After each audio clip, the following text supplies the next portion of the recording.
There's a lie. He's lying! The time has expired. Yet he's nowhere to be found.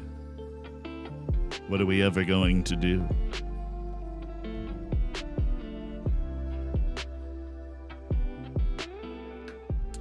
Today I'm feeling Champions League. Today I'm feeling Champions League. Feel like a breath of fresh Champions League air. That's what I feel like. Just wafting over me, you know, just wonderful breath of fresh Champions League air. We are going to be doing our Champions League transfers today, which, you know, great news. I smell like a champion. I wake up smelling like a champion. And that's great. We're only $260 million in transfer debt, which, considering we're in the Prem and now in the Champions League, is not really a concern. But there is going to be a lot of player movement today. I imagine there's going to be a lot of player movement today. I don't know how big we're going to spend. Can't really guarantee it either way.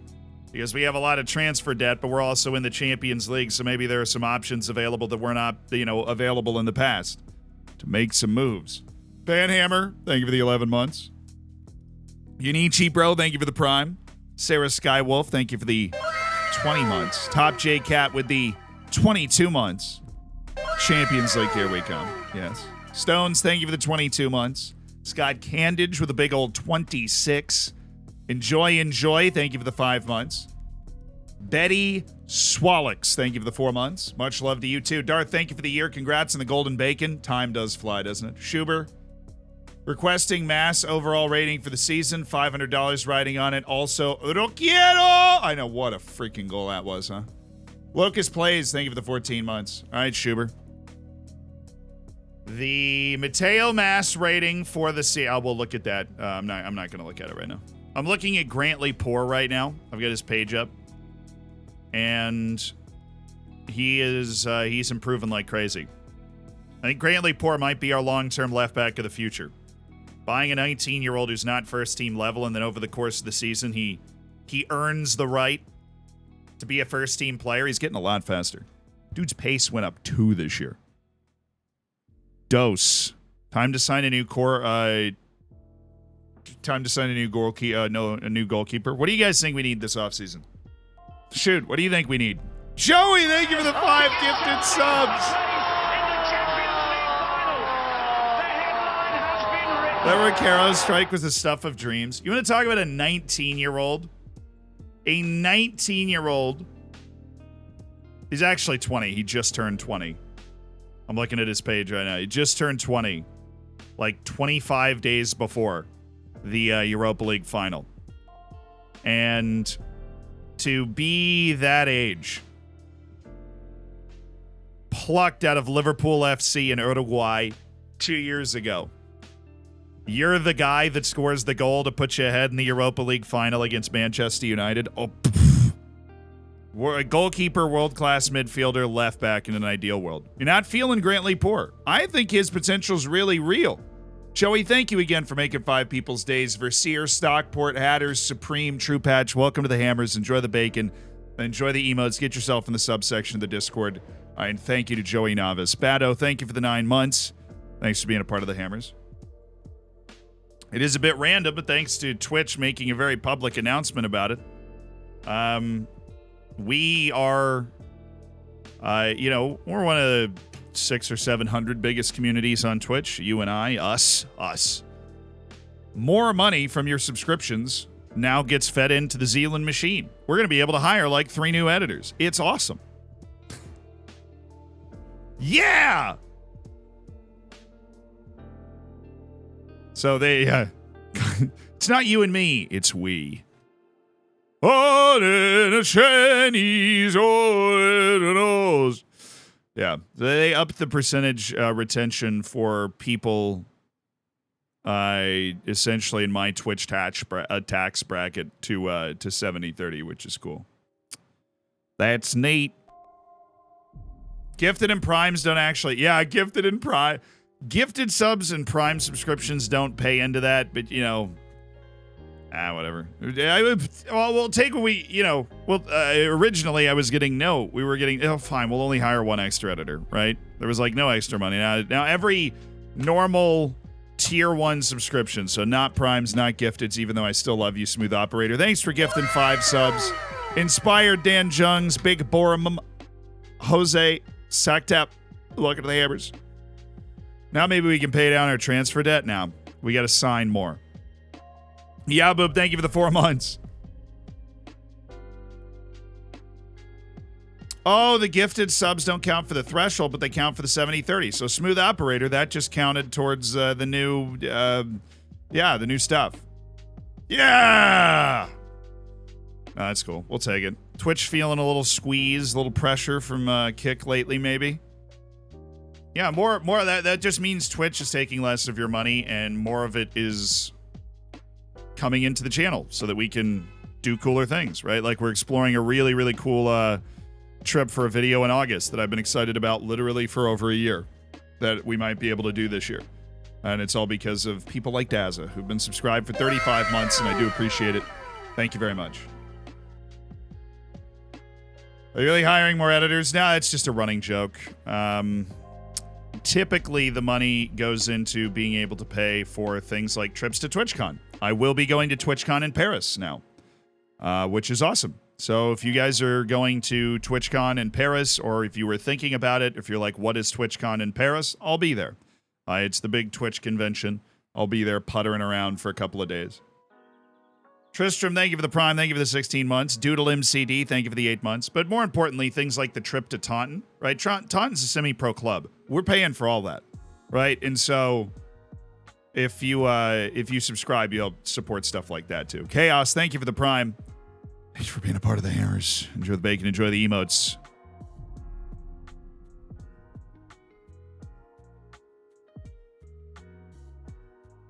Yeah, Greenland. I was trying to remember if I've talked about that. Yes.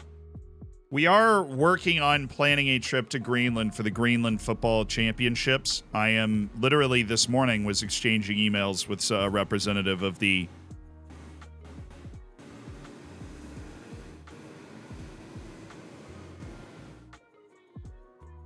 I have my window open. There's apparently a 38-wheel semi-truck driving by. But yeah, I've been exchanging emails with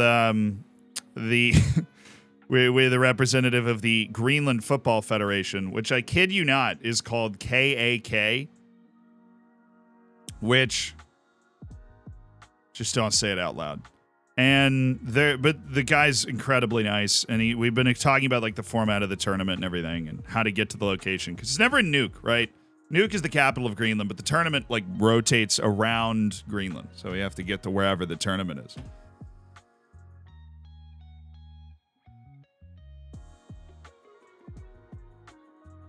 Sir Harry, thank you for the 9 months. Yes, like Lukaku. Exactly.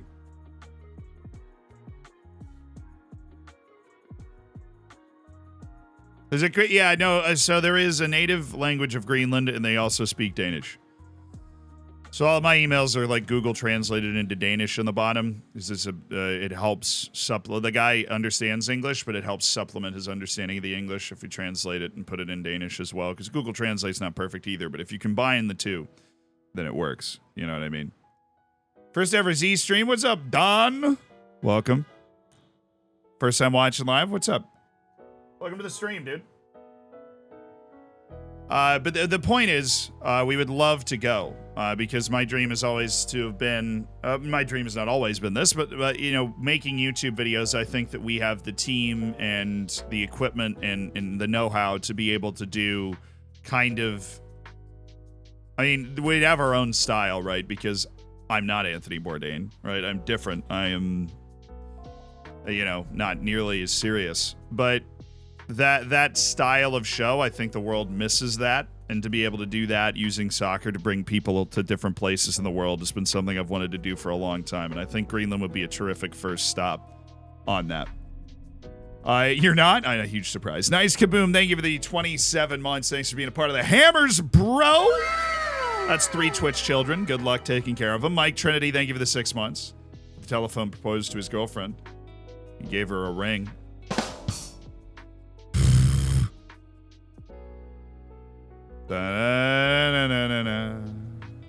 It's not a cooking channel? No, it's not.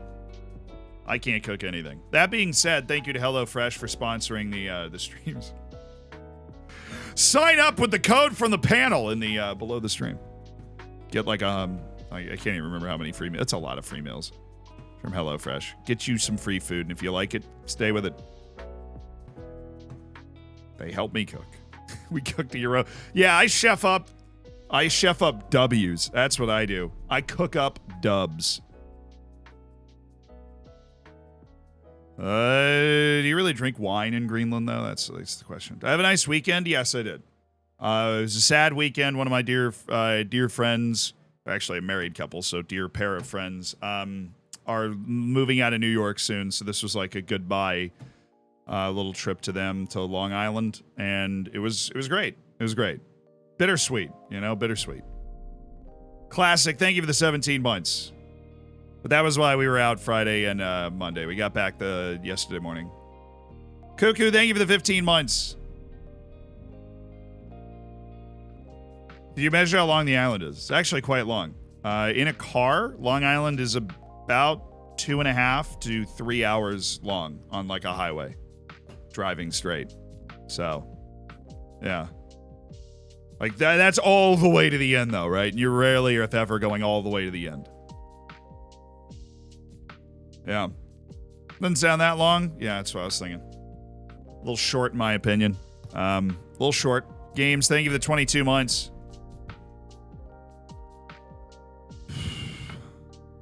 Have you ever considered moving to the UK? Briefly, at periods of my life. But I'm going to be perfectly honest. I don't know if this is like something that'll like offend people or make people uncomfortable or just surprise people. I don't think I could live in the UK. There's something about the UK where I'm there for like a week, and then after that, I'm like kind of homesick. I'm like, I kind of want to go home. And it has nothing to do with, this is like, yeah, somebody diving in, like swan diving into the politics. It had nothing to do with that at all. It's just like the cultural difference is particularly abrasive for me in the UK. I don't know why.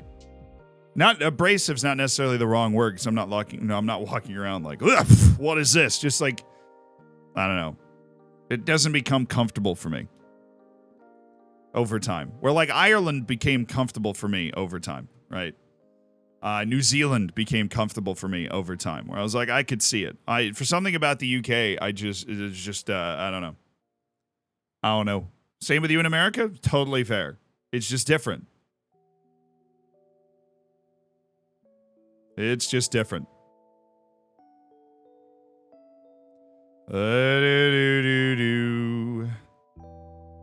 But I did live in the UK for about two and a half months. I did a study abroad program at Oxford, and in Oxfordshire, in that town, in a pocket of other Americans, I did enjoy it, and I didn't, get that kind of cultural fatigue that I get when I'm there by myself. I am going to England this weekend. Actually, I am going to England this weekend. Going to London. We're going to SI. Ooh. Am I going to Luton? No, London. Oxford is too posh. I was literally going to classes there, so I was learning some stuff. I'm also not the biggest. I am a huge travel person. I love travel. Sometimes you just need to come home and have a hot dog, though. I've been to Luton already. So I don't need to go again. The UK's like, I don't think the UK is depressing. A lot of people say that. I don't think it's depressing. I do miss food. Like just food. I think one of the big things is food. Food in the US is great. It's very different in the UK. I mean, even you go to like Five Guys and you're like, it's not the same.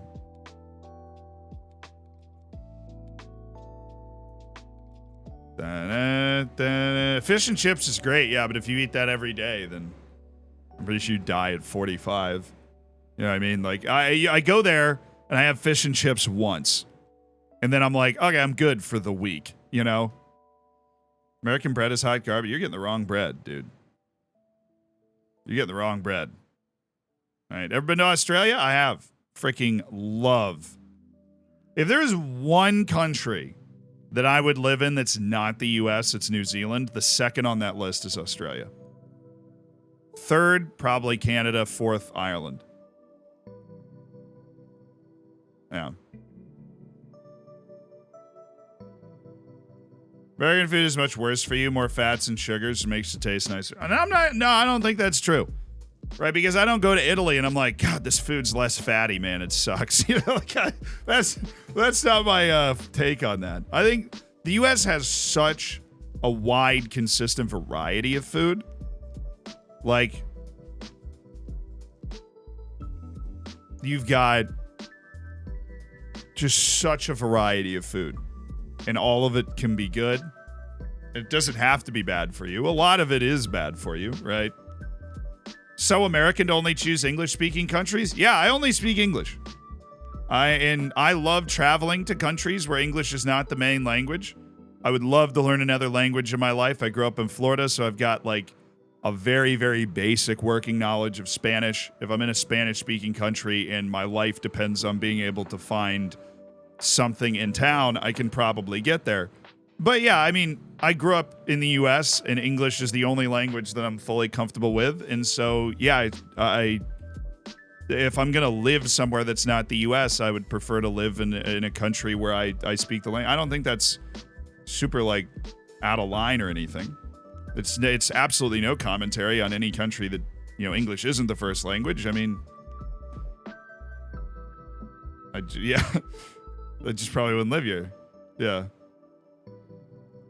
Yeah, I don't think it's like a huge gotcha, you know.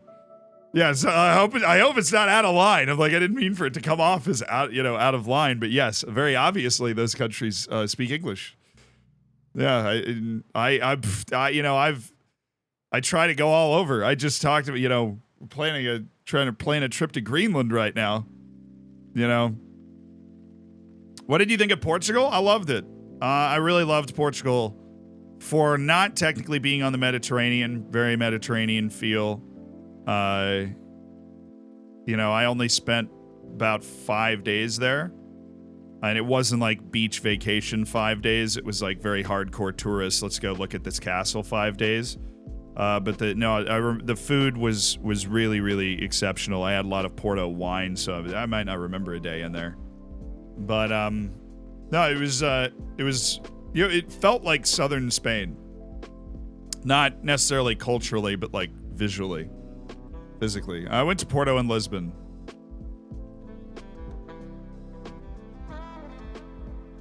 Any plans to visit Southeast Asian countries? I would love to. I would absolutely love to. But no, that's not like a plan that's in the works. I wonder why. Yeah, I know. I mean, I know they're right next to each other. Don't ever say that in real life. No, I get it. I feel like even though I love history, something I'm super not well versed on is why Portugal and Spain ever separated. That's just not something that I ever felt like I learned too well. And you don't need to explain it to me in the chat right now. I'll listen to a podcast at some point, please. But I know it was a very long time ago that there was a distinction made between Portugal and Spain.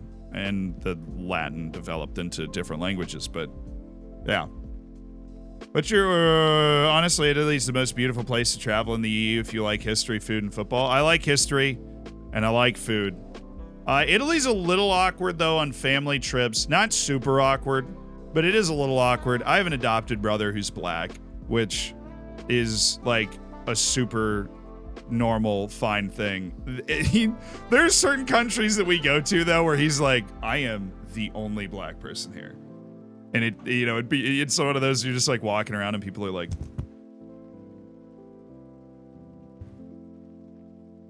Italy's one of those places. Iceland was the funniest though. Iceland, they would do that with like me, because I'm like dark hair, dark eyes, kind of tan, very obviously not Icelandic. And then once you get outside of Reykjavik and walk into a grocery store, they're like,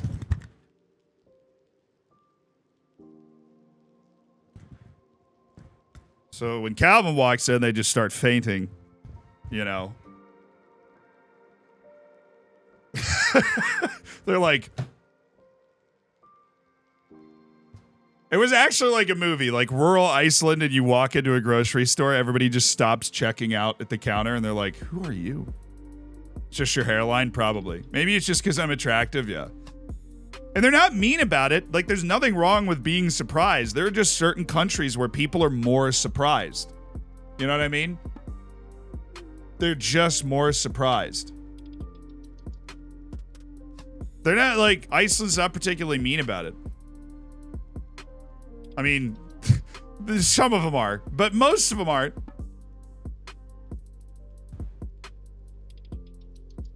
I mean, like in China, if you're walking around and you're tall and you're white, I've checked both of those boxes. Well, I need to screw my microphone back in here. You say you're tall and you're white and you're walking around in China. People will just start taking pictures with you. Like you feel like a celebrity because people just start trying to take pictures with you and you're like, oh, okay. Come on. Sorry, guys.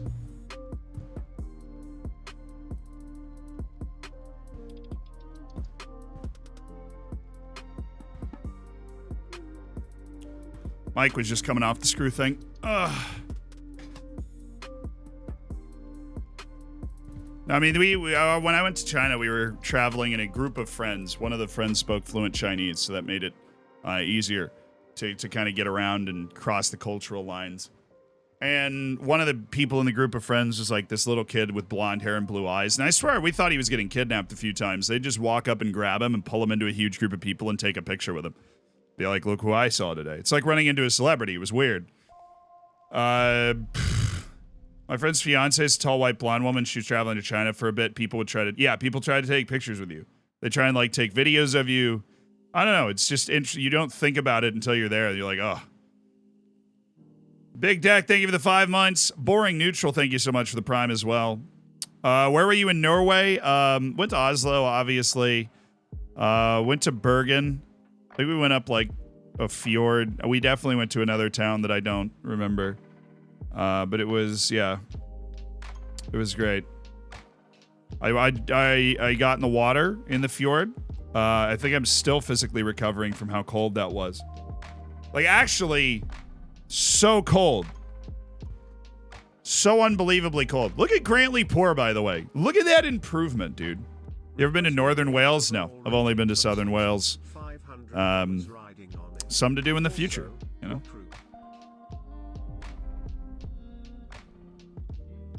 Mick Dental, thank you for the 29 months. How you get away with a transfer debt when watching YouTube clips? So sorry I've explained previously. We make a ton of money. Honestly. Like we make a ton of money. That's why we're getting away with it. We make over $100 million a year.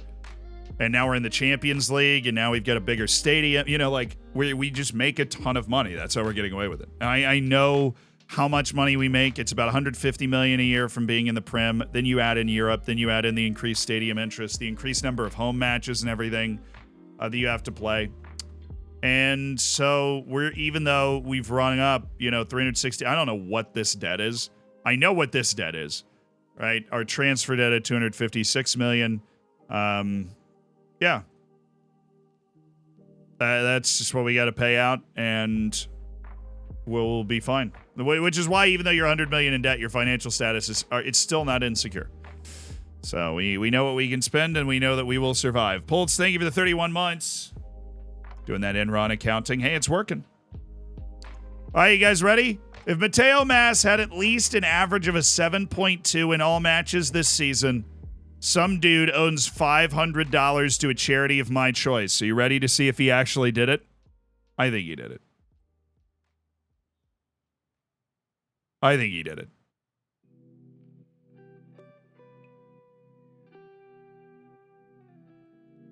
Okay, so his Premier League... I don't think he did. Dang. His Premier League rating is 7.07. Let's look down here in the bottom right corner. And his overall rating for the season in all comps, 48 matches, was 7.06. It's Jover. It's Jover.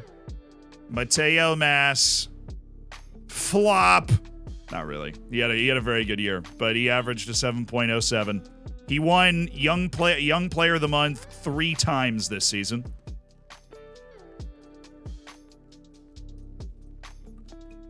He's a bust. He's a bust. Not even close. Or Kish and Bulow still mad. Kish isn't mad. That's the funny thing. We just can't negotiate with him. So, now David Bulow is still mad because the only team still interested in him, and this is the one team that's basically unsettled him, that would be Manchester United. But we do need to assess every other part of the team. So we do have one player going out of contract. That would be David Cortez. At the end of this season, he has opted out of his contract after 13 appearances with us over 2 years. And we will wish him the best. He was, honestly, for a guy that we signed for free from Zurich, a pretty solid cover option in the Prem. And then the guys whose contract are expiring in a year, backup goalkeeper Stephen Paxton, Mari, Ryan Bailey, Jaden Adai, and Tommy Doyle. So not right now, but in a year. Now, Tommy Doyle probably doesn't have a place in our team next season, so we're going to go ahead and explore transfer offers for him. Adai and Bailey, for the moment, will stick around. Paxton will stick around. And we need to look at a renegotiation of Mauri's contract. He is 38, so I wouldn't want to extend past his age 31 season. That's a little much, dude. Win a domestic cup, be an attacking midfield. There's a lot of requests going on here. I am a little confused as to why he is so bent out of shape about this. Okay. Maybe we need to start exploring a potential transfer move for him kind of away from the club. I wouldn't want to, but he's a valuable player. Offside twice, thank you for the 17 months. I appreciate it. Knopfler Straits, thank you for the 31 months. Thanks for being part of the Hammers. 28. Mari is 28. Mari is 28. Sell Mari and find a new midfielder. There is interest in Ted Kidd, Leeds, and PSG. I really doubt they would actually spend $40 million on Ted Kurd. He is England's third goalkeeper, and he did produce a solid 7.13 average rating for us in the league. Maybe getting too much undue hate. Other potential guys that we could maybe sell. I don't know. Papo Badia Mwanga's potential does seem to actually be very real. He's going to be a journey over the next couple of seasons, kind of giving him minutes and allowing him to grow into himself. Mikulashki, the only interest is loans to the MLS, which I don't want to do because I want him to be around for the start of next season because that's when we play our most matches. There is interest in Abdou Cisse. Cisse, I'm going to go ahead and offer him out to see if we can bait that offer in. Cisse is actually on a wage impact of over $5 million, so if we can unload that, that'd be great. Given the amount of money we've spent on wingers recently, we don't need his cover anymore. And then there's Sebastian Salvatierra, who has interested teams in him. I would like to explore what they're interested in paying because we have signed a decent backup striker on a free end-of-contract deal. We might be able to flip Salvatierra for cash money, homie. Leeds and Atletico also want Dan Brass. Now, we signed Dan Brass for $17 million, which means we might be able to kind of flip him out for some money. He'd be open to speaking to other clubs, so we're going to see what those other clubs are. We're going to get our agents, or get our GM to fax that out to a few agents and see what they're interested in. Yeah. Salvatierra did have a very good season. Time to hit continue. We've done our quick assessment. Tommy Doyle. Give me 350. Okay, 300. I don't know why. I mean, negotiating at this level is just kind of stupid, but yeah, I'm not gonna try and up it anymore. Tommy Doyle for 300,000. It'll be a sad goodbye for our former captain, but it's time. Hey, 31 million from Leicester. Willing to discuss terms with Olympique Lyon. No interest in joining Leicester, but he is willing to go into preliminary talks. They probably will say no to this. but it was worth a shot. All right, Olympique Lyon. They want 30% profit from next sale. I'm going to turn that off and ask for 40. Ask for 37.5. And they really don't want to go over that number. So he wasn't unsettled. We just were exploring what we could get. No. Whoa! Hey! We broke the record for most goals in a Europa League season with 38. That's pretty sick. Medical card, thank you for the 17 months. Does Recaro have a release clause? No. There's nobody else with a release clause that concerns us on our team. Mikolashki isn't interested in speaking to Montreal. Well, then we just won't even entertain it. Europa League Player of the Season, Boban Saric. Salvatierra finished second. Saric was also the Golden Boot winner, so Salvatierra got no trophies, but he was our Young Player of the Season. That's pretty amazing. Sebastian Salvatierra, Club Young Player of the Season. Recaro made the Europa League Squad of the Season. Totally fair. So did Joe Scally. Nice. Nice work, Joe. Atta baby, Joe. Let's see. Just that relegation release clause that I don't think we need to be too worried about right now. Thought I have the Gold Cup this summer. I think I have the Gold Cup this summer. That was Europa League Young Player of the Season. I thought it was... 11 appearances, 11 goals, 4 assists. Dude, he just padded his stats, stomping the bad teams in the Europa League. That's funny. Sebastian Salvatierra. Chenoir, thank you for the 23 months. Has Recaro developed a lot? Yeah, he has. He's gone nuts. He's going crazy. Mateo Mas was signing of the season. Mateo Mas continuing to impress. Mateo Mas. 49 matches played this year. Not the best for his development, but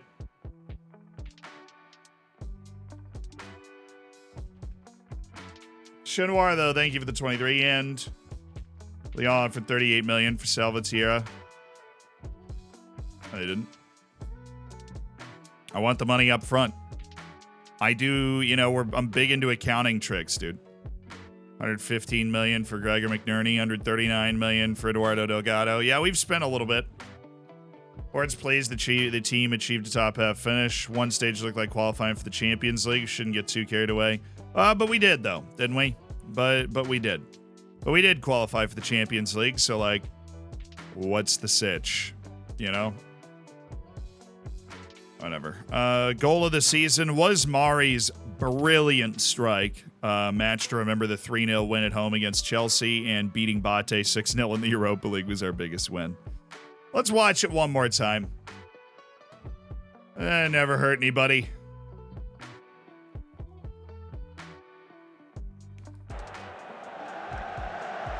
Dan Brass deserves better. Well, he should stop getting hurt then.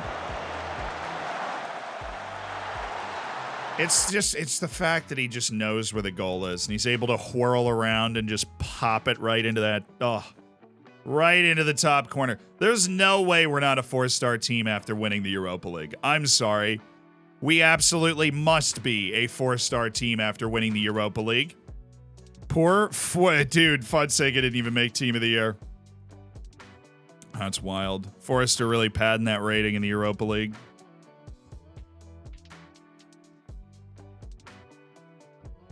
Fraud Seika shouts abound. Fan player of the season, Gregor McNerney. Young player of the season, Gregor McNerney. Signing of the season, Mateo Mas. Goal of the season, Mari. Chill. Top goal scorer, Dom Kish.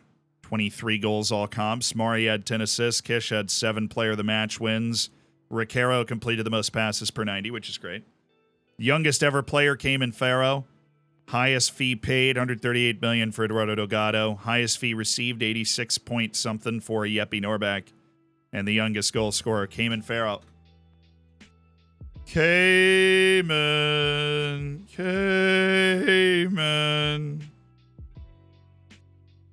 Oh, the little Taunton team of 2026. How's Jimmy Roach doing? He's just busy playing average ball in the Irish League. Hope that's fun. Ben Beachy is at Sydney FC. He moved to Australia on a free, and he's found his level. He's just become a good player in the A-League. Okay. Can never hack it in the Prem, Ben Beachy. But boy, did he score a famous goal for us. That FA Cup time. Jacob Wright's currently at Aberdeen. Wait, really? Huh. Good 34 Aberdeen. This guy's had a good career since he left us. Good for him. Landry Canate's at Fortuna Dusseldorf. That's not surprising. Ferdinand Oko's at Preston North End. Oh, he's still there. He played 23 matches last year. Or no, yeah, I played 4 matches this past year. He's fallen off it, Ferdinand Oko. Contract up at the end of the season. He might be on the retirement bin. What a player he was for us, though. Played through 3 leagues with us. Josh Keeley, the goalkeeper we had for 1 year. He's been hanging out in Ireland ever since. Sold him for $300,000. It's a solid deal.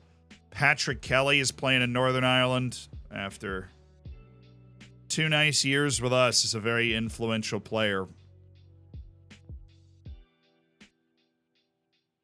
Jack Roberts. Lee Kavanagh. I really liked Lee Kavanagh. Freaking left for a free to Aberdeen. And they didn't play him. And then he went to Derry City in Ireland where he's been, like, good but not great. He would have been so much better if he stayed with us, dude. So much better. Alfie Doyes at Notts County. There's no way he's good enough to play there. Oh, no, well, they're in League 2. Right. Okay, they hadn't actually come up that much. So he played 40 matches in League 2 last year. Dermy Lasala. Oh, that's a name. 32 years old, playing for Northampton Town. Dermy Lasala. Champion with us in League 1. Went up 3 divisions with us. Jarrell Kwanzaa still playing in the Ghanaian League, where he moved a couple years ago and has started to get, regular playing time after leaving League 1 Cambridge. He had a 6.14 in 11 appearances in Cambridge. Oh, Joe Snowden. Oh, I forgot about Joe Snowden. He's playing in the National League North-South, where he just dropped a 46-match season. Finally, he stuck around in the Football League for a long time. Finally just slipped out of it. The other players were Shaq Ford, Trey Lucas. Bycroft is done at 31. Huh. All right. Bycroft is done. Trey Lucas retired at 26 after he left us. Shaq Ford retired after he left us as well at 25. Connor Wood, that left back, went on to play at Barrow for 3 years and then called it a career.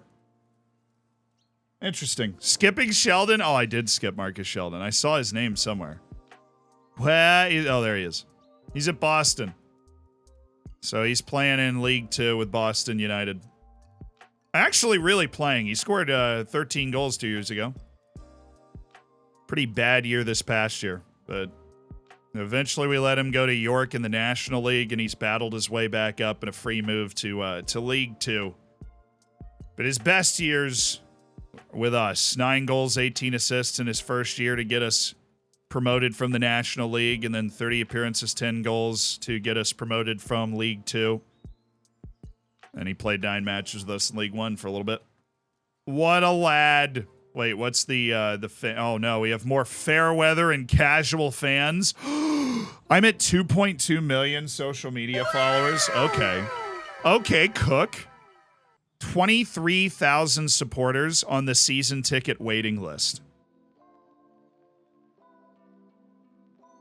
Well, the reason that this increased is because we got a lot more fans, to be honest.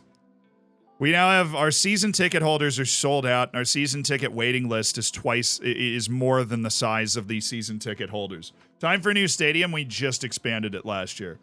I think we might be stuck with just a very elite crowd in our stand. Play entertaining? Dude, there's no way. You cannot possibly keep adding this nonsense. I will campaign against it ferociously. But it won't go away ever, so our goal is to play an entertaining brand of football. Hi, what's up, guys? Work hard, try and Long as you come back, you need to come back fully refreshed, aiming to finish the top half. How about Europa League? Do we feel okay about that? You're setting us up to fail. Mid-table finish.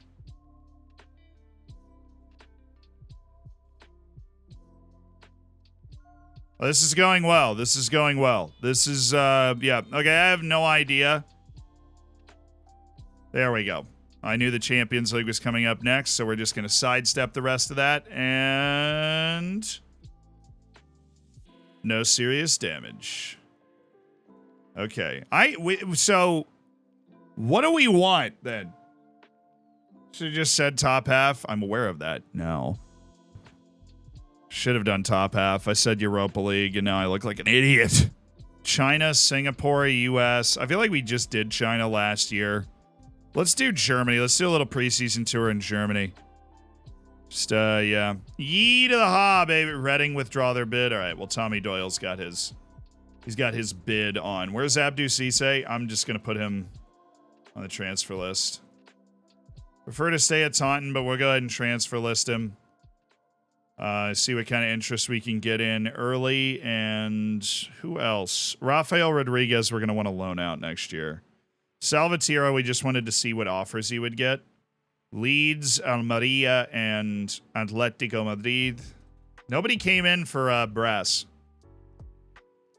That sucks. Team meetings are very spooky. Sell Bailey. Bailey and Adai are great deep cover. We trust them. They're very, very comfortable in our system. You get hit with injuries over the course of the season. You need somebody that can step in and play.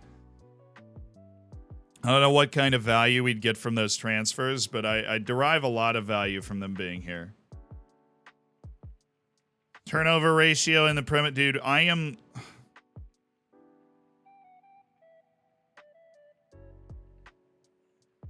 only spend 31% of my turnover on payroll. My salary is just 31% of my turnover, which is crazy. We're doing great. We're doing great. Our salary is so low. Freakishly low.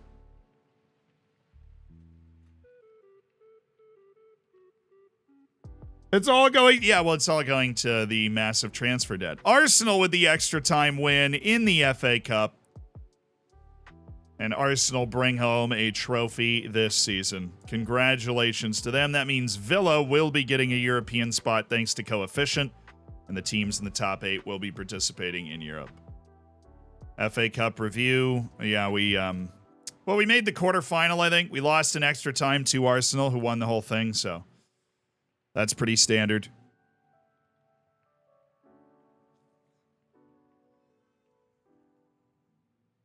Where's the serviceable debt bar? Hey. Do we need these friendlies? I'm going to go with no. We don't need these friendlies. We'll just play the Gold Cup. That'll be fine. Just the Gold Cup, lads. All well and good. Dash should be dropped by the U.S. No chance. So, did you guys see the United States just embarrass Mexico this weekend? That was awesome. We own Mexico all of a sudden. Just own them. Hey, we get anyone yet? I know. We've kind of assessed the moves that we want to make, right? Unloading Doyle, unloading Abdou Cisse, maybe unloading Dan Brass, even though we like Dan Brass. The typical CONCACAF experience, it was like 4 red cards. Oh, that was the highest rating for Taunton Town in the FA Cup. That's sweet. We avoid tax hit by taking a loss strategy. And wow, okay. The board just provided a cash injection of $25 million, and I just received some sort of pretty significant payout because my debt is now down to just $41 million. Thank you, board. Very progressive stuff from the board there. Taking their freaking payouts. They might as well put some money in there. That's good, though. They're rewarding our success with cash injections into the club. We don't have a super wealthy board, though. So I don't know where they're getting that money from. We were purchased by a wealthy Wigan investor, which isn't an inspiring sentence. But I'm not sitting here like, yes, a wealthy Wigan investor's interested. That's who bought us, though.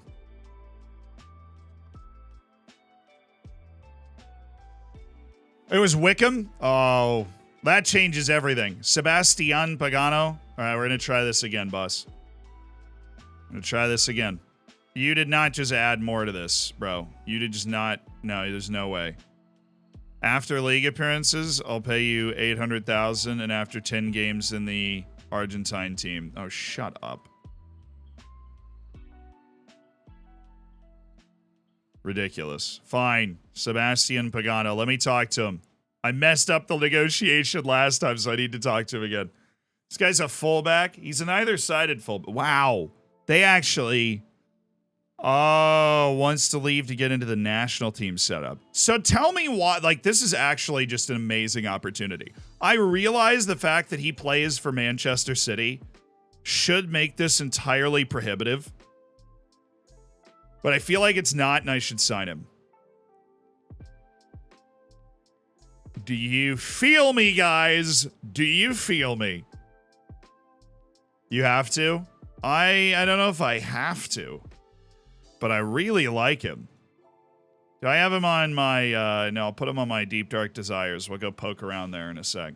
Let's get through the rest of this, make sure there's not an even better player sitting right here.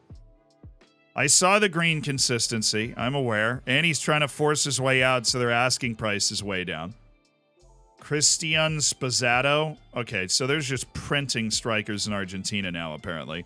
This guy is also available for $7.5 million, Christian Spazzato. Are you on Deep Dark Desires? You are. Israel Rodriguez is there? Okay. What are the rest of my emails today? Oh, nothing and nothing and...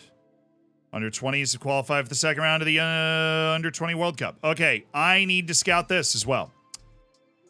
Apologies, excuse me, good sirs. I am just in desperate need of scouting your Under 20 national team. It is of no concern. Just passing through, lads. Just passing through. There's a 16-year-old. There are 3 16-year-olds that are all starting. How good are you?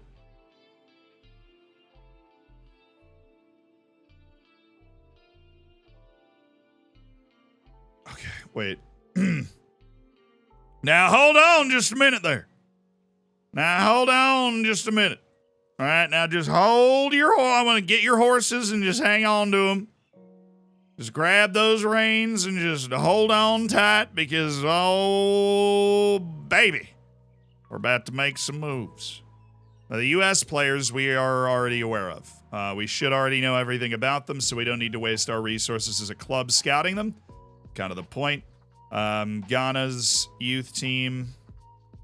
We got to not go after the guys that are not real. Although I'm a big fan of Deshaun Osborne. So nobody with Tahiti. Indonesia's got 4. Shout out to them making it. We were a little slow, so like the teams at the bottom, they're not going to have their teams called up anymore. So like Indonesia doesn't have a full team called up or anything. Canada. Oh, Wonder Kids, this is your native land. Come play for me. That'll be another $250 million spent. Yeah, well. Yeah, well. I hope we're able to spend another $250 million. Because that means we have found players that I believe not only want to play for us, but are worth that sweet, sweet $250 million. You know what I'm saying?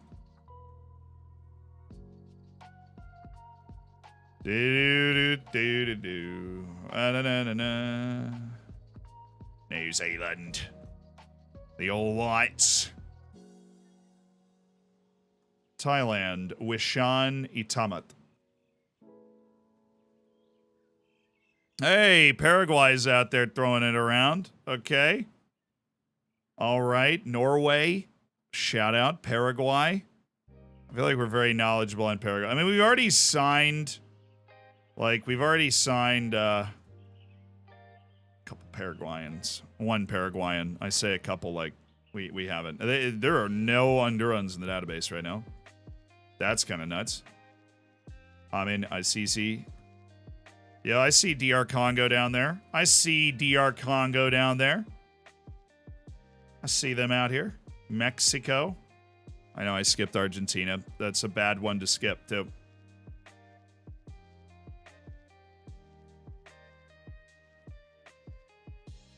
No. So, dude, oh, I thought his name was Spaghetti. Please. There are certain players who will just get signed because of their name. Okay, so we've just started a little bit of scouting. In the meantime, let's go look at our Deep Dark Desire shortlist and just explore a couple of options. Bukayo Saka, still not able to offer him a contract, but he will be available, it seems, next year.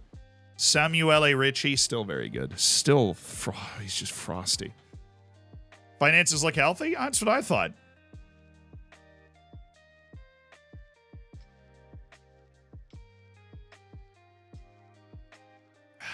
I don't see you searching for goalkeepers. Well, they'll be in there somewhere. There's clearly going to be a goalkeeper in there somewhere. Ernesto Andreu, Christian Spazzato. Then there's Nahuel Martinez, who's at Ipswich, which is still just a little weird that he's there. God, he has such a well-rounded set of attributes. Pretty good passer, pretty good athlete, pretty good Holy Trinity. Some fluency to play out wide. The problem is going to be that playing time. He's a star player for Ipswich in the championship. He's not going to come up here and want to be a huge... Not a bench warmer. We're not trying to make him a bench warmer, but like a rotation player. I'd be very surprised if he was okay with that. But Ernesto Andreu, who turns 20 in August... Unhappy, consistent, interested. What do you want? Competition for places and playing time. Plenty of playing time over the course of the season. 19 to 28 million and 3 to 4 million per year.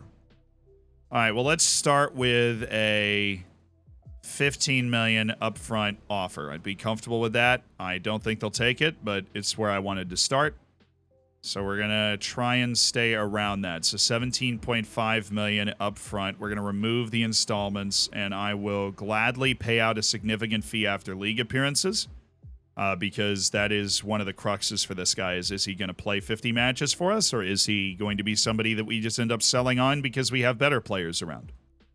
So they went 25 million up front. So I will go to 20 million up front. They've got per league appearance, no. After international appearances, I'll go after league appearances, 8 million. I'll remove the after international appearances clause. And they've declined to give an immediate answer. All right, so we'll explore that offer for Andreu. Christian Spazzato, who is evasive, spirited. He's got the right mindset to be able to grow as a player, and he also gives us the opportunity maybe to move on Salvatierra. He also has adaptability issues, which just seems to be like par for the course for every freaking Argentine. Oh, Reese Lewis, thank you for the 3 months, dude. Quadruple double, thank you for the 13 months. Whoop! Is that a Wonder Kid goalkeeper? Yes. Defender left, I love Grantley Poor. We're not specifically looking for that. But yeah, that guy can play the entire back line. He can spell center back, he can spell right back, he can spell left back.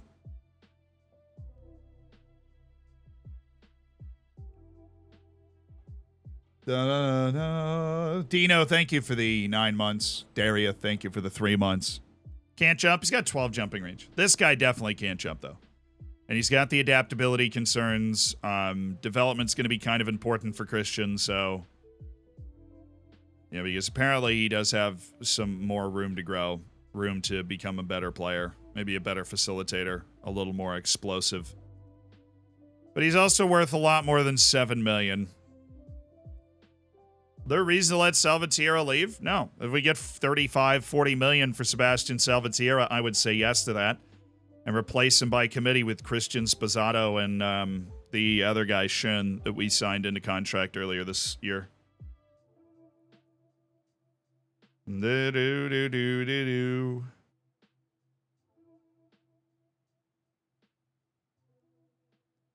All right, agent, hi. He has a minimum fee release clause at that value of $7.6 million. He wants that salary, and he wants to be given the occasional opportunity to impress.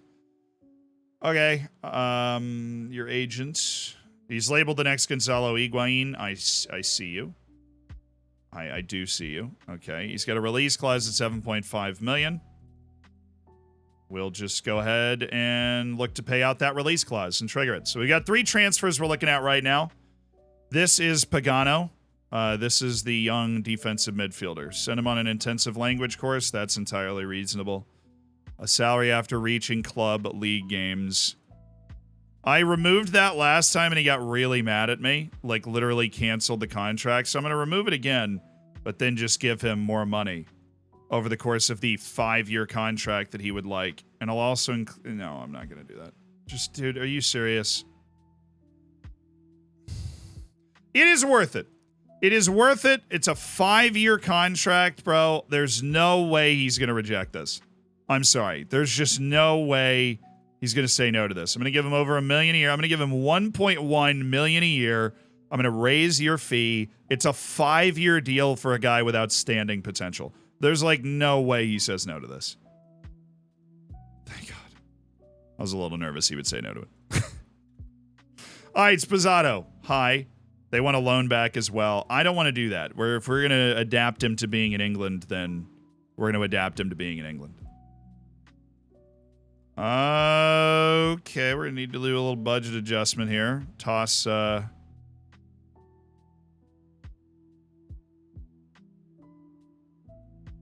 little bit over. All right, Lautaro Bacalini. Reclef, thank you for the 26 months.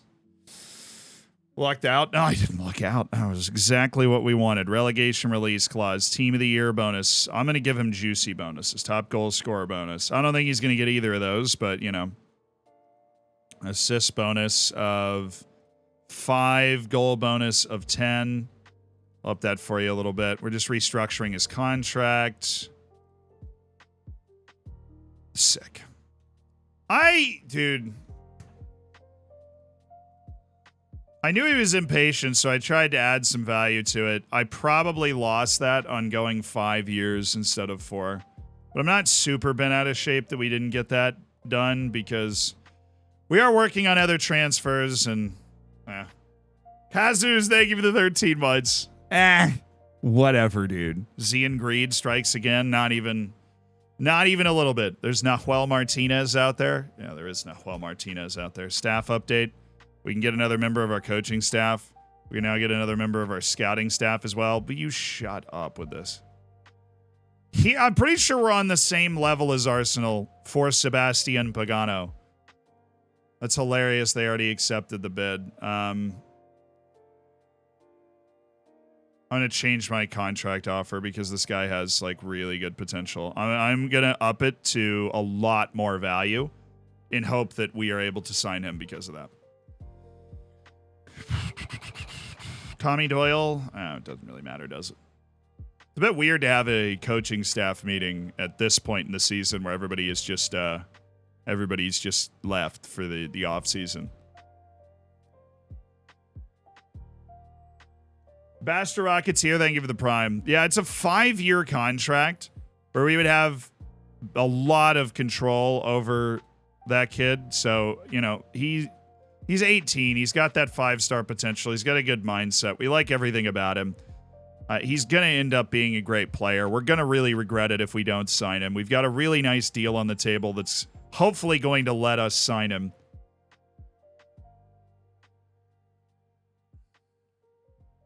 Haggles hard for the contract. Arsenal bids doubles the offer. Yeah, it's totally fair. I'll pay him as little as I can if we're the only team in, but I am now showing how much I do want him on my team. I'm also kind of demonstrating how bad that dude's agent was because I would have paid that. Alex Ndambano, Nahoe Klinman, Miguel Pereira, Giovanni, Kim Min. Sorry, I think it's the end of the line, boss. Maxi Lopez, Stjepan Ingrech. It's just some world-class names out here, chat. World-class. Speaking of world-class, Anybody else see Arda Güler's goal for Turkey? The youngest goal scorer in the history of the Turkish national team, and it was nasty. It was nasty. Apparently that's his spot, too. He, like, pulls up right at the corner of the box all the time and just zoink! Top corner. All day, twice on Sunday. It was... Next PSG legend. Is that where he's going? Are they in for him? They're sniffing around the goods. Sniffing around the goods. No, the United States has been defeated by England on penalties at the U20 World Cup. Brutal. Neo Deporter, yeah, we're aware of the fact he's one of the best players in the world, okay? Very, very aware. Andreu offer negotiated buyback price? Oh, screw you, dude. Absolutely not. I'll go in tomorrow for that. What are your thoughts on Recaro being linked with Arsenal? Oh. That's new. Rafael Recaro under contract through 2039. So that's cool. Yeah, every good team in the world is still in for Dominic Kish. God, I really wish we'd been able to extend that contract. Those are the two guys. Those are the two freaking guys. Maybe we can extend Fonseca. His release clause is technically $98 million to Champions League clubs. We are in the Champions League, but like, you know. $100 million for Andrea Carlotti to Champions League clubs, a tournament that we are in. He doesn't have any, does he? No. I think McNerney has one that's like 175. Yeah, if somebody shows up with 175 million for Gregor McNerney, I'd probably take it. Now that we have Eduardo Delgado, I'd probably be okay with that deal. Valenzuela doesn't have one. Lopez doesn't have one. Should keep getting better, Jose. But no, I don't need to extend Recaro's contract. He's under contract for more than 4 years. So we can absolutely ride that out. All right, I would be willing. Let's just start. Let's start the offer train for Abdou Cissé. I don't know what people are going to offer for him, but he did have a good AFCON with Senegal, and he's played some for us. Belbacina, thank you for the 17 months. I know, if I'm in the Champions League, it doesn't work. Which is why it's fine. Taunton. Yeah, baby! We're into the top division. We're into the top division. The U21 Premier Division 1 against the best reserve teams. Our U21s has been on a journey. But we are now in the top division as a U21 side. A huge accomplishment for Nick McCooty, the coach of our reserve team. Fantastic work by St. Nick. Guiding the boys up. Set lower asking price. 75% of the release classification below. But the clause won't be triggered. Yeah, I would do that. But then, you know, it's a double-edged sword because we are really just trying to get teams not interested in them. And if I lower his release clause, then teams will be more interested in him. And especially outside the transfer window, I'm just going to keep Kitches as high but below the release clause as I can to try and dispel maybe some of these massive clubs away from trying to sign him. It'd be really nice. Bulow, on the other hand, it's literally just Manchester United, which hilariously he didn't decide to go with. He decided to go to Bayern, and then now he's still just he's not unsettled about Bayern and the fact that we said no to them. He's unsettled about this. This is a sad transfer. A former captain, he captained the side to a championship trophy and helped transition the team to the Premier League, but the last 2 years he's fallen out of the rotation largely as we've started to compete in the top 7. But we really appreciate what Tommy Doyle's done for us. He was a key pickup. And I mean, anytime you're getting rid of a guy who used to be your captain, who literally lifted a trophy for your club. It's a sad day. He's moving down to the championship so he can keep playing late in his career. Thank you for being an anchoring cog in our midfield. An anchoring cog. Can't believe he was only on the team for 4 years. Honestly, thought it was a lot longer than that.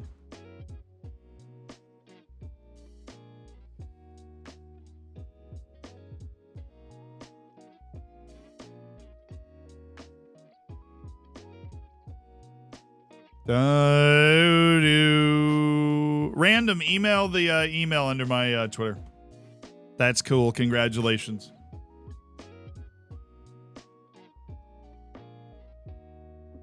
I remember when you signed the dude, he was super good. Oh, yeah. Tommy Doyle was just uber balanced, box-to-box kind of midfielder. Freaking did the job for us. Freaking did the job for us. The squad have now officially gone on vacation and will report back July 2nd. Good for them.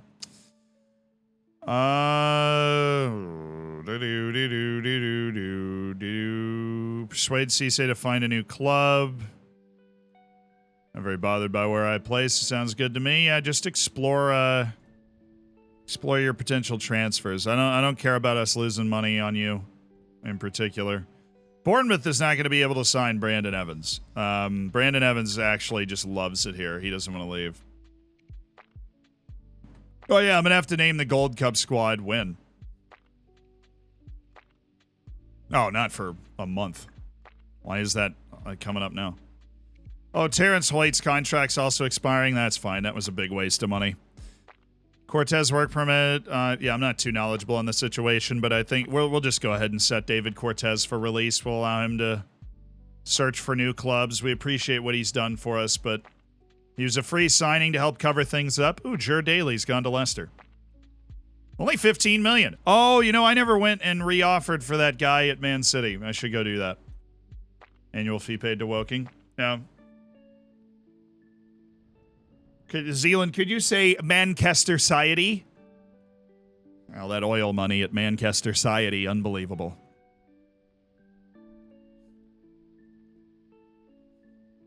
I'm a big Manchester United fan, personally. I'm going to get rid of that.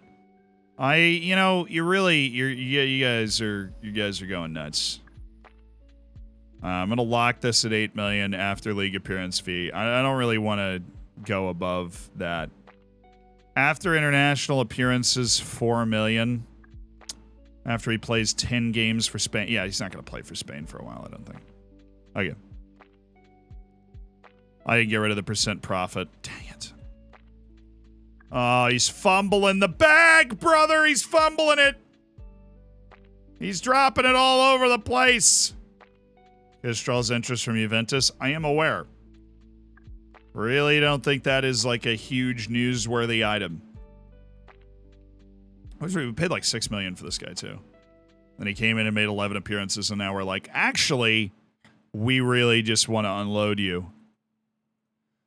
Well, we didn't know we were about to spend $130 million on a winger that we thought was great in January, and that's what ended up happening. Dominic Kish being linked with Juventus. I'm not talking transfer stories today, but we love Dom. He's under contract here, and can't wait.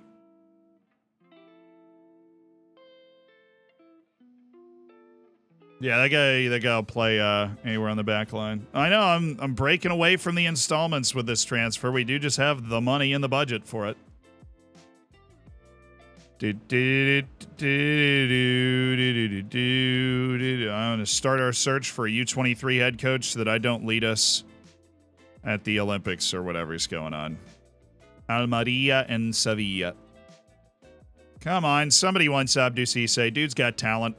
Just somebody that needs the same situation I needed it. Very Premier League of me to sign a guy for $6 million and then be like, I'll sell him for $0 the next year. How was the reputation boost? It hasn't hit yet. Hopefully nice and fat. We did just win the Europa League and finish, 8th, consistently top half Premier League team while winning a European trophy. Sounds good to me. Do-do-do. Do-do-do-do-do. We will also, while we're handling these transfers, be managing Gold Cup matches in the United States. So there's that.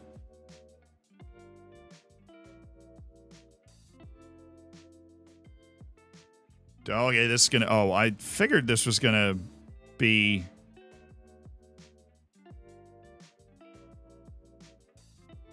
Will you guys just make an offer, please? What's the international duty? Edwards, McNerney incurred with England, Bulow with Germany, Delgado with Holland, and Dominic Kish with Serbia. What are they playing? The Uber Mineshaft qualification? That would be European Championship qualifying. All right. Why is it saying Uber Mineshaft qualification there? All right. Euros qualifying going down. That works. Olympic Games, North American qualifying. We just got drawn in the same group as Mexico, unless that's just a one-group thing. No, it's not. Apparently, Mexico is 21st. Jamaica might be higher than that. Somebody's higher than that, right? Or they just... Was it just random? Why would it be random? No, Costa Rica's not higher than that. Haiti's definitely not higher than that. Yeah, they just put the two highest ranked teams in the same freaking group. Okay, whatever. We'll make it. Alfonso Senna, he's freaking... Okay. Fonseca with Spain, Evans with Wales, there it is. Mikulashki, oh, Serbian U21s. He wasn't even in the U21s. That's insulting. That's just downright insulting. Nelio, Gustavo Sacramento, Givanildo Passarella. All right, this is our scouting report from the U20 World Cup.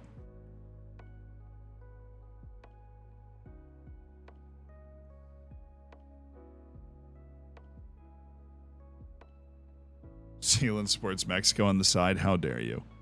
Joao Arroz, Nelinho. Oh, he's either footed. I'm not going to not interested him forever, but what do you know? Most of the Brazilians, they can't really make it here.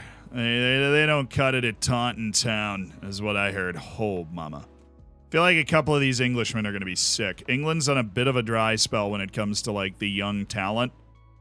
Which means a couple of these guys, statistically speaking, a couple of these guys should be pretty good. Most of them aren't, at least not right now. Jared Kinsella, no. Adam Pryor, no. Martin Langford, no. Linval Edwards, on the other hand, the Liverpool youth player, is absolutely going straight to the Wonder Kid collect. There it is. Wolves Lamarana Cisse. He is crazy. And honestly has been identified as one of the highest potential players in the world right now.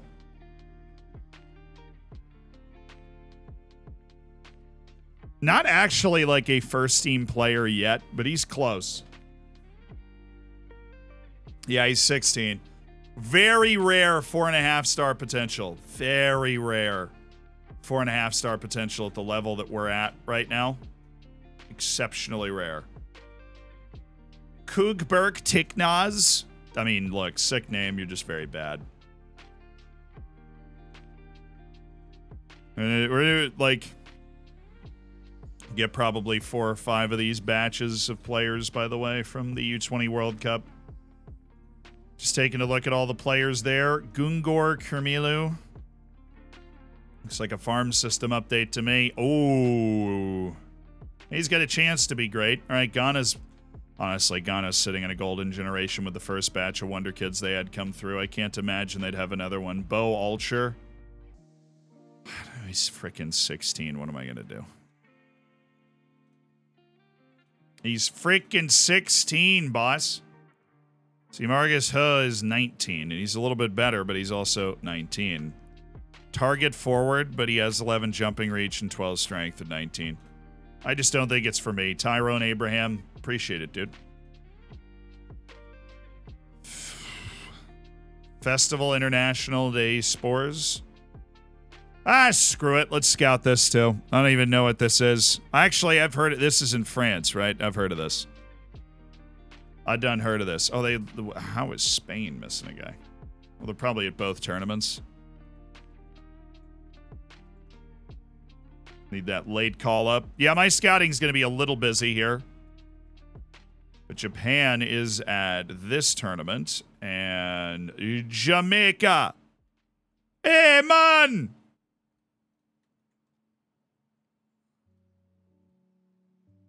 Sick. Belgium.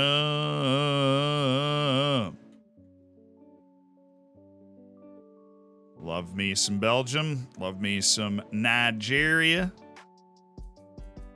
Oh, good news. KK's not real. He's just a figment of my imagination. So unfortunate. Hey, there's a frickin' Costa Rican goalkeeper. Maybe we have something there. Balde Lasana for the South Korean national team. We have turned over a new leaf. Lenny Piaka.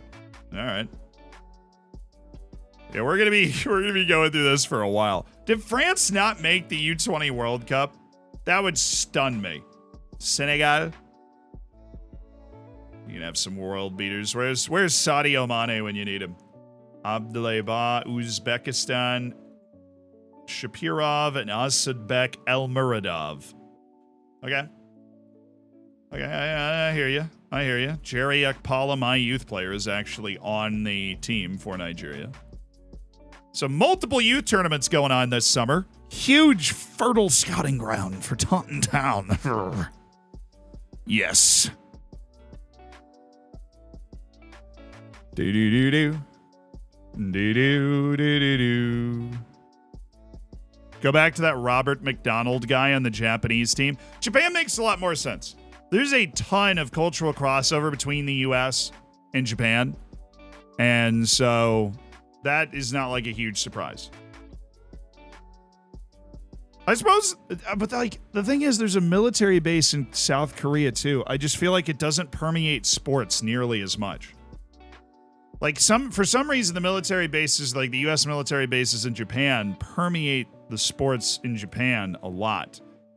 There are a lot of dudes that are like half Japanese, half American that play sports. They're like all over the place. But in South Korea, I feel like that crossover hasn't happened.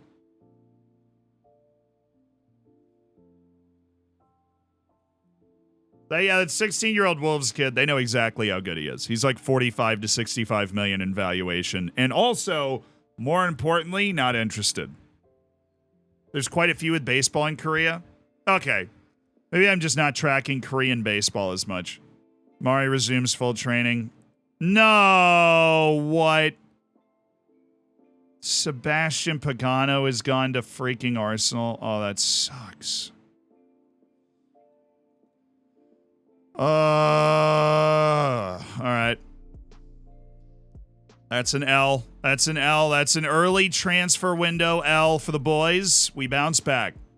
Early transfer window L. It's okay. It's what, we're here specifically to be able to bounce back. We're not going to get everybody, then it would be no fun. It would be too easy. If we got everybody we wanted, it'd be too easy. Too easy. We're just trying to get the guys that we can. Hello, Lasse Struckler Silvan. You look like you might just be somebody that we can get for real cheap. Oh. Oh. Ooh. That like football manager noise that everybody knows when you see the guy and you're like, wow. All right, he's basically either footed. He's got that 19, sweet 19 determination. He's got he's got to grow a lot. But he's just one of those guys. He's just one of those guys. He's not interested right now. But great adaptability. Plays his butt off. Feel for the game. Supremely technical, ball-controlling midfielder for the future. That is what we're freaking looking for on this scouting run. That is exactly what we're looking for. Oliver Nielsen. I mean, he's 16 years old, so Give him a chance. All right, Alphonso Davies, where are you, man? Come on. Give me one. Give me one Alphonso Davies. He's got to be somewhere. Canada's a really big place. A lot of athletic dudes. Not one. Not a single soul that can hold a candle to O Canada's greatest player. Juan Camilo Rodriguez, no. Look, Colombia does have a chance. All right, that one dude. Sweet. Let's go to our short list and offer that one guy again. Ernesto Andreu. Hi, I'm going to need to remove that. I'm going to need to remove that. I'm going to need to drop this. I'll go to 21. I'll get an 8.5 after 50 league appearances. After international appearances, I will go 5 million. They're going to add per league. No. That is basically $2 million extra dollars that get paid out on the per league appearance side. I'll give you an extra $1 million per his first 10 league appearances, and I'll give you 5.25 after international. Okay. We got through it. Very hard negotiations for Ernesto Andreu. Considerable interest in negotiating terms, which is great. I'm going to get rid of that. And yeah. Okay. Ernesto Andreu. Javier Uceda does not necessarily like me, but he also doesn't hate me. So, like, I'm okay with either. Salary after reaching club league games, I'd like to remove that. I am more of a bonus-oriented type person. And that has apparently started to cost me, but I think that generally we'll be okay here. Goal bonus, please. Can I have a 15? Thank you. International cap bonus. I'll give you a nice fat one. You love international cap bonuses. Relegation release clause of 0.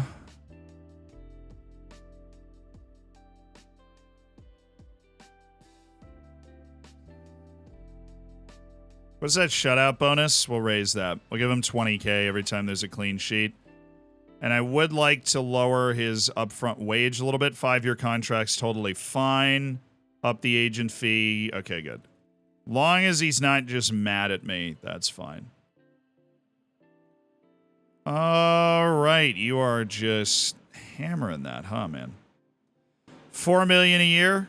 Overall salary impact of $4.8 million per year for Ernesto Andreu. I think it's a good signing. I think it's a good signing. Do you want him for nothing? I'm just seeing if Almeria is like actually serious or if they're just technically interested, but they're not actually interested. Yeah, they don't. They're not actually interested. So if they're not actually interested, we're just gonna have them on the transfer list for whatever it was, like 8. No, we'll just do 8. We'll see what kind of interest he's able to attract. The window's not even open yet. The reason I was offering it lower is I was like, if we can free up that money in our wage and everything earlier, then I'll take it. But we'll just wait.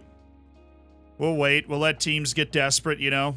Oh, there's the European Under-21 Championships as well. Oh, I'm going to have so much scouting going on. It's ridiculous. Oh, I'm doing so much. Oh, hello, Belgium. I am doing so much youth scouting. It's terrifying. My scout POV. What do you mean? We actually have 2 spots in our scouting staff because of that recent expansion. I think considering what we are now about to throw down for our scouts, we probably should make it a little easier for them. Can I pay scouts more? No, yes, but not enough to get loaner. Okay. There is Maximilian Luftel, who wants to be a chief scout, which is always annoying. But I will give him 2 more years in his contract, and he'll still say no. Which is tragic. Jay Marshall would like to be a scout. I'll up it a little bit, and we will go ahead and sign Jay Marshall to scouting contract, and Jarno Vabecki. How about a 5-year deal, Jarno? He says, all right, I'll pay the compensation on that. We got money. and we know it, and we're just trying to get good scouts in, guys that know their stuff. Yeah, neither of these guys are horrendous mentally, so we'll bring them in. They know a lot of spots. Gonna be good for us. We'll pay out compensation and bring them in. I need scouts. One of those guys will probably reject it anyway. All right, who else are we looking at? Sebastian Salvatierra. A little more interest. A little more interest in Sebastian Salvatierra. Hey, Dom. I know that the answer to this is almost definitely no, but just thought I'd look. When does Evan 24 come out? It's not even announced. It usually comes out early to mid-November, which means there is about 5 months left of playing this beautiful game. I'm going to get rid of that. Okay, the interest is going up. The interest for Sebastian Salvatierra is going up. It is club going up on a Tuesday here. 44 million. I'm going to accept that. I am not going to give the ultimatum because I'm going to try and go even higher than that. I'm going to try and go, you know, I want the 50, really. But they said no. But 44 million is a lot of cash, dude. That's a lot of cash for a guy we paid 7 million for. He's clearly at a high watermark. There is like, 78 million. They're sitting here like we know exactly how good Fremont is. We know exactly how good this guy is. Joe Bershik. Yeah, he's just into contract. I know he would need to be persuaded. Well, they might be able to persuade him with a serious amount of money.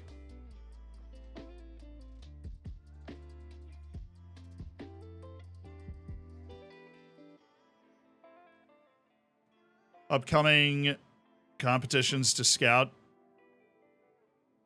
World Cup qualification in Asia. Dude, World Cup qualification in Asia has already kicked off, which is just crazy. Elo being tracked by United. We know! They're the only team. It's so annoying. Just become not interested in him for once. Oh, whatever. Kistner. Oh, yes, my boy Osnieldo Kistner. So we actually need a third scout. Dang. Osnieldo Kistner. This is not the time for my scouts to just be leaving. Maximilian Löftel.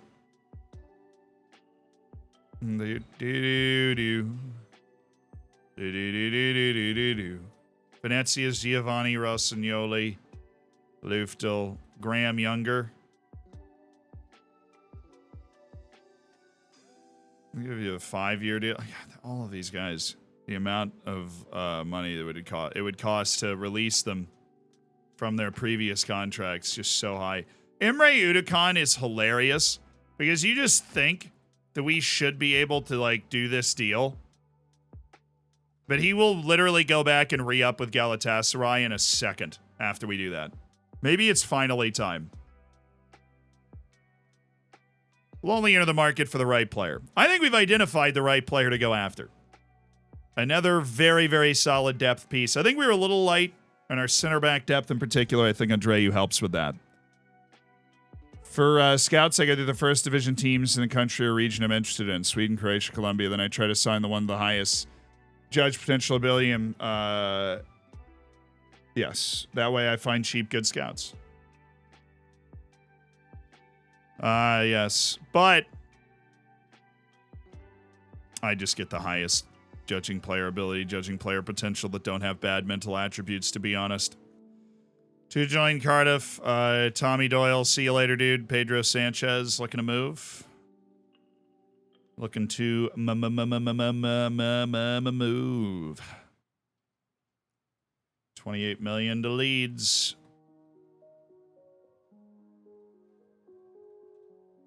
What's this? Where do you feel your squad could be improved? I just say goalkeeper right now. They're like, yes. Right, these are both youth team guys, so just make sure they're on the right team. And work on, what was it, winger? But like, what's your footedness? You know what I'm saying, dude?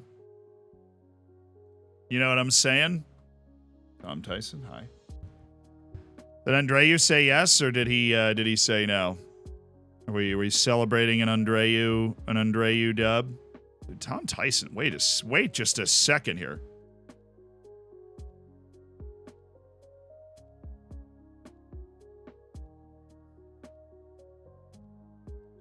Okay, all I'm telling you is if I had this guy in the National League, he would have been the best player in the league by a factor of 5.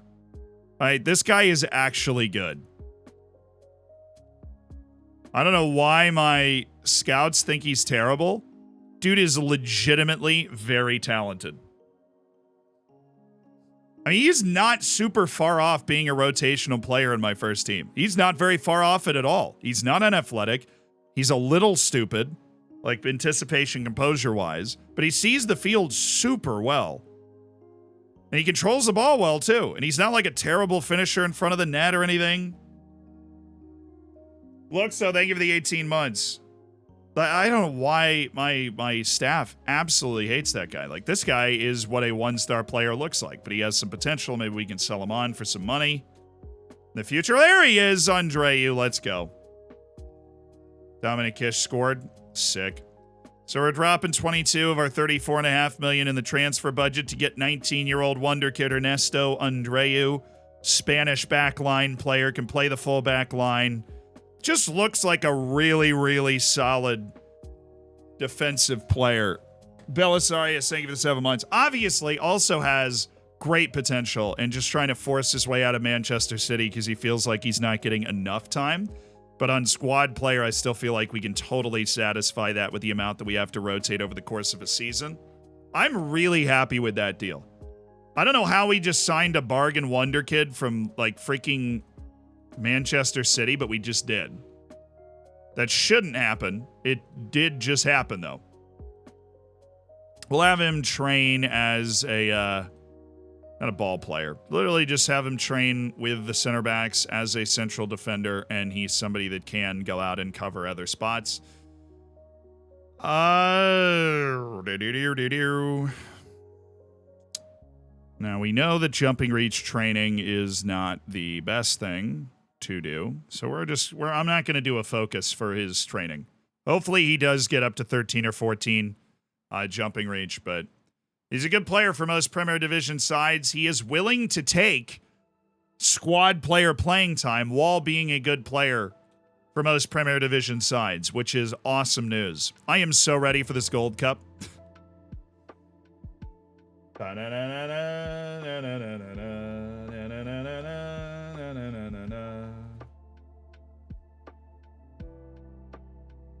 I'll make him a center back. Yeah, him and then Forrester would be like our front 4 center backs, which is great. Valenzuela called up by Mexico for the Gold Cup. Cool.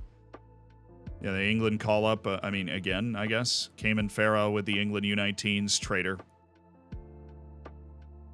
Badia Mwanga with DR Congo. Lopez with Paraguay. Riquero with Uruguay. Azidi is with Nigeria. We found the guy. Mirzad Kadric's chances of an international call-up. No. I hate defensive wingers with a passion. Wilfried, sorry. I'm not going to discuss my selection choices publicly, but yes, of course. I know Cayman Farrow changed a little while ago. It's sad, but like, what are you going to do? I will try to convert him as the coach of the United States national team, but can only do so much. How's this tournament going? I have no idea what this tournament is or how it works or what the rules are. Group stage. You get to the semifinal if you finish first. There are only 3 groups. So I'm assuming that a second place team goes.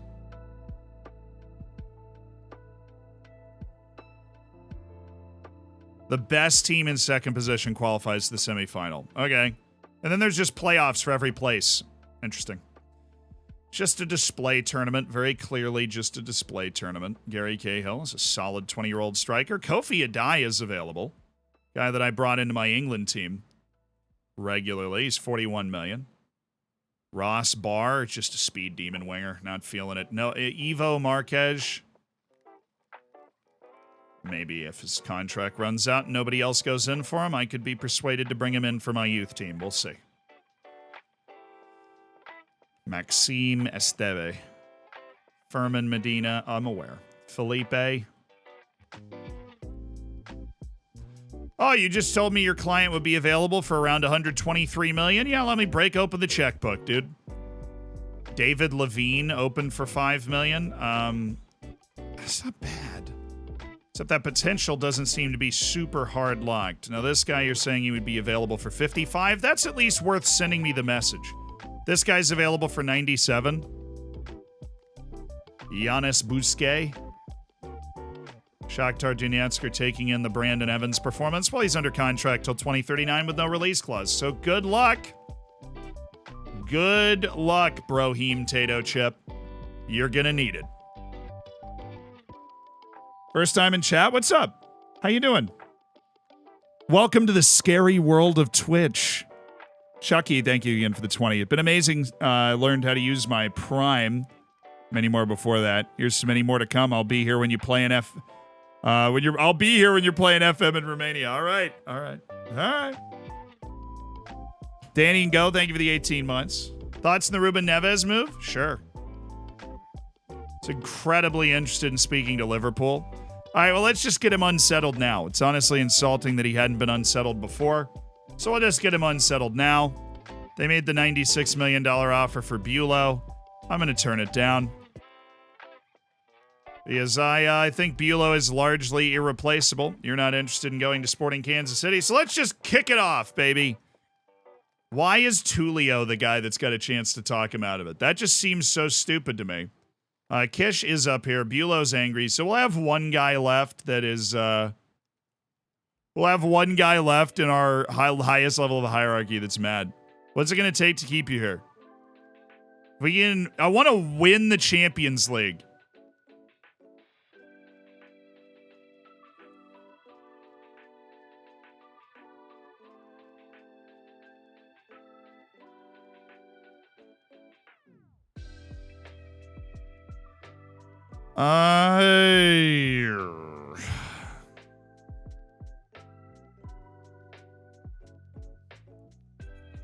No, but what he said is I don't think I can realistically achieve that here. I'm like, brother, we just won the Europa League. It's not like we're super far off that.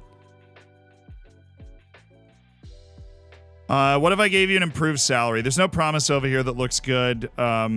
We can bet that we'll have a transfer window that's going to improve the squad, but I'm already in crippling transfer debt, so it's not like we're going to go out and sign super high reputation guys to satisfy that.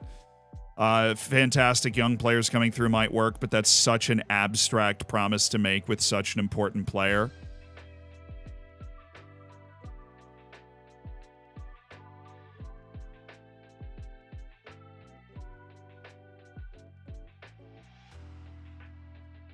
Roberazzi, thank you for the 12 months.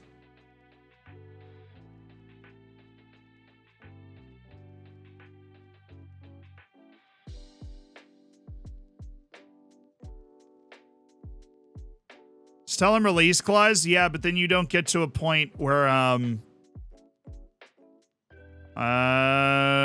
money. This isn't about money, it's about me achieving ambitions in a short career. Unfortunately for you, I need to leave for a chance to do that. You're too important to this team. Dude, will you stop? Why does he keep escalating this? No, I'm stepping around this whole thing, Dom. Absolutely not. I can sell that guy for his release clause anytime that I want to. It's $98 million. I will give him all the time that I can for him to get over being mad at me. You just need to keep winning in the meantime. I frickin' knew it. This cheese. Vabaki said yes, so we did get one of the two scouts that we went after. The other one said no. Old Marshall said no. Thomas Loner's. Yeah, so we're basically... You just wait for them to become not mad at you is where we're at now. Chief Scout Lee Dunn from Middlesbrough. He's very good. It's very good. Very good show, lads. Very good show. Take Lee Dunn. We'll make him the next great scout.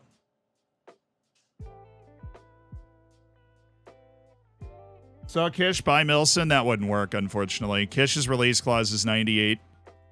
which is hilarious because we bought him for 9, so it was really high at the time, but then immediately it became like very obviously undervaluing what he would be worth in like an open market situation. But you know, we will do what we're doing with Bulow and wait for teams to not be interested in him. Make it clear we're going to be, wow, okay. 16-year-old Aussie Tom Greenall. Looks like he might have some decent potential. I am curious. Those types of guys. There's a chance that they're good. It's not high, but we just don't have a lot of scouting knowledge on these Aussies. I'm just going to have to go get some game tape and take a look, huh?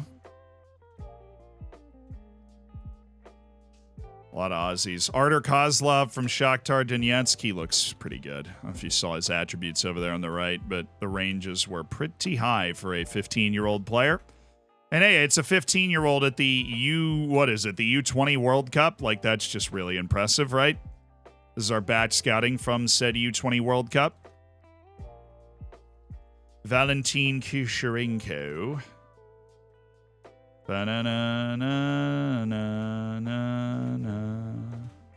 Little New Zealand action, I think, there. Wishan Itamat.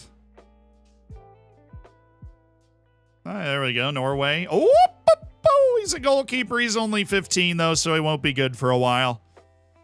But, you know, that could long-term solve some goalkeeper questions. National team.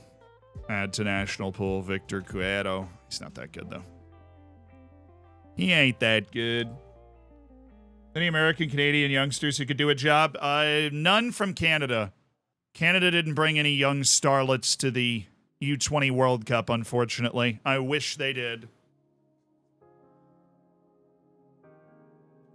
Yeah, hopefully we become a 4-star rep. I mean, our rep is going to go up a lot. I really hope it goes up like an absolute ton. Baptiste Pito. 28-year-old winger going for $65 million. I don't see that every day. $23.5 million for a 30-year-old. There's some money moving around now. Let's go more transfers, baby. Yeah, the transfer window is going to get spicy. Dom Kish has been dramatically unsettled by Liverpool. Fat chance. If I'm selling him, it's got to be like Real Madrid or something. I don't want to have to play him all the time. Rafael Costa Giannis. Oh, he's 18, dude. Just going to put him on the loan list. Contract out at the end of the year. We'll give him the future prospect. We are going to look to loan him. Lower his upfront wage. Raise his he plays for us wage. Pedro Sanchez still working on his move. Okay. Our staff meeting. 22 topics, apparently.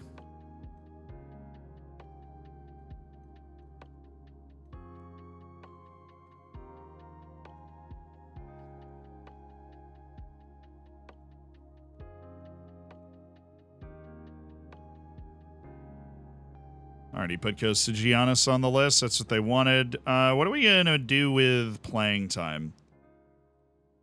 He's still in star player, but he's got to be aware of the fact that his fatigue is like a problem. Do you have an agent? Please tell me you have an agent, and then this is like actually legit.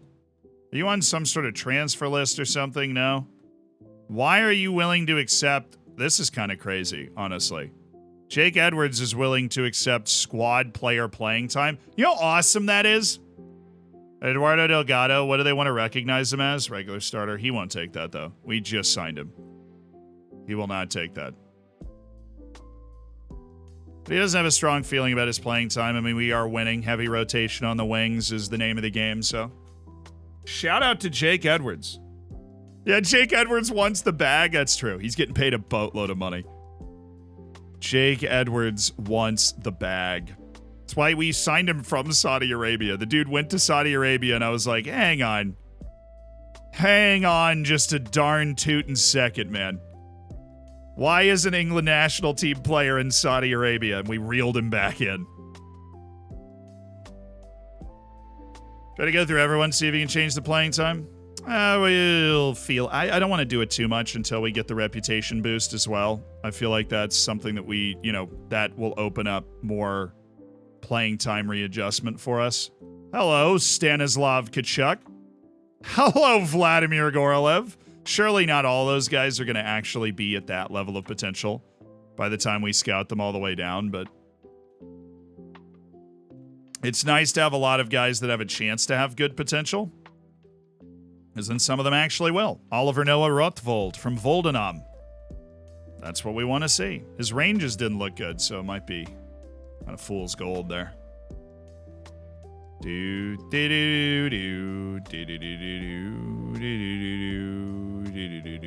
I think that's just so bad.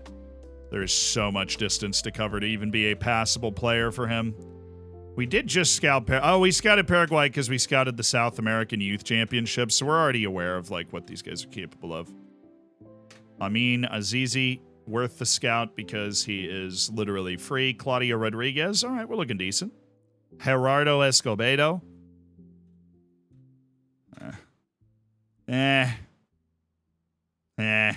My scouts are working fast, though.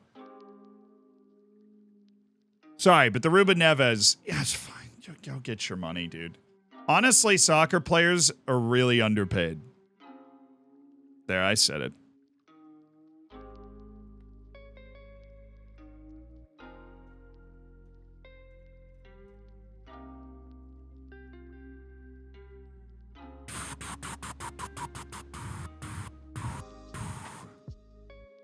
Send him to League One. That looks good.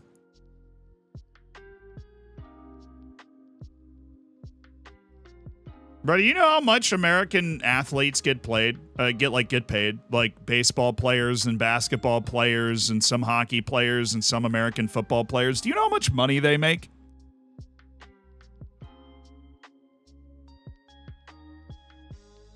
And that's in most of those sports. They triggered it again. We might actually lose Bulow this time. God, freaking dang it. All right, we're going to try to, offer out for 75 and see if we can bait in another offer, but we might lose Bulow this time around. That's crazy that he never became not upset. All right. Chelsea, Bayern, Real Madrid, please. I am going to take your offers. Thank you. But United wants to pay us under $3 million, which is a bargain. How delighted were you to see Dominic Kish on the score sheet? It was great.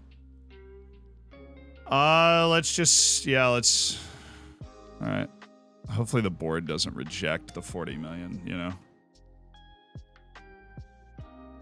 Because there is a floor on this where the board will be like, that's too little, and they won't even take it. Bulow wanted to go to Bayern Munich last time. As long as he likes Bayern Munich more than Manchester United, then we'll still be okay. But it's all just going to come down to his decisions, and that's terrifying, isn't it?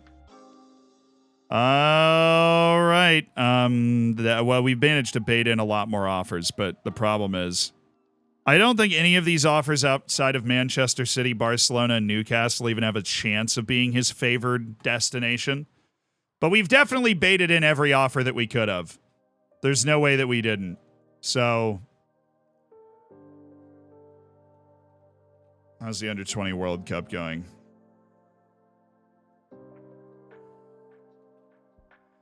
Let's just type in World Cup and look for the U20 World Cup, which just ended. Brazil beat Paraguay in the final. Wow, I didn't see that coming. Okay. So, everybody makes it out of the first round except for the very bad teams. Tahiti literally beat Indonesia. Tahiti got a win at the U20 World Cup, which is crazy. So, in the next round, it was Brazil 2-0 over Turkey. England and the U.S. Went to pens. England won. Ghana beat Canada. Ivory Coast beat New Zealand. Colombia beat Ukraine. That's wild. Ukraine's team's actually really good. Denmark beat Argentina in extra time. Paraguay beat Honduras. Germany beat Norway. Then Brazil beat England in the quarterfinal. Ivory Coast beat Ghana. Huge derby there in the quarterfinal. Denmark beat Colombia, and Paraguay beat Germany 3-2. which is crazy. Semifinals, we had Brazil beat Ivory Coast 8-0. And Paraguay beat Denmark 3-0, which is also pretty nuts. Denmark then beat Ivory Coast 4-0. Ivory Coast apparently falling apart after making it to the semifinal. Brutal, but Brazil has won it. Bids blocked by the board. Agree to cancel deal. Don't care. The Arsenal bid and the Real Sociedad bid blocked by the board. Totally agree. Those bids were much lower than the other offers that came in. All right. All good. The Marcelo guy looks nice. 13 goals. Probably already in a huge team. But I suppose we don't know that for sure. Skybet League 1. Important player, but 0% of the wage. I mean, I guess the wage is only 30. No, it's gonna be like 90,000. Rafael Costa Giannis. That's it. We did sign Lee Dunn, so we got ourselves another scout, our massive scouting department.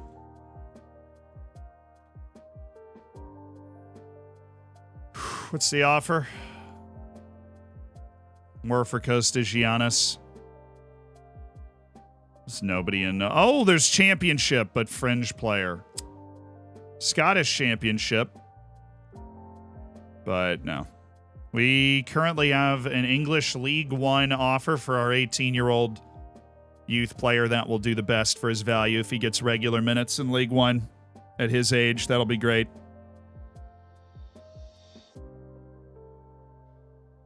Oh, I should go look at Marcelo. I was saying those things, but I'm like, we should know who he is. Salvatierra snubs Nottingham Forest. All right, that's fine. That's totally fine. What asking price is offensive to you? Be happy with that asking price? All right, let's put a 50 million asking price on Salvatierra. He's happy with it. I'm happy with it. If you want Sebastian, it's going to cost you 50 million. The guy just won Young Player of the Tournament in the Europa League. He's a fringe player for the Argentina national team. Had a big season for us. Who will replace Bulow? Hopefully nobody. As long as Bayern Munich comes through. Nope. And nope.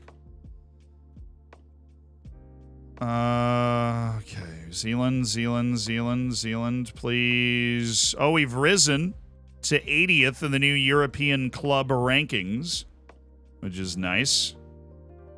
80th is pretty sweet. We have now, we've accomplished all of that with just one season in Europe. So as long as we can stay competing in Europe, then we'll be okay. Italy and England clinch the highest coefficient spots, which is nice.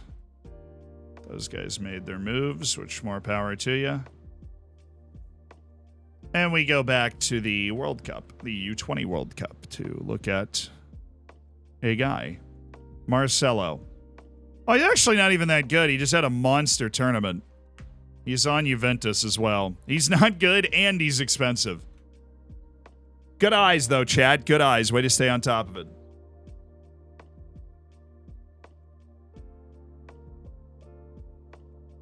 Remind Aberdeen. Yeah, well, that's just European club rankings. That's like coefficient stuff. The UEFA Under-21 Championship. So we're going straight from the U21 World Cup to the Under-20 the U20 World Cup to the Under-21 European Championship. All right, so Angelo, Lawrence, Mitchell Evans, those guys. Those lads, and then I will actually take a snap at those guys as well. There is so much wonderful scouting out there to be had in this window. Oh. This is what dreams are made of. Oh.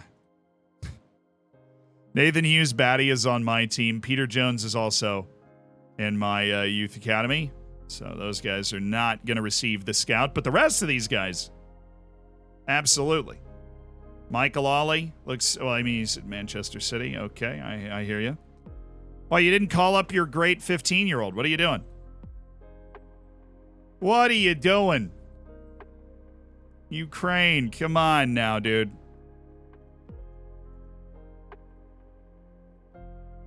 All right. Croatia and Serbia in the same group. Totally cool. Totally chill. Vartan Miladin. Like I might actually have scouted that guy already. I'm interested to see what the difference is in the call-ups between the two. Be like, yes. We are going to have some overlap, obviously, but then the scouting reports will come out very quickly. We have some overlap. So Denmark is one of those countries that we could find somebody fabulous right there. Dutraore, Maxence Paget.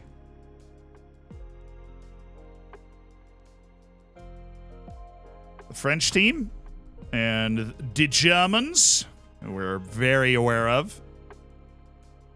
Apparently, you know what I'm saying? Davud Nabizadeh. Ah, yes, thank you. Romania. This is a nice group of players that we just haven't had a chance to scout. Oops.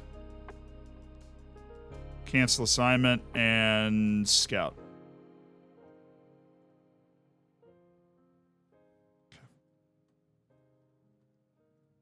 And Spain, pretty weird call-up with a few super young dudes and then some of the older guys around. Austria, we haven't had a chance to scout their youth teams. Be nice. Belgium, they just sent a team to that weird, like, French sport thing. So who knows if we've scouted any of those guys yet. Portugal.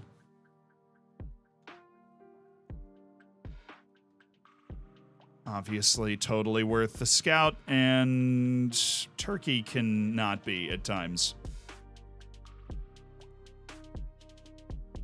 But we got to scout everybody. I mean, it's the frickin' U21 European Championships. We look at those teams. Home, thank you for the 22 months. Ben, thank you for the 31. Zebra Strike, thank you for the 8 months, too. Love the Norwegian called Nixon. Yeah, you mix it up every once in a while with the names. Greek national team, nowhere to be found. Honestly, I haven't seen them in a single youth or senior tournament this entire time. Greece is down bad. Yeah, I tried to sign Ange Postecoglou when he was still in Japan. They had a sense. Maybe that would have turned things around for him. They had that spidey sense that Ange was going to be a big deal. Been a while since I caught a live stream. Much love, Zed, and thanks for the content.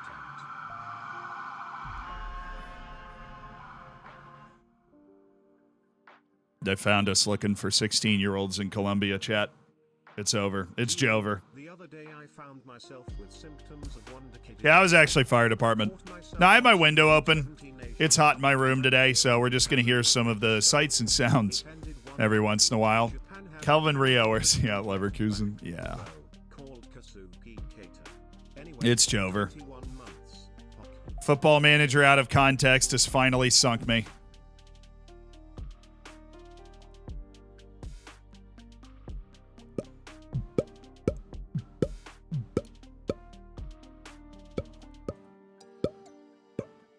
Hey, Eduardo. Hello.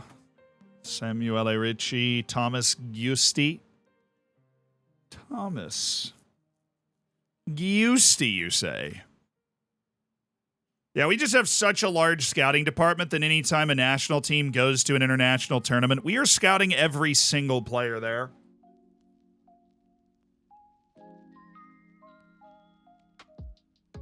I'll let everyone there at AC. Mine's broken right now, so that's why my window's open.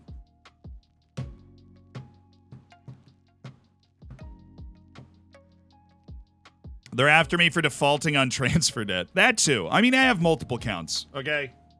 Me and my transfer debt not looking too hot either. But what are you going to do?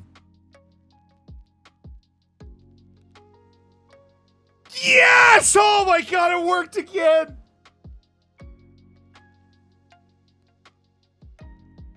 I am cucking Manchester United so hard right now.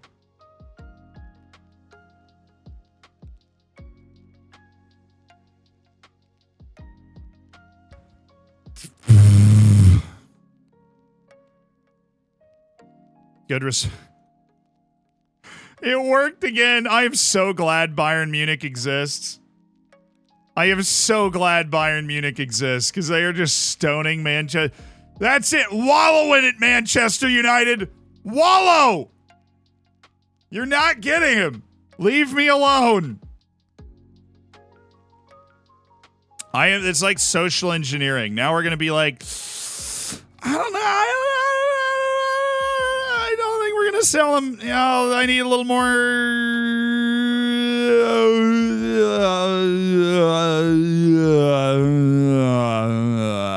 time to decide. I need a little more time to decide. Okay, look, it takes me a long time to make decisions. We did that. What was the first time we did that? Was last summer or was it last January? I don't remember. It was the first time we'd done that in this save. And oh wow, dude, Grantley Poor just played for England. He has grown up so much in the last year. Grantley Poor is now England's left back. Oh yes. Smartest 20 mil I've ever spent. Z hates families. Yeah, he wants to go to Bayern Munich for his family. And he do be staying mad, though. So we'll see how long he stays mad at me for it. Because he did just stay mad all the way after the January window. He just stayed mad.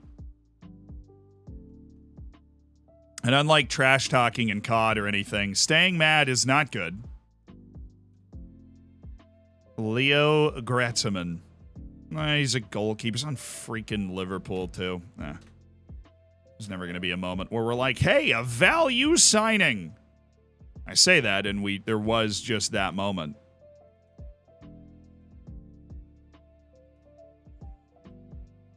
Our value signing of this offseason was just grabbing a dude that was on Manchester City somehow. And he just really wanted to leave. And we were more than happy to help him with that.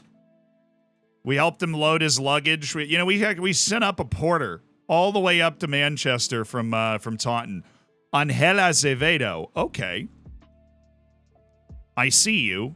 I raise you a Deep Dark Desire shortlist. Ladies and gentlemen, we got one. We got two. Actually, we got two. Ignacio de Maria Palomeque. Yeah. Available for the serious cheaps. Ooh, Argentina. Is there anybody with the surname Messi? I'm just checking. Like an actual regen would be nice. You know, actually kind of coming up a little empty-handed here. Never mind. Daniel Benitez, there we go. We got one with a real chance. Chancel, but you just stop honking. They're not going anywhere. Billy Incololo. All right. Playing at Bromley, too. Might be a very accessible DR Congo kid. Victor Carrero. Yeah, I thought I already added him to my national pool here. Bagpuss. Yes. Somebody is apparently doing something they shouldn't be on the road outside, and they are getting the business for it. Welcome to New York. Welcome to New York. But a reputation boost is hitting in 6 days. So we'll see how much we've been able to do. Season turnover in 6 days as well. We've made one nice signing before we get into the window. And we have managed to save David Bulow. No, but serious question. I hadn't thought about it, but there is a contingent on the in the YouTube comments. There is a contingent in the YouTube comments that thinks our method of handling the release clause is cheesy.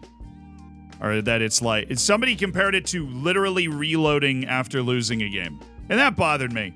But the reason it bothered me is because I don't want to come off like I'm cheating in the game. Right? So I just wanted to open up the floor.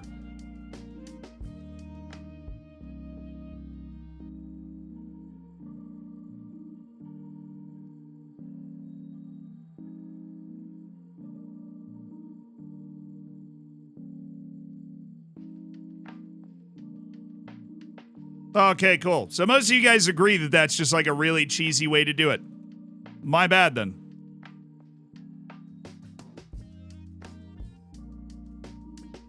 I'll cancel it. Then the next time a release clause is met, we'll just let them go. I had no idea. But we don't want to do anything that comes off as cheesy, so we will I've literally made a video about that before. Felt like it was just, intense transfer negotiation, finding a way to survive, but I will not fight it in the future. We'll just let it happen.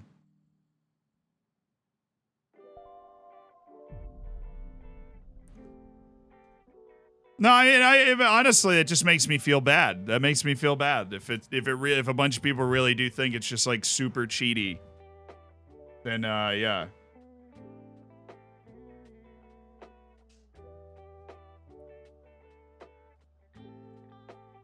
I mean, for me, it is within the mechanics of the game that like the argument that I typically when I explained it when I made a video about it, I'm like, this is how the game works. He's interested in Lester, but he doesn't want to go. I want to keep him around. He's not worth that much money. Oh, Paxton's actually worth money. Oh, okay. I had no idea. Probably not that much, though. Let's start at 750.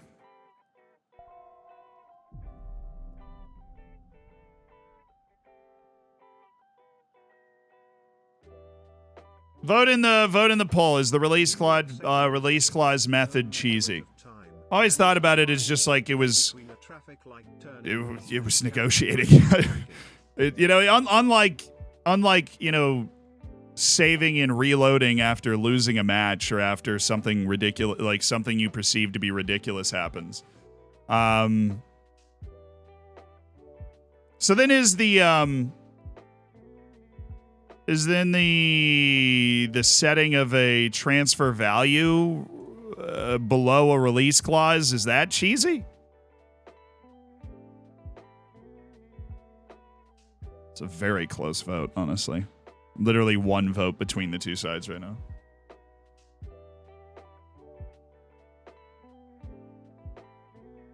No, that's fine. All right, well, then I just set the release clause at like 65 and I'll never get... Like, do you understand what I'm talking about? If one's cheesy, then the other one's cheesy.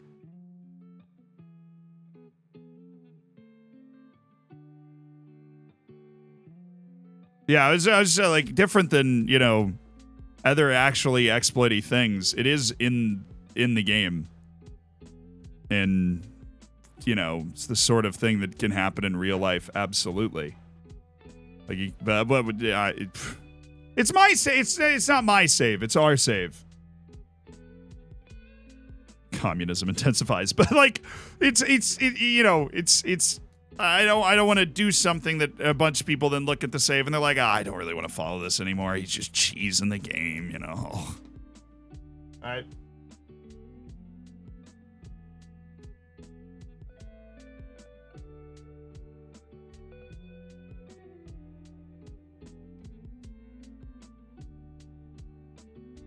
It's like cheesing transfer convos. Okay, well, there's no way that's cheesy, Francis. Saying they're influential in the locker room and they stay, that's cheesy. The issues, the clauses being met? Yeah, well, if I just set his transfer value at freaking 55 million or whatever. If I'd set his transfer value at 46 million, nobody's ever going to get near his release clause, so I won't even have to do the cheese thing. What you perceive to be the cheese thing. So I'll just do that. If you guys don't think that's cheesy, I'll just do that. And then we won't have to deal with it. Okay. If that's less cheesy, either way they would have stayed on our team, so. Vote says it's not cheesy. Well, it's really close though. Like, it's literally 52 to 48 right now. It's incredibly close. So, if this is the less cheesy way to do it, if this is the way that you guys feel is more authentic and more of a real way to do it, then we will do it this way and not the other way. Okay?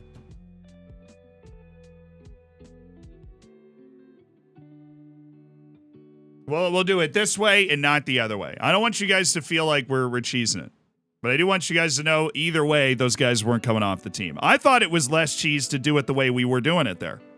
Because this way guarantees they're not leaving. But the other, like this way feels more cheesy to me than the other way, but to you guys it feels better. So I'm in the minority in that. So we'll do it this way. But like the other way, they do have the option. They do have the ability to leave. It's all just it's down to whether, you know, kind of some dumb luck.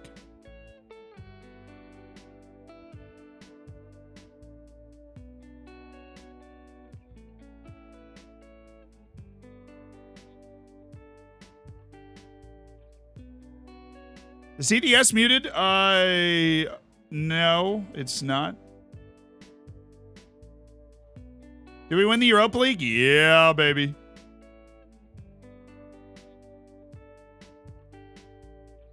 Remove Bilo from the transfer list? True. That was something that we added. So we'll remove him. But yeah, this way feels more cheesy than the other way. To me. But either way, like, the only way they were going to leave the team in the other way is if the team that they wanted to go to the most met their release clause. Connor Cutler. Frickin' baller. Why can't Cayman Farrow have been that guy? Some long burn developing center back. That was the superstar wonder kid I got. I mean, that's really, you know, beggars can't be choosers here. He's the best guy that's ever come through our academy. But still. Danny Leva's in the U.S. team. Oh, I got to pick my team today. All right. I did a TTS dono, but it didn't play or you missed it. Let me look. It's on today.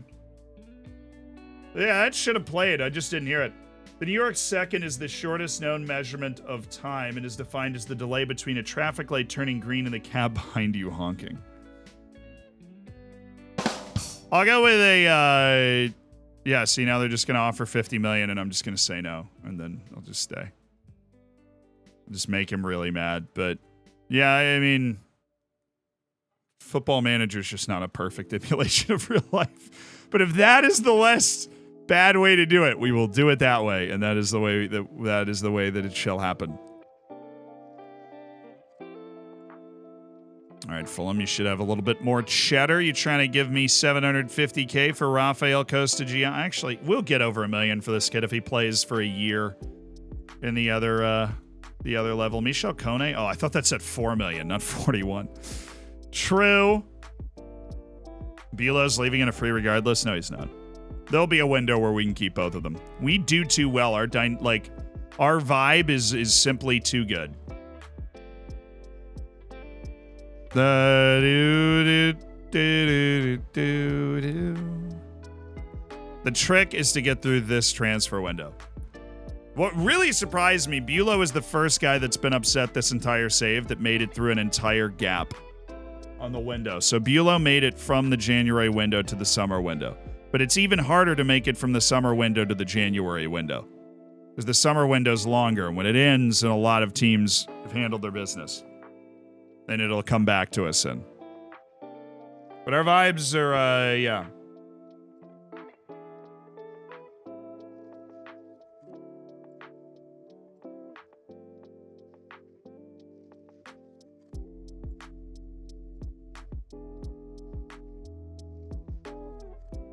Is it better to sell the players and have them all be sad? Nope.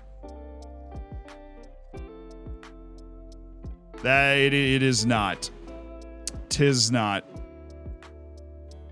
You might be wondering why. Well, because we are at a level where there is not another one of those players anywhere in the world. Right? That player is not replaceable. This isn't Moneyball here. We're not replacing him in the aggregate, right? We're at a level where they're not replaceable anywhere. So you sell Dom Kish to Liverpool and David Bulow to Manchester United, then you're sitting there and you have, you're playing against those two guys forever, and they're both really good. And there's just not going to be another guy that's that good. You're just going to have to work around the fact that they're there. What is that noise? So a lot of guys like Salvatierra makes complete sense to sell somebody like Salvatierra. Even somebody like Oliver Martin or Mauri. Because there are other players that can do that. But Yeah.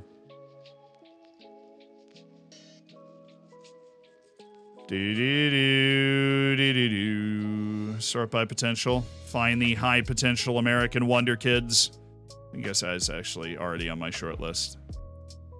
Michel Escobedo at Nijmegen. I already know about Prince Hines. He plays somewhere irrelevant. QPR, yeah. I know he played in England. Selling them to a downgrade. Well, I'm just describing the reason that we don't want to sell them for any amount of money that's not something that's just an overpay on any player. Like if Manchester United showed up with 175 million for David Bulow, I would take that because we could build an unbelievable team with $175 million. We could sign a couple of world-class players with that money, right? But 98 million for Dom Kish. We're not going to get another guy that good for that amount of money. We're just not. So that's the logic for why we want to keep them on the team. They're both under long contracts. The only issue is the release clause, which for Kish is 98 million, for Bulow's 103. So the way that I've always done it, but people on YouTube, it was a smaller group on YouTube were kind of up in arms. They were disappointed that I was using a cheesy tactic, which I've always used. Right? The Bate save. We won the Champions League in 9 years. We used HK in Iceland in 2018. I have known about that forever. I've put it in YouTube videos. Yeah.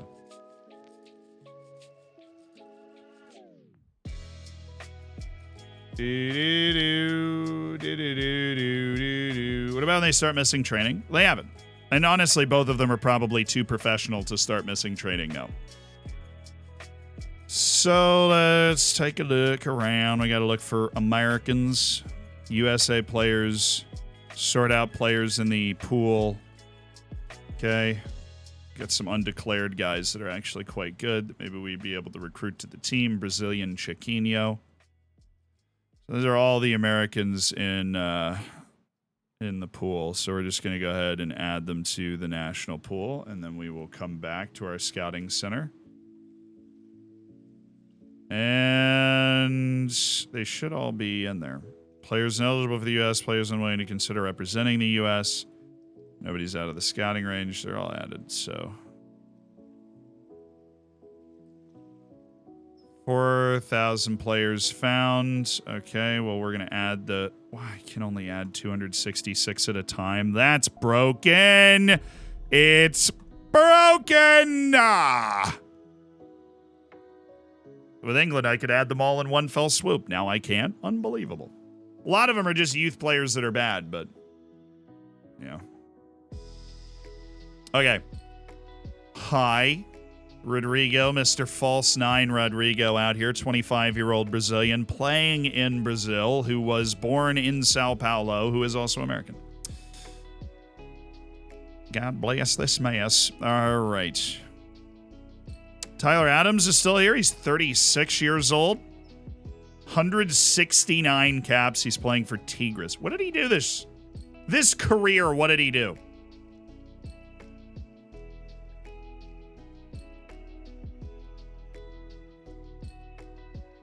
What's happening at $40 million for a $100 million player? Yeah, here's the thing.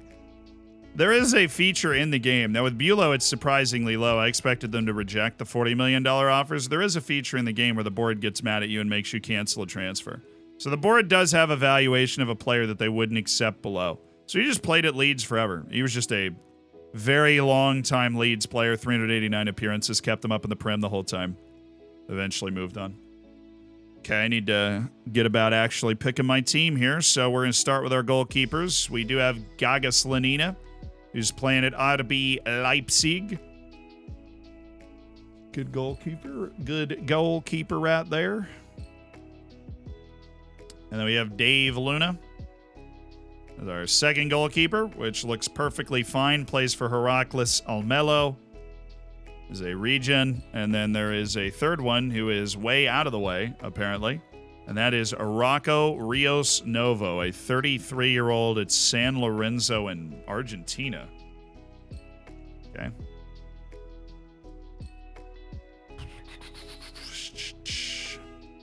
Now, there is Ben Wilds, the 28-year-old American who plays for Sensi. John Torres, the 24-year-old American who plays for Minnesota. Kendall Ponce plays for Napoli. As a fringe guy, I am sure. Brian Mayer, who has never played for the U.S. But why are these guys so highly rated? Because the obvious answer is Marcos Rios Novo, because he just... He's not like a super obvious answer, but... The obvious answer, guys. Mauricio Maslovsky changing his nationality at 35. Stuart Alessandro. Okay, these guys are bad. Stuart Alessandro. Javier Bustos. Let me look at it one more time. This is literally for our third string goalkeeper. And we already have, like, we have one great goalkeeper. That's all we need. We're the United States. We get one great goalkeeper and then we ride it out. I'll take Kendall Ponce. So I'm going to drop Rocco Rios Novo and bring up Kendall Ponce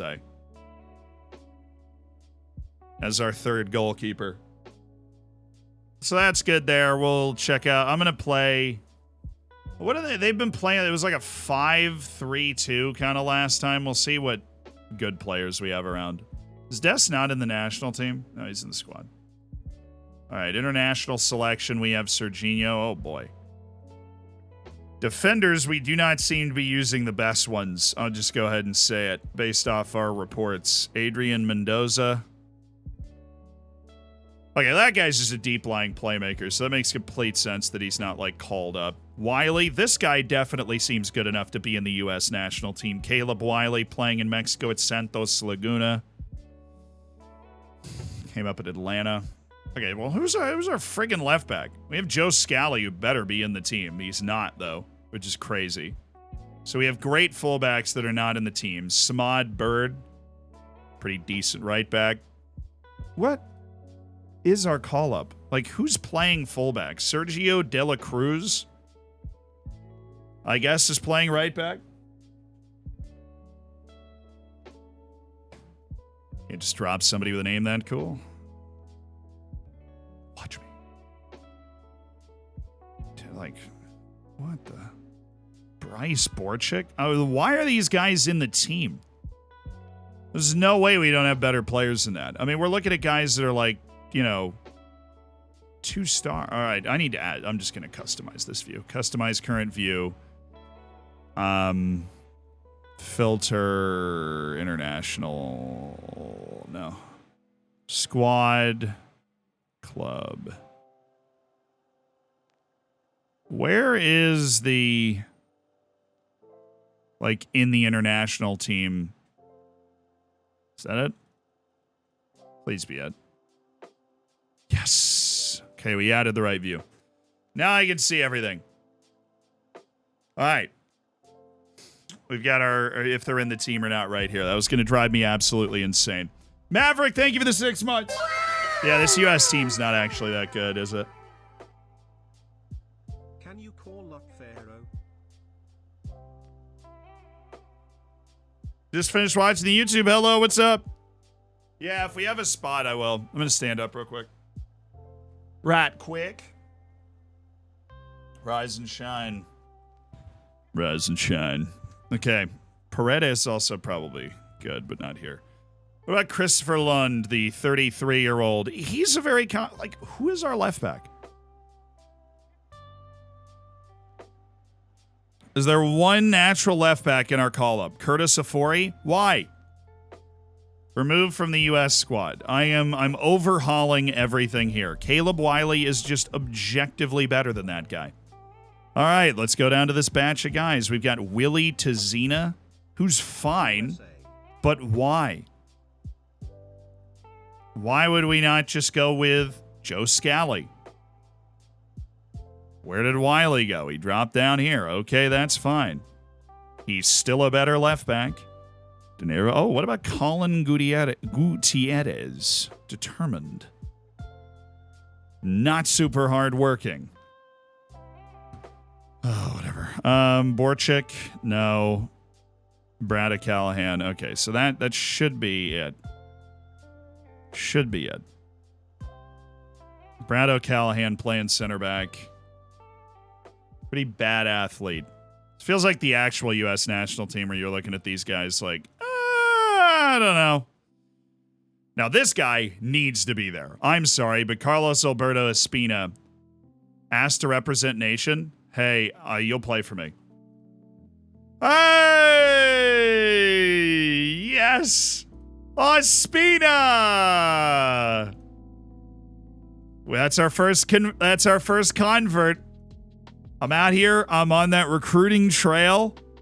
I didn't even know we needed to recruit that guy, but Carlos Alberto Espina, welcome to the U.S. national team, brother.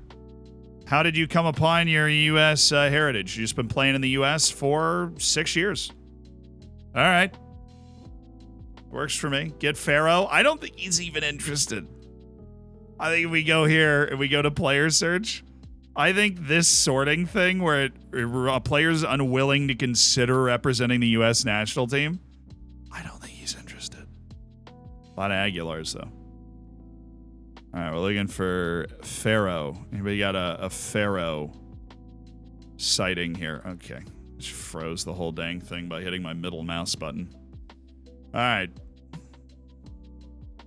Don't make me actually go type his name into a freaking search bar. Okay, this should be easy. Pharaoh. Nope.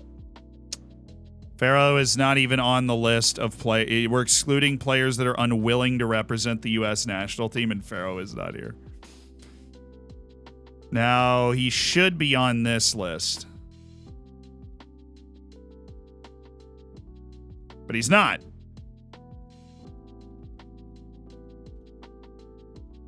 Cayman.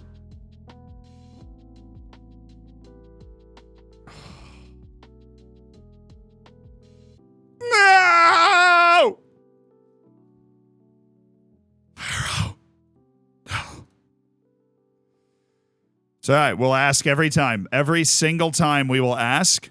And every single time he will say no until the one time that he does not. Henry Polito, 8 days to 3 weeks. Well, you are one of the better center backs that we have available. Also Colombian. I guess it's just these Colombian guys that have come to the MLS 6 years ago and become U.S. citizens and now can play for the United States.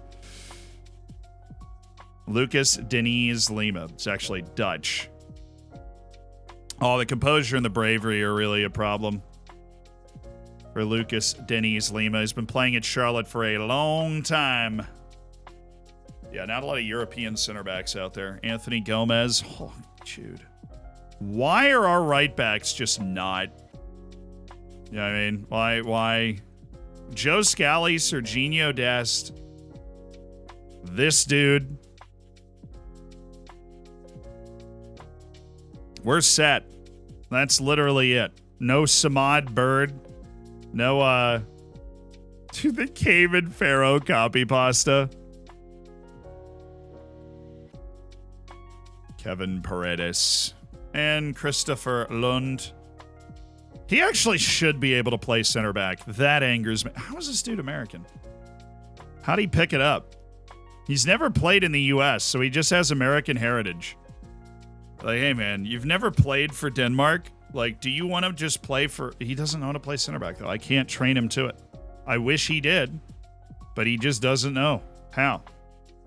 Colin Gutierrez is, while not a guy that we want at left back, he's a guy that we want at center back, I think.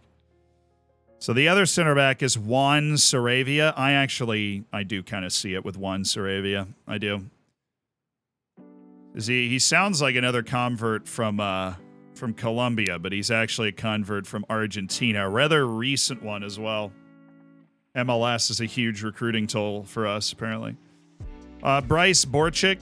I'm sorry, just not enough overall talent for me to have you on this team, Bryce. So I'm going to go ahead and bring Colin Gutierrez in, the 23-year-old at New England Revolution, to play as a center back. And Polito's hurt, or else he'd be in the conversation, and Lucas Deniz Lima is just a little stupid for my taste. We should look at Kenneth Moreno, but also has like some serious lapses. Then there's Brad O'Callahan and Antonio Espigatis, who has 5 composure, which is just a death sentence. All right, then Anthony Gomez, right? We were really impressed with Anthony Gomez and the way he plays the game. So we'll pick him up. That means we've got to get rid of Chris Richards. Oh, shoot. Chris freaking Richards is here. So I don't need... Actually, I guess Dest might not count as a defender. I have 5 center backs. I've got Espina. No, I don't. I have Espina. Where'd the guy go? Where did Gutierrez go down there? Anyways, Colin Gutierrez. Complex. Did Farrow declare for England already? I mean, he's just switched, so I don't think he wants to consider switching again. But if we can torpedo his development effectively, then maybe we can help the U.S., because then he'd be available for the U.S. Actually, you're quite decent. Reese Williams.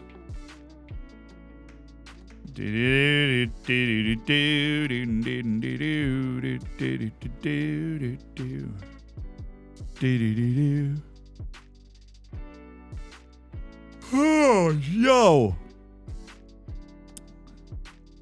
So our center backs. Ospina, Saravia, Richards, Colin Gutierrez. Those are our center backs. Our left backs, Caleb Wiley. And I kind of want to bring in Christopher Lund. Anyways, right backs, Joe Scally, Serginho Dest. So what are you doing here? You're a defensive midfielder, so you don't count as anything. Sergio De La Cruz, we have to remove you from the U.S. squad. I'm sorry, boss. Sergio De La Cruz, not tall enough to play the central defensive positions. So remove him and then add Anthony Gomez. We really love Anthony Gomez at the fullback spot. Francisco Machado, who can play back here, doesn't necessarily count. So yeah, our center back spots are okay. Our center back spot is okay. Reese Williams is close to being good enough. Gutierrez definitely at that. Most of these fullbacks aren't going to have the ability to play center back. That was an unusual thing that one did. Definitely not Curtis Afori or John Tolkien. Can kind of do it, but he's just not as good. George Bello. How you doing, man? And Noah Allen. Definitely not. Okay, so that's our defense sorted. Let's go to our midfield. We'll just set up a little 4-3-3. For this tournament. Should be nice enough. So Quinn Sullivan's a no-brainer. This dude's turned into a stud. He plays for Cullen. Played at Brentford for a long time. He is evidently one of our best players. Yunus Musa locking down that defensive midfield spot as the number 1 option at 32 years old. Love to see it. Malik Tillman's not a midfielder per se. Gio Reyna could be. Could also just be one of our attacking wing players. It should be fun.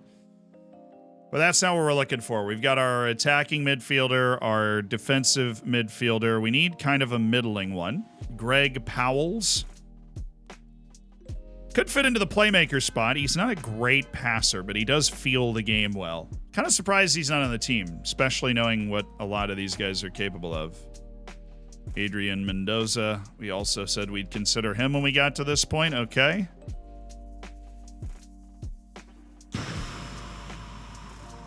It's De La Cruz's mother here. He's in the room now crying. Forget about it. So, anybody here that's just like super undeserving of the call up? Because that does happen sometimes. Nobody? All right. Wait, what? Chiquinho is in the national? No, he's not. Okay. We can ask Chiquinho to play, but I don't think he's good enough. All right, so everybody that's in our midfield is here. That would be Prince Hines, who's a darn good player, honestly. 22-year-old American on loan from Arsenal at QPR. John Garcia is in our call-up. I happen to not think he's a super darn good player, so I'm going to remove John Garcia from the U.S. squad. Opens up one spot. Then there's Wiley. Oh, Obed Vargas is here. competent national team player. Guy broke into the Seattle Sounders team at 16. It's actually a pretty hot prospect in real life. Call Reyna or his parents? Yeah, I'm not looking forward to dealing with the family Reyna. All right, so Greg Powell's should come in. I think Greg Powell's athletic, good feel for the game. We got rid of a ball winner and added another playmaker. So now we've got 3 midfielders approved. Quinn Sullivan, Yunus Musa, and Greg Powell's. Prince Hines makes 4. He's a guy that plays kind of the deeper lying playmaker role along with Powell's. Athletic, smart. Okay, now let's look at Alfie Ramirez. Good athlete. Has the potential. Contracted to Hoffenheim, where he's made 13 appearances. They picked him up from Houston Dynamo. Danny Leyva. A very good box-to-box there. Very good box-to-box. Curious. Very curious indeed. So Quinn Sullivan, Yunus Musa, Greg Powell's, Prince Hines. That's 2 more spots left in our midfield. We're going to have 6 midfielders. The way we want to build this. And Obed Vargas has taken up one of those spots. And I do believe the other spot is being taken up by someone in the offensive third. We have one too many offensive players. But right now, I am feeling that Obed Vargas is... is he really? Is he really? Is Danny Leyva better? Danny Leyva's better. Dang it. All right, Obed Vargas is out. Removed from the squad. Danny Leyva's in. Calling up Danny Leyva, and we've got 1 spot left. Which I don't really want to give to Adrian Mendoza, even though they think he's very good. John Garcia. Trying to work his way back in there. And then Obed Vargas shooting up here. Like all of a sudden we don't know how good he is. Or we go Tyler Adams. I'm going to bring Tyler. I'm totally just bringing Tyler. I'm going to bring Tyler. We'll turn it over to Alfie Ramirez for the next tournament. Tyler's retiring at the end of the Gold Cup, so. Tyler Adams. All right. Oh, Gianluca Buzio. I hadn't seen your name yet. Let's have a look. Oh, you can pick out some dimes, though. Nah, but it's Danny Leyva for sure. Matt Taylor. Oh, you're not good enough. Pricey, not Prince. I always think it's Prince. I was saying that earlier. Like when we added him to our short list, I was also saying that. Attackers and attacking midfielders. So, our left wings, Malik Tillman and Gio Reyna. Our strikers, Diego Corona and Hayden Redhaig. That is very clear. Those guys were great at the World Cup. Our right wings, not quite as obvious. We do have Liam Delap around, but he's actually not super good. Javier Araujo plays right wing. He plays it at intense pace. Plays for Seattle. Came from Uruguay and was born in Uruguay. He's just been in the U.S. forever. Francisco Machado. This guy definitely is just a no. He's off the team. And Dario Sarmiento is also a no. So those guys are getting dropped from my team immediately. Now let's go back to the midfield before I forget and bring Tyler Adams for his swan song. Welcome to the team. And then we do have our spots for essentially right wing. Our strikers and left wings are sorted. We're just looking for guys that can play right wing. Rodrigo can play right wing. Oh, shoot. Give me a little Rodrigo action. Let's make sure. Bruno Cadajeta. Not quite as good as Rodrigo, but he can hold the ball super well with that strength. Sarmiento's there, Vargas. Kevin Paredes. Definitely not. It's totally Rodrigo. It's time to steal the Declaration of Independence. Or a player that Brazil's national pool doesn't care about, but we do. Jamie Bino Gittins is also another player that we could thieve. Rodrigo. Asked to represent nation. No!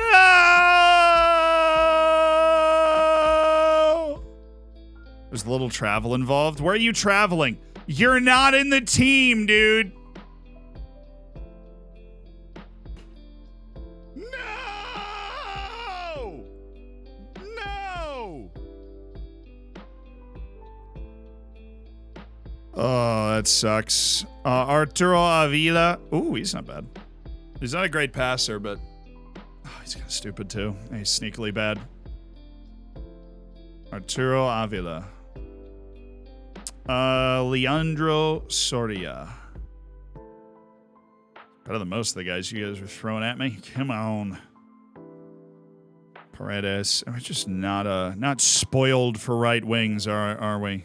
Bruno Carajeta has played for the U.S. in the past. Would be able to play for the U.S. again.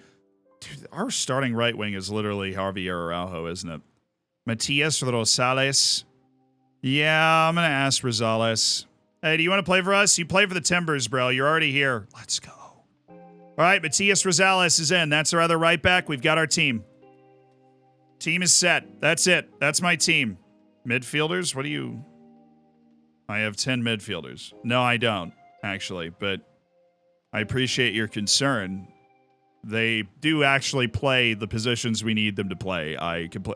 Oh, Araujo's hurt. Oh, God. Great. At the one position that I... At the one position that we're like, yo, I've got no one. Yeah, I was like, I thought that meant injured player, but I didn't see an injured player. I was about to be an idiot, but then I decided, you know, let's not be stupid today. Let's figure it out. Arturo Avila might be the guy that we bring then. I'm gonna tentatively make it Arturo Avila. And I haven't looked at Josh Zimmerman yet. That dude's just a striker. It's about the same ability to facilitate that I do, which is nice. Oh, Cade Cowell really didn't become good at all. Okay. Guy had a really good under-20 World Cup in real life. Dante Seeley? Nah.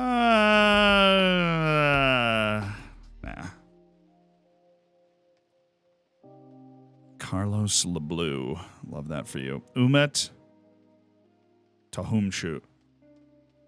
It's fine. Brian Gutierrez. Yeah, I'm going to make it Brian Gutierrez. He's just an okay player. He's got 20 caps for the national team, too.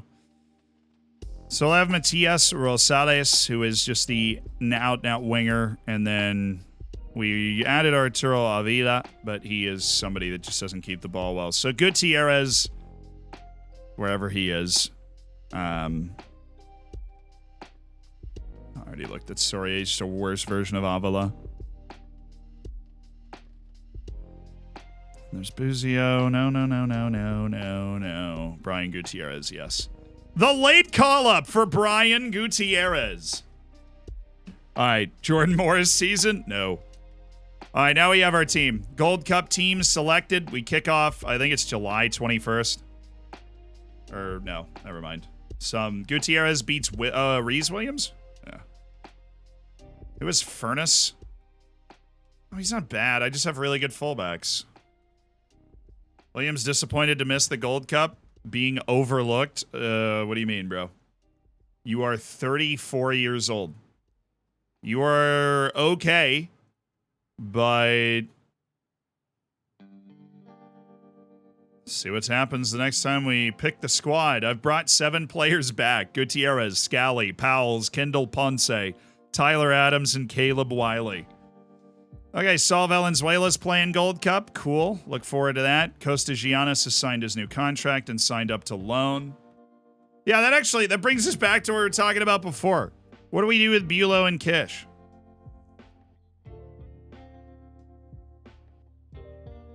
I have no heart. Hey, Bio Gittins getting robbed of a place? Nah. Absolutely not. I don't want to do anything that would be considered cheese by the larger community. We had a vote. Oh my, I forgot him in the Super Cup. We had a vote and people decided it wasn't cheese, but I was obviously heartfelt pleading my case, and it was like 55% of people decided that it wasn't cheese. Because a lot of people do think it's a super cheesy tactic. Let me rephrase that. Would you be comfortable doing it in your save? Just yes or no. Would you be comfortable doing it in your save to, like, keep the guy? I don't know. This is like a recent discovery for me, so I'm just constantly polling chat about basically what we do when we're faced with release clauses. We still lose guys on release clauses sometimes, but you offer them out to other teams below the release clause to have the ability to refuse those contracts. Hughes Batty played. Nice. Both of my youth team guys played. So it's mostly yes, but there are definitely some no's there. The new one, yes. The prior one, no. Really? The prior one's much more dangerous than this one. I mean, this one is literally us just saying, well, his release clause is 50 million or 100 million. Let's just put his asking price at 50. But the thing that happens is that when the asking price is met, then we just say no. You know what I mean? No, I'd actually sell for chips. It was like more yes than the vote that we held. But it still wasn't like all like now Liverpool's just offering 50 million all the time. They offered 53 million for Beulah. We say no. I mean,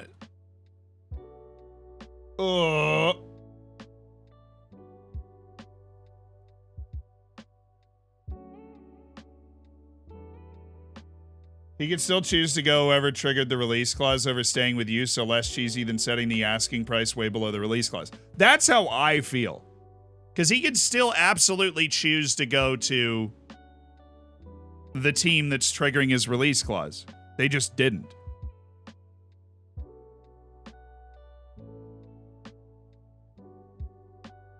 Do you play realistic or not? If you do, then you don't do it and take the 4 or 5 years to get your team to the level those players want to stay. Both are cheesy. Well, that's what we're talking about. Think of the Neymar situation. Any team in their right mind would take 225 whatever million for a player. I don't think Barca was sad about that at all.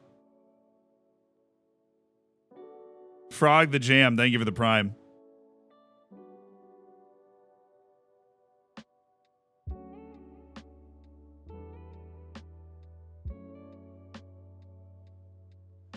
Are there any truth to rumors Tottenham Hotspur could consider a move of Dominic Kish? They're definitely not the main team that's going after him.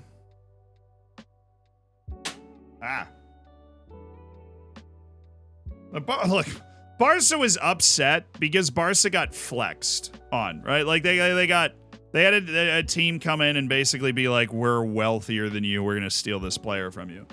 But I think a part of the reason if Barca's still salty about that, they'd be salty about is how stupendously they spent the money they got.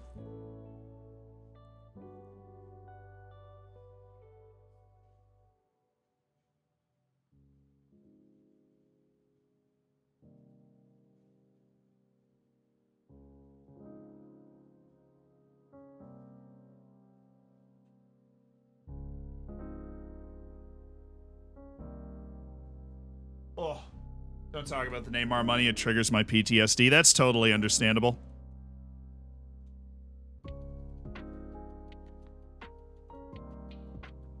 Oh, this guy's like, actually, okay.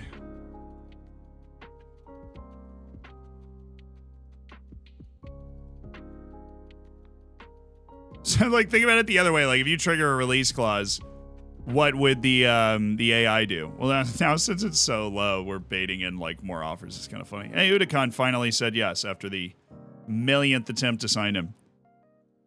I don't think that's a fair question. Like, would the AI do this particular thing? Because the AI, like, I scout differently than the AI. You know, I sign different players than the AI. I structure my transfer deals differently than the AI. So is me betting on myself and taking on huge transfer debt cheesing the game? You know what I mean? Because that, like, unless you're Todd Bowley, nobody else is structuring their deals like that. So I don't think comparing it to, like, the AI is necessarily the smart thing to do it. I think, and I've always said this when I make, I used to obviously make a lot more tutorial videos about FM than I do now. But I've always said this when I made those tutorial videos. It was always like, it's a game. Play it however you want. And the only reason I'm having this conversation is I don't want anybody to be watching this save and then feel like they're disconnected from it because what they're watching is like, you know, oh, they're just cheating. And that was basically what the comment was on the YouTube side of things, was somebody being like, oh, you know, I'm just really let down that he would do this. And I was like, I just hadn't thought about it. I was like, oh, okay, I should bring this up on stream.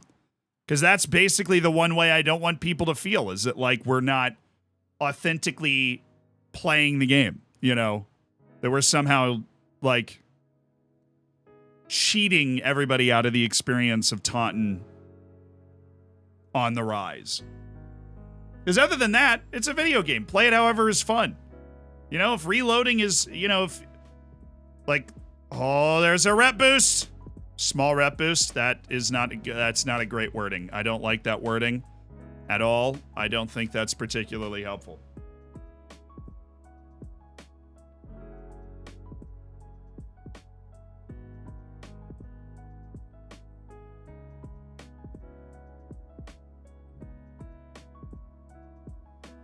Oh, bro, you know it's still 3.5. It is still 3.5, but actually we did jump a fair bit. We're only behind one team that was in the championship last year now, which is still hilariously low. Like, it's just hilariously low. We are not, we've won the Europa League and we do not have a continental reputation. Cool.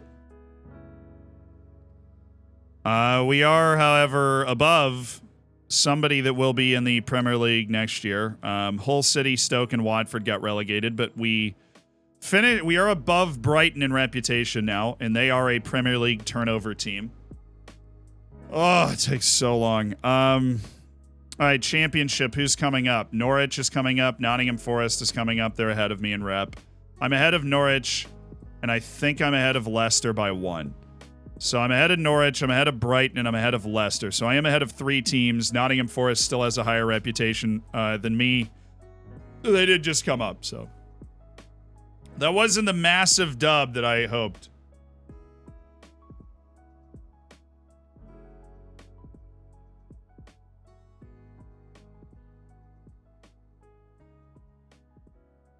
The release clause is cheesing and exploit. Wait, pleased to be in advanced talks with Liverpool. What did I do? Oh, I clicked the wrong button. Oops. Manchester United. No.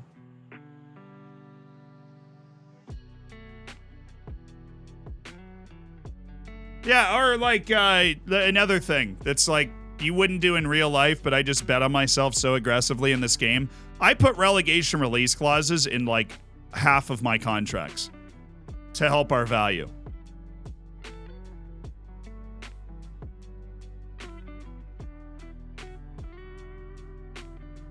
You're liking too much the negative comments. Yeah, that's kind of human nature, though. You don't want anybody to be mad about anything. You just don't want to, you know. If I had my way, nobody would ever be mad about a single thing that I ever did, and everybody would love it. That doesn't happen on the internet. I don't know. All right. I'm going to play it the way we've always played. I don't like these low asking prices. I'm going to take the asking price off. And if they trigger the release clause, then we will try to save them the way that we've always tried to save them. You know, I've played Football Manager a long time. That's the way we like to play. I'm really sorry if that bothers you in any way. I promise that we really try to have like an authentic Football Manager experience and accomplish what we're setting out to accomplish. So. But wait, I don't feel it'd be stupid to just change the way we're doing it now. So we just baited in a ton of offers from those teams by having that low, but we're just gonna do that instead. Yeah, we're gonna do what we've done, what we've always done, and now we're in that hopefully a situation where oh my god. Hopefully we're in a situation where pretty quickly we can renegotiate. Most of our players would sell for that amount of money. It's just not those guys, if we can help it. And we are going to do some financial negotiating jujitsu to keep those dudes on the team. All right? If we can. Which, fortunately, it looks like Bulow can get baited into preferring to go to Bayern Munich, which is like really helpful. All right, we play Haiti in the Gold Cup on the 27th. Now, obviously, the Gold Cup's not the Euros or anything. Really, just the knockouts are going to be intriguing. We should just be able to waltz through the group stage. We got a pretty easy group as well.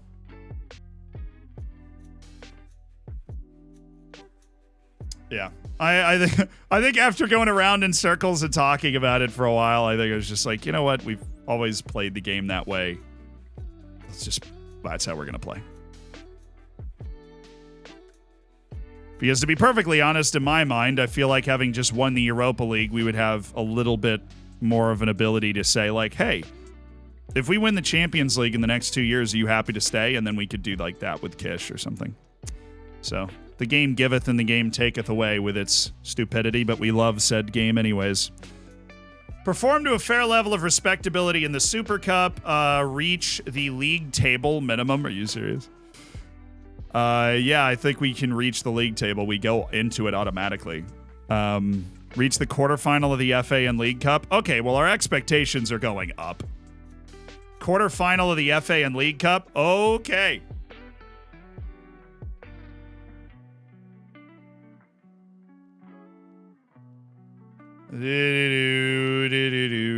Okay, no. I will reject that United offer that adds up to 67, although it probably will take a little bit of time for their expectations of what they're going to have to pay to go up after I took the asking price off. But that's just, you know. We just playing the game, brother. Abdou Cisse does have an interested team in Villarreal. I really hope they step forward and put an offer together. Sebastian Salvatierra has an interest from Leicester City at $50 million. That would be a great deal for us. That would be an awesome deal for us. Now check the rep. You checked it too early. Okay. I'll go check it again. I saw somebody say I checked it too early.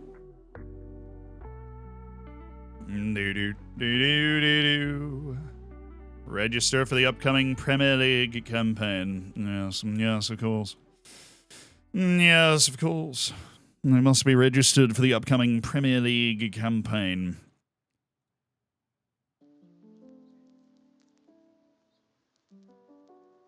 Bruh. Broheem Tato Chip.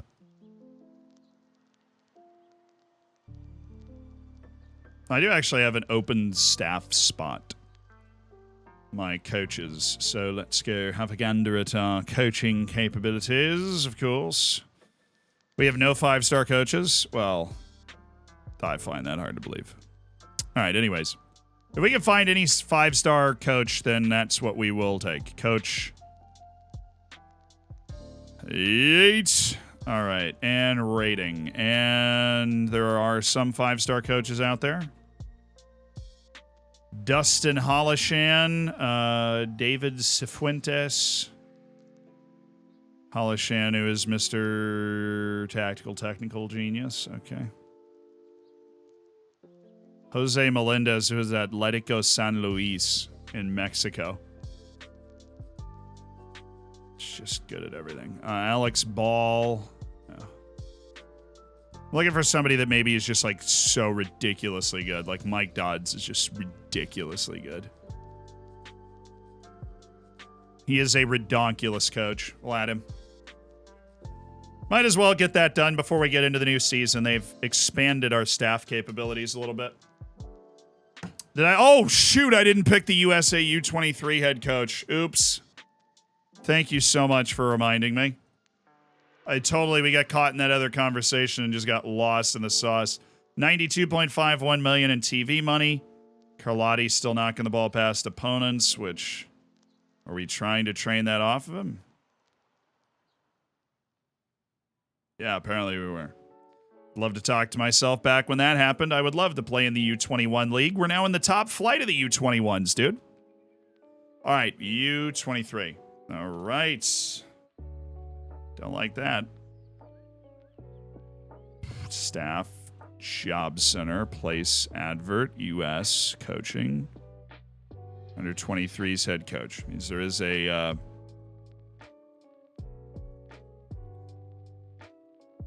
With the word response. No?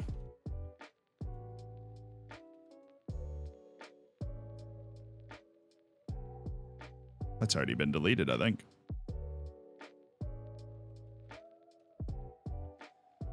Okay, we'll just wait for the next round.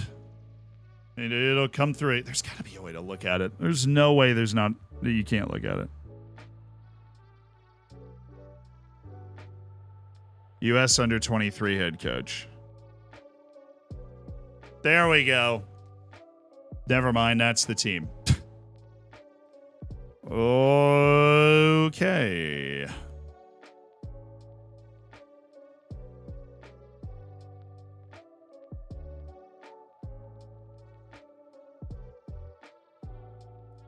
Your emails sound the list? Yeah, but I can't search up a keyword, and it does delete from the email. It's not like...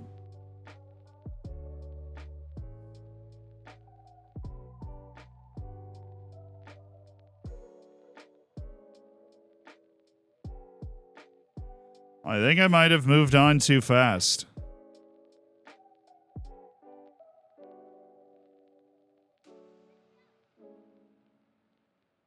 Yeah, because those scouting reports, like, they blow up our inbox, so we do move pretty fast.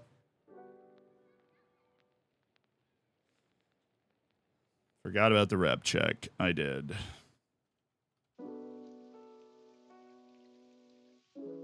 Yes! I mean, we're 4 stars. We're the worst 4-star team.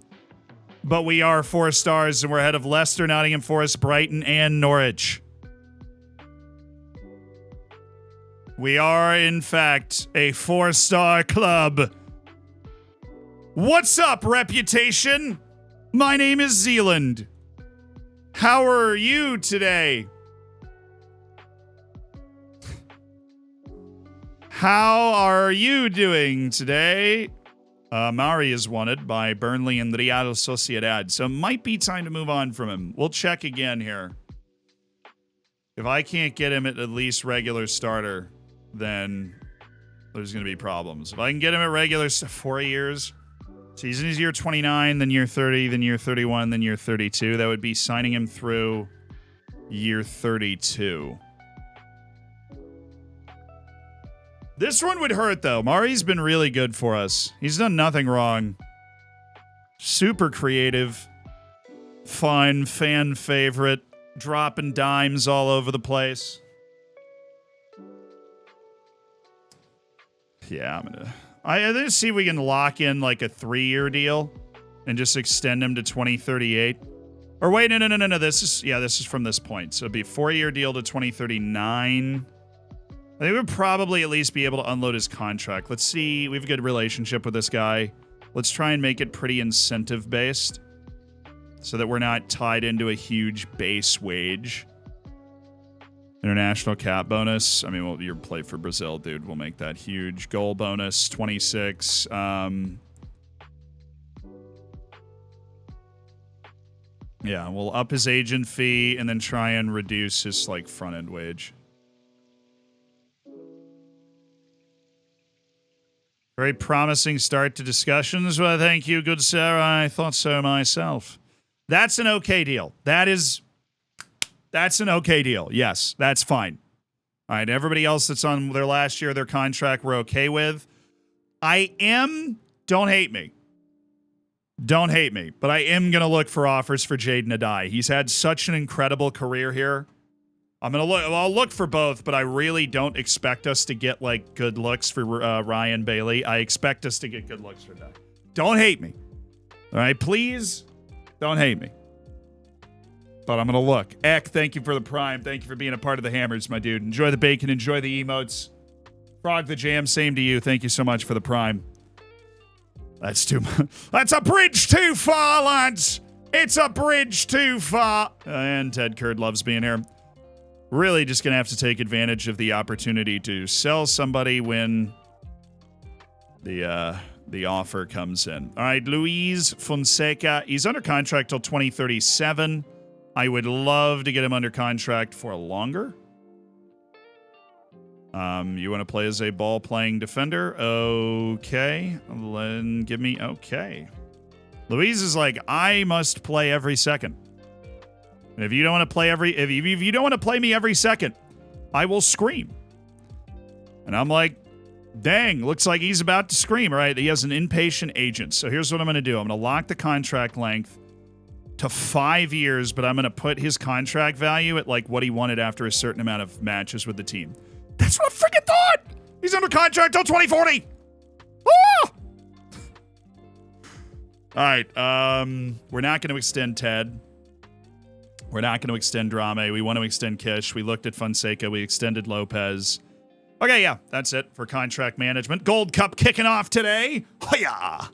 Guatemala and Panama. I have managed in the Gold Cup before. I managed Curacao at a period in my life. Twas a long time ago now. This is not a Wonder Kid scouting update. This is just an update to our short list. But that's okay, because we have a million very talented scouts. And now we're in the potential Wonder Kid portion. So here's to hoping we find somebody good.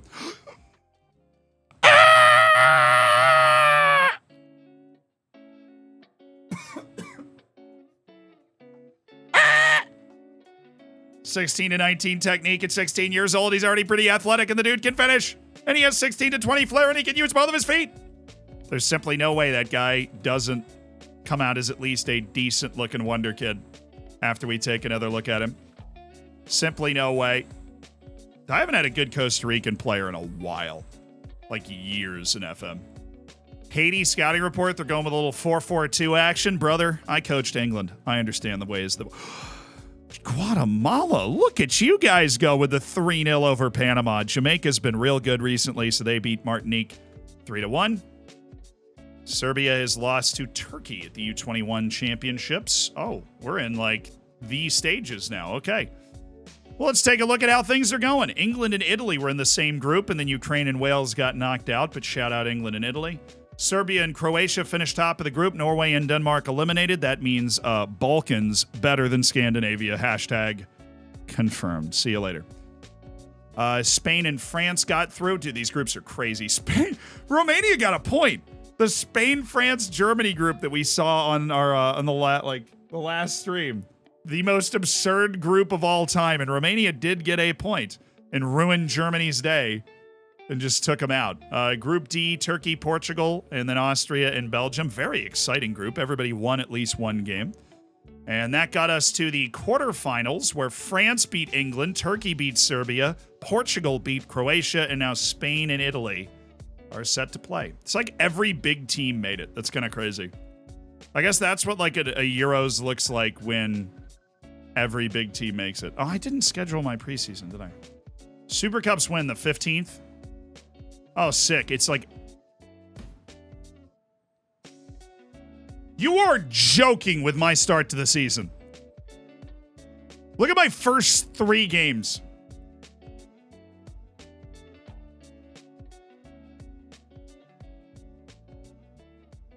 Bro, I play United away, Super Cup against Bayern, City at home.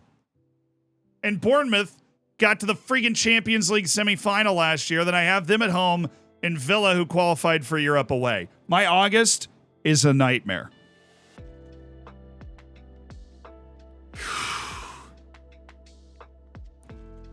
Sick. Right. That's what I came here for. That and to schedule my friendlies. So let's do that. Similar reputation teams foreign. Love the fact that that's the only option here. Let's play Boca Juniors at home. It's likely they'll think it's too far to travel. Well, that would be so uncool of them if that was the case. Similar reputation teams, Eintracht Braunschweig. And I'm going to select there. We'll play again at the training camp, and then we'll play there. Okay, so a couple of training camp matches. Babelsberg's got a funny name. Halle 96. Sounds fun. Larger reputation teams foreign. Let's host AC Milan. I didn't pick the first one. Oh. Right. We could play Braunschweig again, or we could play Altkling. We'll play them. That sounds fun. And then we need one more friendly for our preseason. We will play Real Sociedad. I assume we will be able to beat. One of the Euros groups was decided on a coin flip. That's kind of nuts. Which oh, wow, it was. Friggin' Turkey got to the quarterfinal in a coin flip. They had the same goals for, goals against. I'm assuming they drew each other. Yep. And they both had a win and a loss. Turkey won against Portugal away.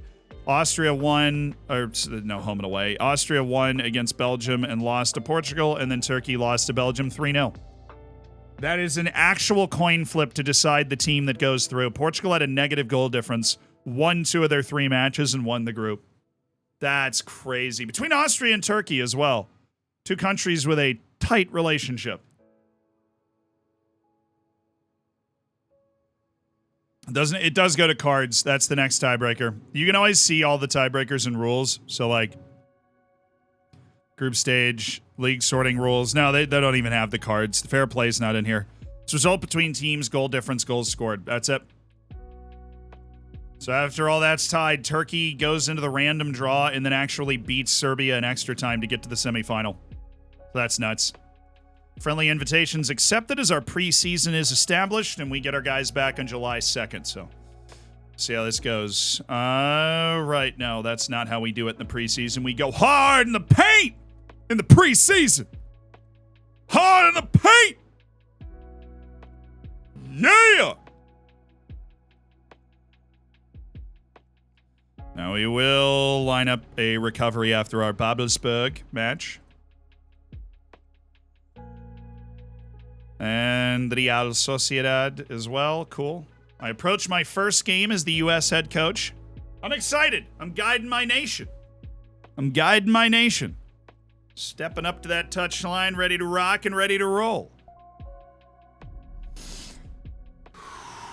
Zane, thank you for the 18 months. Revenge is a dish best served 350 years later. Well, let's be honest. It was the charge of the winged hussars that knocked the Ottoman Empire off the gates of Vienna. It was not what the Austrians had done, although they did hang on long enough for the winged hussars to get there. And it's now that everybody found out that Zealand is cool.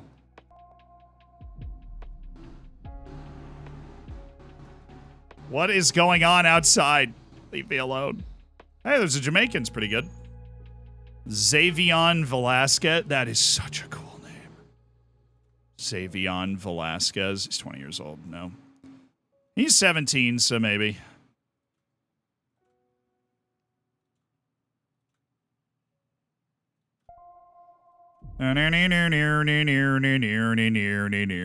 Belgium's got to have one guy that's just like nuts, right? Surely. That's not.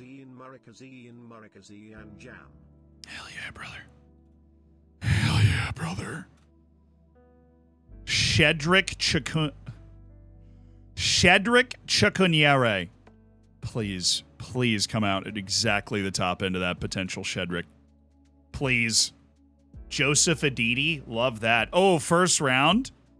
Gibraltar's Lincoln Red Imps beat Malta's Tre Fiori. Oh, that's San Marino's Tre Fiori. Okay, didn't know they had a league. That's Andorra, and this is... Oh, God. Kosovo? Ha!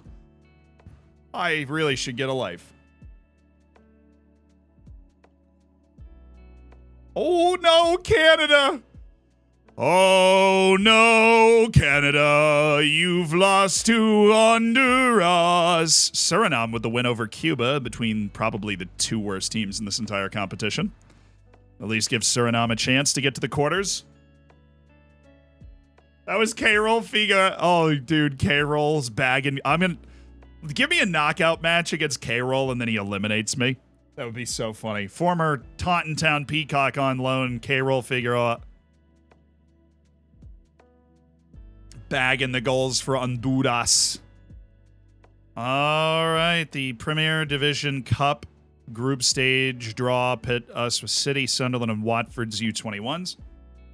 I love being in the Premier Division 1. Just, our youth academy is producing those top-level talents. We've got talented young players capable of reaching the highest level of the U21 game.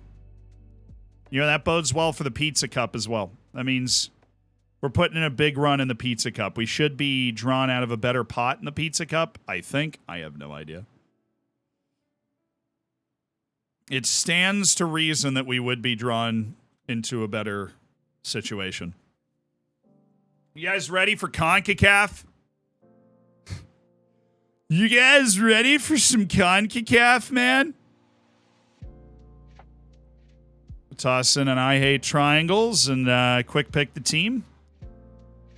Just get those guys up there. So Yunus Musa. I was envisioning Yunus kind of in that role. And then we had an advanced playmaker.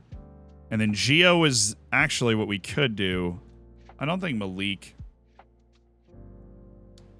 fits here as much, especially with that work rate. Maybe Gio fits there more. But he's not quite an athlete anymore because he's old. So I think Tillman's just a super sub. And then I'm actually going to come down here. Corona definitely starts at striker. And I put Sullivan there. I think Quinn Sullivan works fantastically out of that position. I think Wiley is probably the guy we want here. And Scally. Going Espina Saravia at center back. Okay. Goalkeeper's right. I'll put our two goalkeepers at the bottom here. It just helps me sort this. Richards. I like Leyva. No. Our right wing is going to be... We have two Gutierrez, which is going to get confusing. Our right wing is going to be... Did I want it to be Rosales? Yeah, I do. Matias Rosales gets his first start. Gio Reyna, very clearly, is just going to be an inside forward. He's going to look to attack. Going to look to get in on goal. Matias Rosales is also going to be aggressive, just looking to cross the ball. We don't want to work the ball in the box. We want to knock it around so we'll be able to hold the ball better than the teams we're playing against, just plain and simple. So, distribute to an area. We're just going to roll that ball out and play out of the back, especially with our fullbacks. Our friggin' fullbacks are awesome. All right, our fullbacks are great.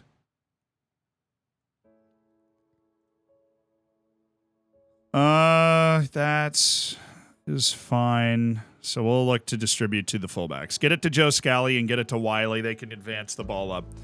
No nonsense, though. These guys are... I mean, I know Espina's okay.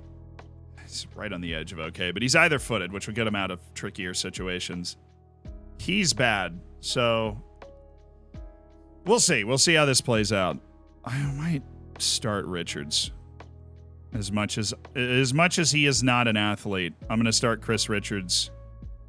Or one of these guys. Either Espina, Carlos Alberto Espina, or Juan Saravia. I'm going to start Richards over Saravia. Where's the other center back? Oh, yeah, it's Gutierrez. It's Gutierrez, who's the other center back, and Saravia, and Gomez, and Dest. And then Adams, and then Leyva, and then Powell's. And then we have Tillman, Gutierrez, and Red Egg. Did the U.S. not have a golden generation? Absolutely not. 100% did not have a golden generation. Haiti might be the toughest team we're playing in this group, too. So we really got to make sure that we're dropping dimes. I'll have Quinn Sullivan take it if Gio's not on the ball. But we should have kind of our rotational, you know, the way we normally do it, kind of set up. Just need to get our tallest lads over there. Oh, we don't. Oh, no. Load all routines. England, I think, is my really basic one. Just has the striker in the wrong spot. Okay, I can fix that. And on this routine, we're just going to need Yunus Musso, keep a lid on it. Yunus Musso, keep a lid on it. Because Quinn Sullivan's the secondary taker, so I don't have to come in here and, like, switch it all around if he's not there. So Moose is there, you're attacking. And you're attacking. Moose is there, and you go... Oh, there. Okay. So that's good. Let's take a look at our defense and make sure we've got some of the taller lads around. Oh, we're decent size here. Pretty tall. All right, dude. We are not, we're not short at all. That's a pleasant surprise.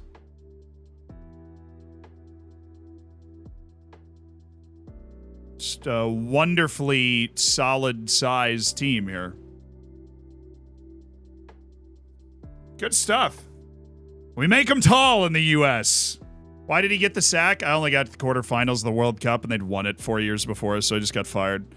Yeah, but now we're coaching the United States, so I've never done this before in FM with the U.S. Playing the Gold Cup. Could win an international trophy here. We're the favorites. Go out, give the fans a performance to cheer for. All right. Us and Haiti.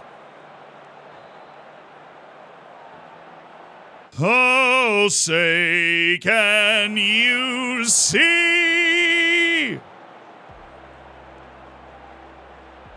by the dawn's early light?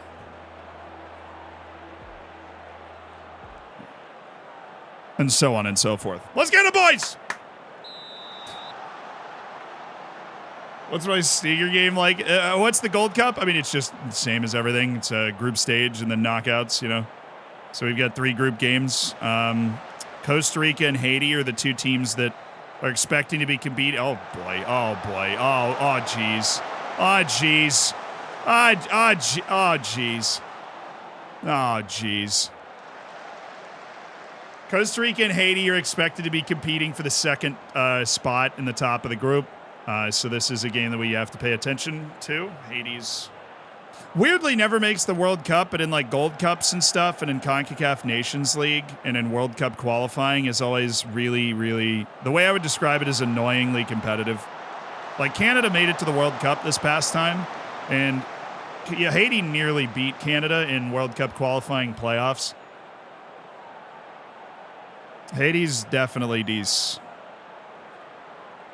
Like, especially right now, Haiti's better than Honduras in real life, but they just don't make the World Cup for whatever reason. They have visa issues with away matches in qualifying. He's off. So, like, in qualifying away to Canada, Haiti couldn't bring, like, 7 dudes because of visa issues. And so they're, yeah, qualifying, I think that's the reason they kind of struggle in it.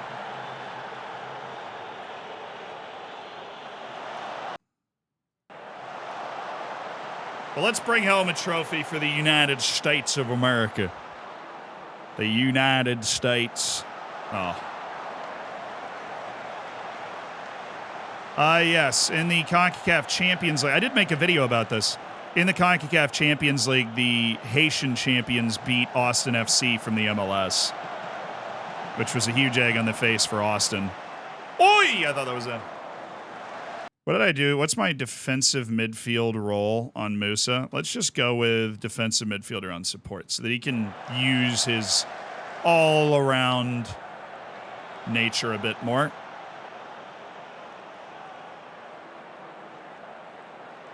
Could have sworn out as Puerto Rico in his group instead of Costa Rica. My God, I thought it was Costa Rica. But when you say that, I think it's Puerto Rico because I remember looking at our group and going, that's super easy. It's Puerto Rico in their first ever Gold Cup. Where's Costa Rica? Oh, they're down here. They're with Mexico. All right. So, yeah, Haiti's the odds-on favorite to get out of the group with us. And we have such an easy group. Get in. That's it. That's it. A baby, Quinn. Add a baby. Way to play, Quinn. Way to play. As an Austin FC supporter, I will forever have Violette FC PTSD. That's understandable. Because Violette is literally like a semi-pro team from Haiti. Just made it to the quarterfinals of the CONCACAF Champions League out of nowhere. So yeah, there is like talent. The problem is the league is like defunct and doesn't play most of the time. But they, in spite of all that, they can still, you know, compete in the CONCACAF Champions League and compete with their national team. It's literally a lot. It's a lot more guys from the Haitian league than you would think, their national team. Although they do have a ton of like lower league on upper level league players. in their pool. Nice.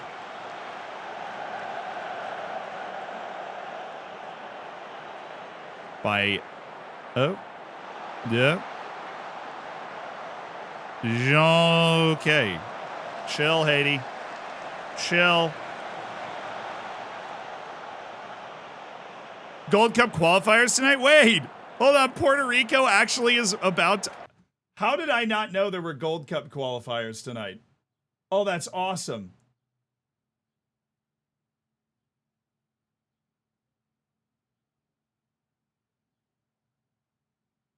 Let me see if I can find that on my app thing here. Yeah, my scores. Qualification. Oh, yeah, no kidding. All right, Gold Cup qualifiers. Guadeloupe and Guyana, Martinique and Puerto Rico, French Guiana and St. Kitts and Nevis. I'm assuming winner to the Gold Cup. We'll pull it up. Yeah, it's the finals. The finals of Gold Cup qualifying. Sweet. Definitely don't get complacent. We are not, like, dominant here. I want us to be a little more dominant than we are. We're pretty porous defensively.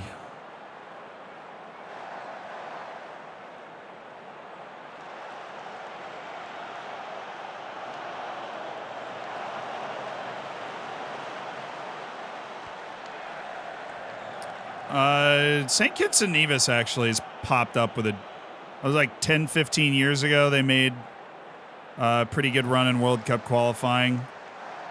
They had one. Like, I've known who St. Kitts and Nevis was for a long time because they made a really deep run in World Cup qualifying. And I remember seeing their name, and I'm like, where does St. Kitts and Nevis? Those type of teams are just entirely dependent on having some dude in, like, the championship or League One be like, yeah, I'll play for my parents' country, and then all of a sudden their national team, like, becomes good. Because the national pools of those countries can be unbelievably shallow. Like St. Kitts and Nevis. Oh, let's go, Quinn. Now, didn't Puerto Rico make it to... Or no, that was the Dominican Republic. Like, made it to the Olympics for soccer, for football. Like, men's football, Dominican Republic went to the Olympics, I think. Might have been in Tokyo, or it might be the next one. I can't remember. But that happened. It wasn't Puerto Rico, but... A couple of those Caribbean islands are starting to invest a little bit more. Some of the more populous ones, like the Dominican Republic and Puerto Rico, are investing more in developing the game. And then if you start getting into Gold Cups, then that really gets the attention on it. Gio! No, wait. St. Kitts and Nevis knocked out Curacao. Why is Curacao going in the wrong direction? No. Why would Curacao do this to us? Why on earth would they do this to us? I have 3 substitutions. I'm going to use them all in the 62nd minute. Hayden Redhag, Tillman, and Tyler Adams.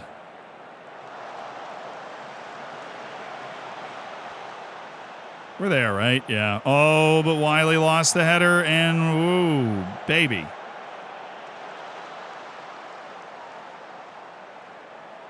Where's Pulisic? He's not eligible for the national team anymore. So by this time, he is probably just gone, honestly. After the World Cup, probably just retired. But I don't know. I don't know where he ended up. Adams. Quinn Sullivan. Good ball for Rosales. Good look for Hayden Redhag. Oh. They're hanging around, and they've shown the ability to score.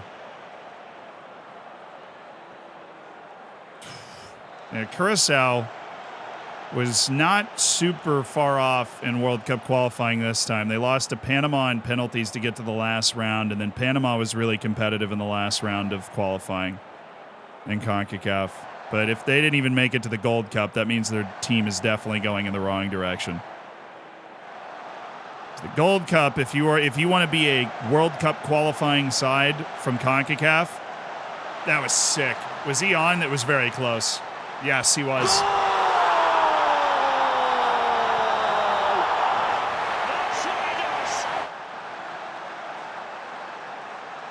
Tyler Adams is 36. Yeah, he's still here, though. Setting up this goal. Malik Tillman with the slip through to Hayden Redhaig to make it 2-0 to the U.S.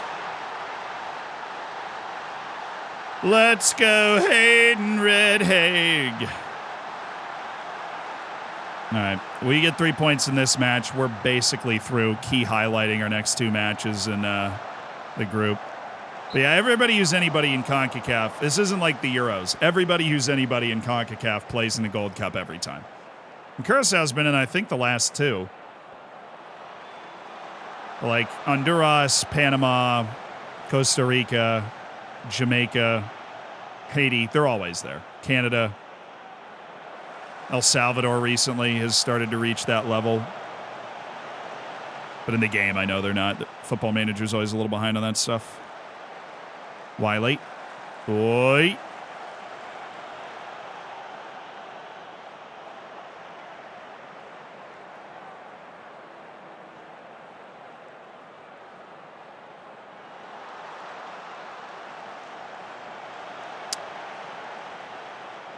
Get there.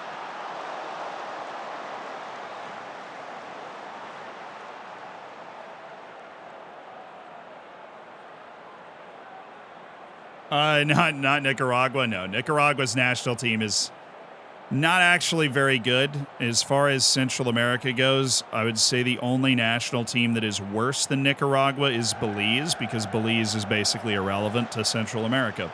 No offense to anybody from Belize in the chat, but it is often forgotten that it exists. It's also French-speaking, which is weird.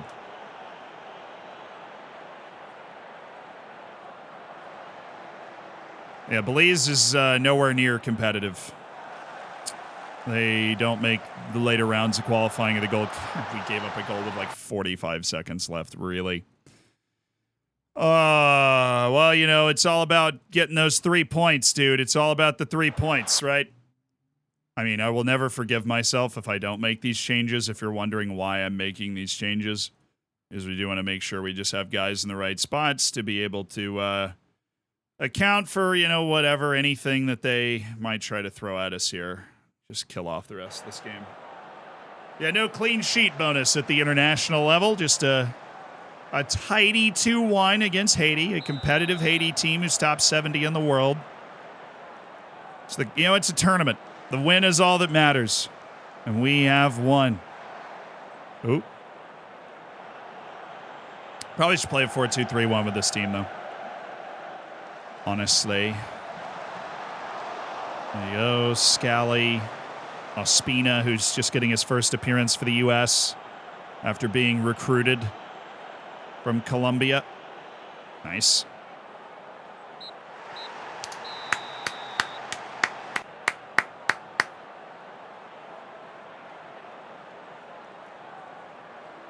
Please speak English. I thought they spoke French. God. Here I was thinking I wasn't going to be an idiot today. I'm satisfied with what I saw. Thus proving my point. Nobody knows anything about Belize. It just kind of sits there next to, like, Mexico and Guatemala. It's just kind of there. Uncomfortably. You know? It's just it's uncomfortable. Satisfied with what I saw, but let's not become complacent. Important to remain focused. Yeah. Caleb Wiley, not happy with your performance today. There we go. Now he's inspired. Everybody's good. We're ready for the second match in the Gold Cup, where we will probably just be rotating for fitness until we get to the quarterfinals. Awesome. Who's hosting? It's always in the U.S. See, CONCACAF is fun because there's basically 3 countries that are big enough to host a major international tournament, which by far is the smallest number of any area outside of Oceania. So the Gold Cup is literally, like, always just in the United States, but they put it in, like, the southern United States because that's essentially the most central location in CONCACAF. So they'll put, like, the Nations League, I think, was in Vegas. You know, like, CONCACAF is weird, dude. I've got no other way to say it. It's just weird.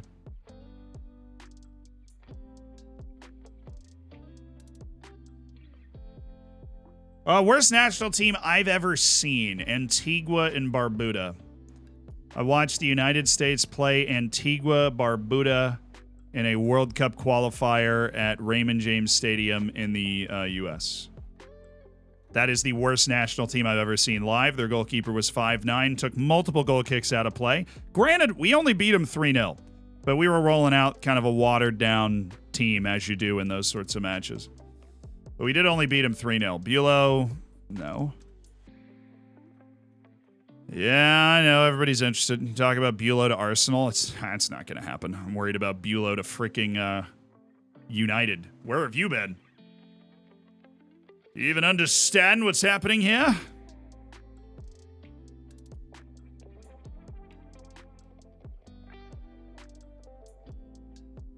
Playing tournament. Yeah, so like, I think my dad and my brother went to a Haiti versus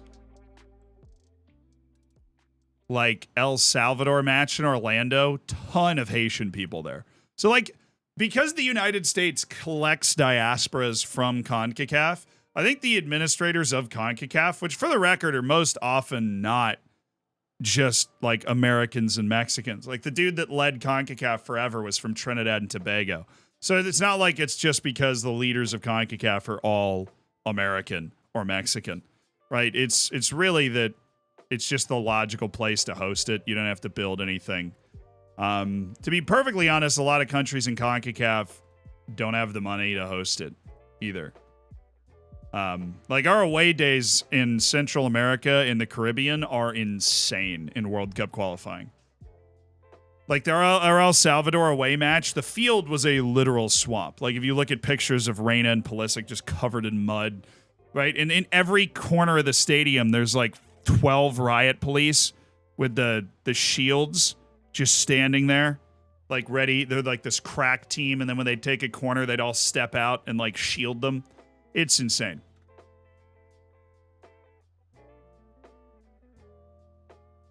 Wasn't the bloke corrupt? Oh, yeah. Jack Warner was his name, the guy from Trinidad and Tobago. He was one of the lead ringleaders of the corruption and everything that happened at FIFA. He was one of the main guys because he had a huge voting bloc. There are a lot of countries in the Caribbean, and he could get all of them to vote for anything. So you would, bribe Jack Warner or try and work with Jack Warner to get the votes. Hey, Gibraltar's got a team in the first round of qualifying. Jamaica and Guatemala winning again. Panama's out. Guatemala just won its first two matches and knocked Panama out of the Gold Cup. Yikes. Yeah, I know Curacao lost to Costa Rica. That made me sad. That was probably the game they had to win. Be happy you don't have to play against Peru away. Dude, the only country that doesn't understand for the most part is actually Europe. Europe has the cleanest away days, dude. Europe's got great away days. It's like, oh man, I'm playing away to like Estonia, a paradise where internet is free everywhere. Hey Zed, I thought even away to the US. Do you know what we do to these Central American teams, dude? Congrats on the victory. The Honduran goalkeeper got frostbite. We played outside in Minnesota in January.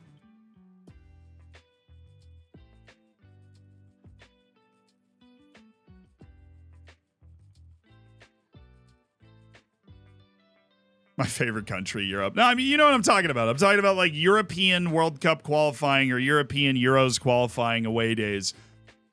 On average, by far the easiest away day out of every continent. Except maybe Oceania, but honestly, I don't even know. I don't think anybody does. So, yeah, I think every other continent, particularly Africa, Asia, and then I would say probably CONCACAF and South America are at a similar level if you just add up like overall absurdity of the away days, right? Like playing outdoors in Canada in January.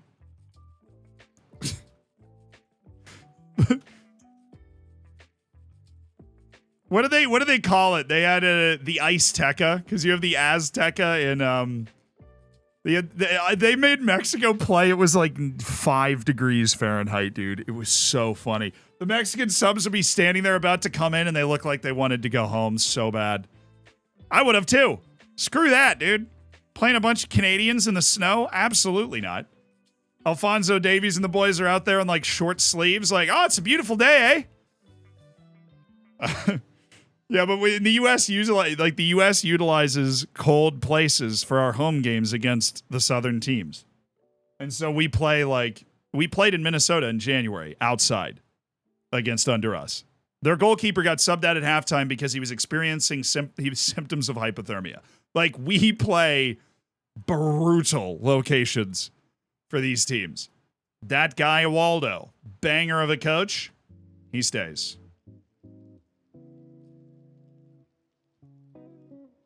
What just happened? What did I accidentally click? And is it going to cost me anything? Probably not.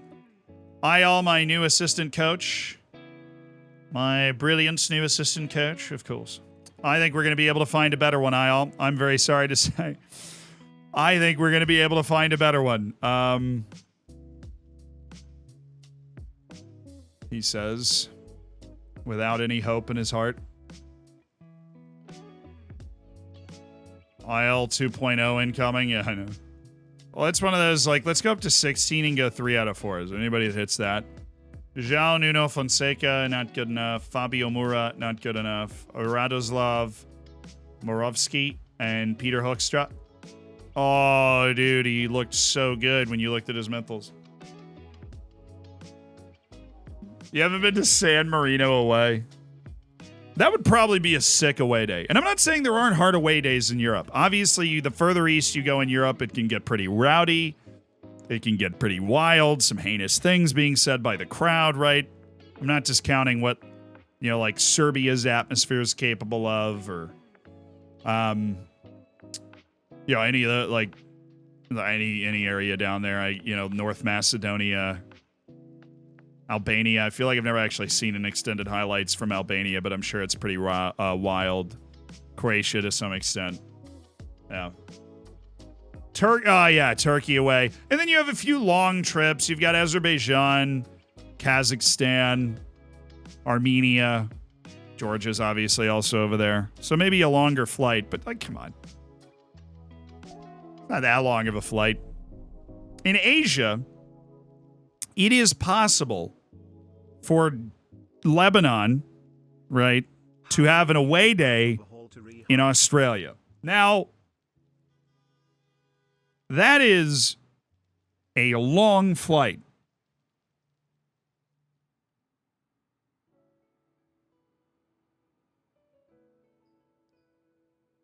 Spicy, thank you for the 18 months. I'm just saying, on average, the away days are the least crazy in Europe, and it's not even close. Good evil? No. What are you taking a refund for? No, we can. What did you redeem? Hold on.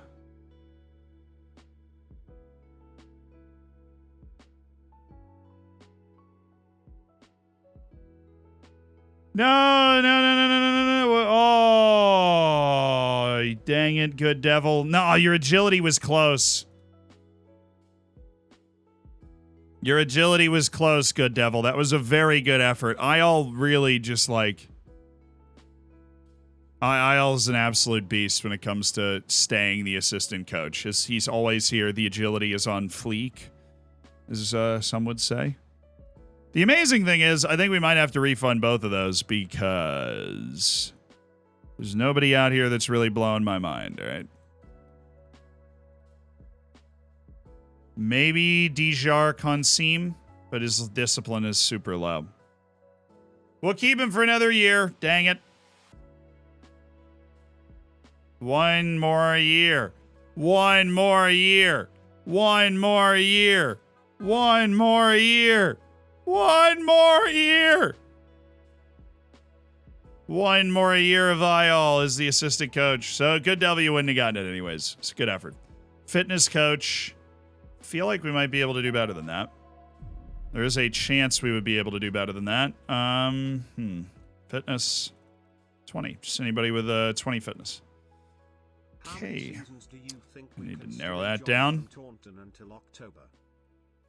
Oh, I think there's a lot of seasons of Taunton left, to be honest with you. People are like, oh, he's spending a lot of money because the save is almost over. I'm like, dude, That is like super duper not true because of how long the like how long we have until the new game. It's a very long time. Goose yourself, our U18's goalkeeping coach. I am not going to wait. Is he our He is our U18's goalkeeping coach, but now he wants to be our senior goalkeeping coach. And that in there is where the problem lay. Okay, well, what if I just keep him there and don't give him a new contract and he just takes the month to month and runs with it? Carlin Carpenter and Super Fenster, who's a super scout and will stay.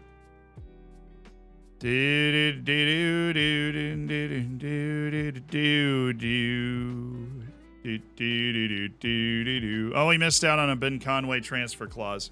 Gosh darn it. What are you? Performance analyst, Carlin? I know this guy in real life. He follows the streams. And he's actually quite good in the game.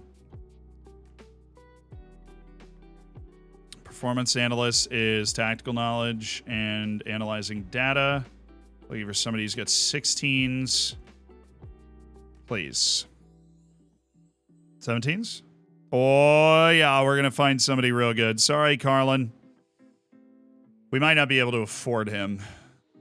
Definitely not. So, Carlin, never mind. You might actually survive here. Anybody have a contract that is, like, mildly affordable? Sam Thacker, perhaps. I give you a 5-year deal. Oh, he said yes. All right, well, let's see. He said yes to the dress. Plate's contract expires. Get out of my club! I missed the button. Get out of my club! Stealing $240,000 a year from us. Not getting better at all. Get the freakity frick out of here. Cortez has left the club. Lande, who is a recruitment analyst. God, he's good. I don't know if we're going to be able to sign a better recruitment analyst than him. Filderip. Also good. Goalkeeper Steve Clayton, 18 years of age. We'll go ahead and release him. Yannick Heimlein. Do I want to re-up his contract? No, but I'll keep him around. Same with you. Same with you. Not same with you. You're just really bad. And not same with you. You're just really bad. David Cortez is left. Hoyt and Gibbs have returned. Gibbs is a transfer negotiated to go to AZ. Everybody else is sticking around. How'd they go? We have a good loan. The Shiro L shot at a good loan. Oh, his potential ability has gone way down, but he's still decent. Wow, his value is 6.8 to 9.6 million. I think we're on one. I think we are on to one. Sean Payne, 22 years old, loaned to Barnsley. He's definitely a League One star. Yeah, come on. David Ward just played 50 matches for Oxford United, man. You're telling me that guy doesn't have a future in the game? You go out and meet, oh my goodness. Oh yeah, this is the guy I signed specifically to sell him. He didn't like come through our academy or anything. Chrissy Lamont's got pace, can take people on. Some teams that could do something with him. Zhang Shang used to be a high potential wonder kid. Definitely not now. Dennis Bruch needs another loan. He needs a little seasoning. He's like a nice steak. What? I don't know. I have no idea. Okay. Cortez is leaving. Let's go look at analysts. We already have the analysts up, so we might as well. We'll keep the other guy. Can confirm from experience that European away days are all unreal. I don't mean they're not, like, cool. I just mean, I'm talking more about, like, crazy. I'm not talking about, I'm not talking about it. It's not cool. It would be awesome. But it's not insane. The other continents have these away days that are just ridiculous. Like, they're just absurd. Like, the match we lost against Trinidad and Tobago to miss the World Cup. The away day that we were on, the field was just objectively hilariously bad. There's, like, any of the fields in the Caribbean are just, they're insane. Right? Like, some of them are barely up to, like, FIFA standards for a stadium.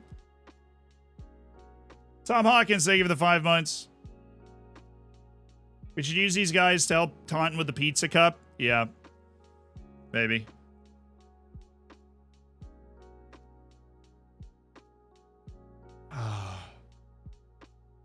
Oh.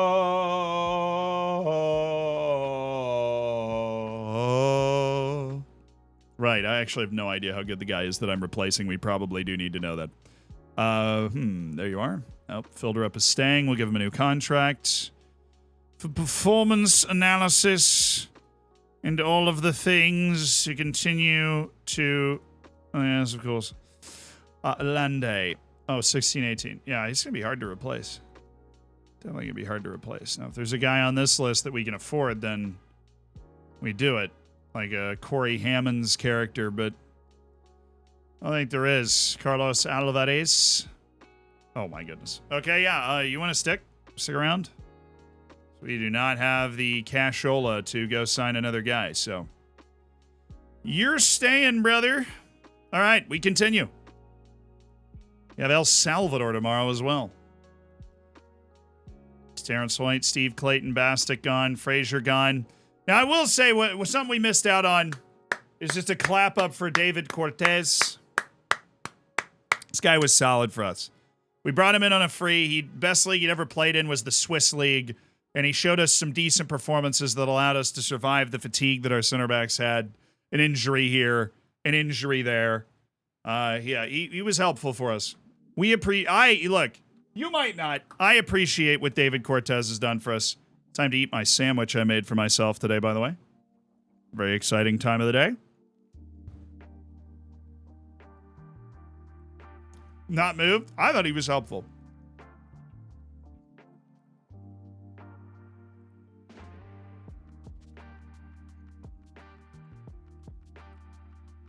It is not often that you are able to find somebody who is unknown to the rest of the footballing world for entirely free that can go onto a Premier League field and not get embarrassed.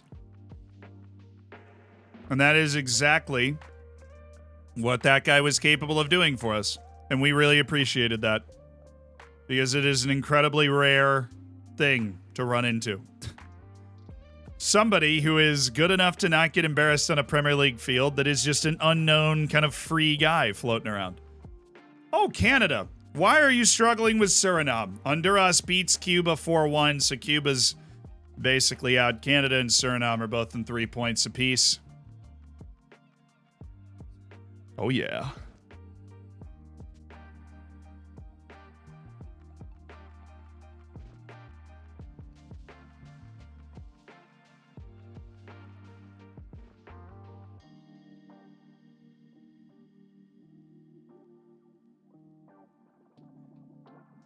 Yeah, that was it for staff contracts. It was a light year.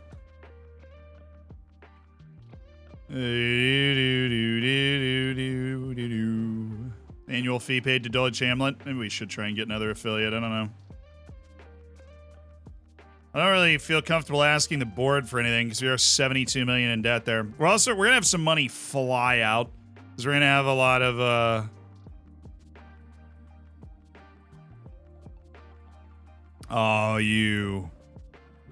Why? What? Why was the Champions League FFP any different for the Premier League FFP? What do you mean? Projected by end of period? Oh, chat. Before you say anything, chat. I know it's hilarious. I'm projected to miss it by $3 million. We'll be fine. That freaked me out for a second. We're projected to miss it by $3 million. We'll be okay. It's literally $3 million, and it's the projection. Yeah. We're projected to miss the FFP by $3 million.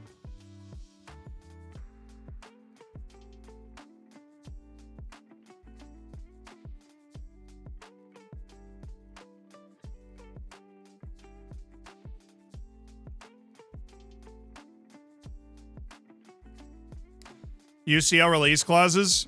What about them? They're only able to be triggered by teams that are in the Champions League, and that only works if we're not in the Champions League.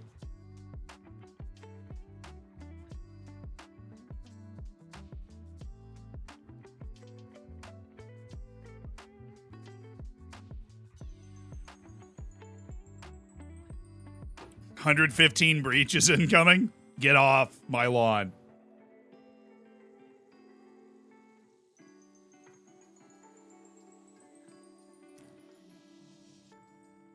Do you have to sell players?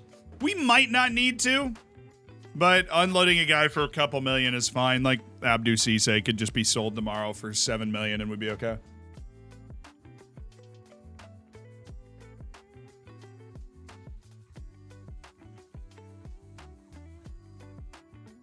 Try to find talented youngsters from non-UCL teams. You're finally on the other side of that knife. Ah, true. I've actually never done that. That's a really good idea. I have legitimately never done that. All right, well. I don't know where do we start? One, probably shouldn't spend any more money. You know. Why's your forehead so big?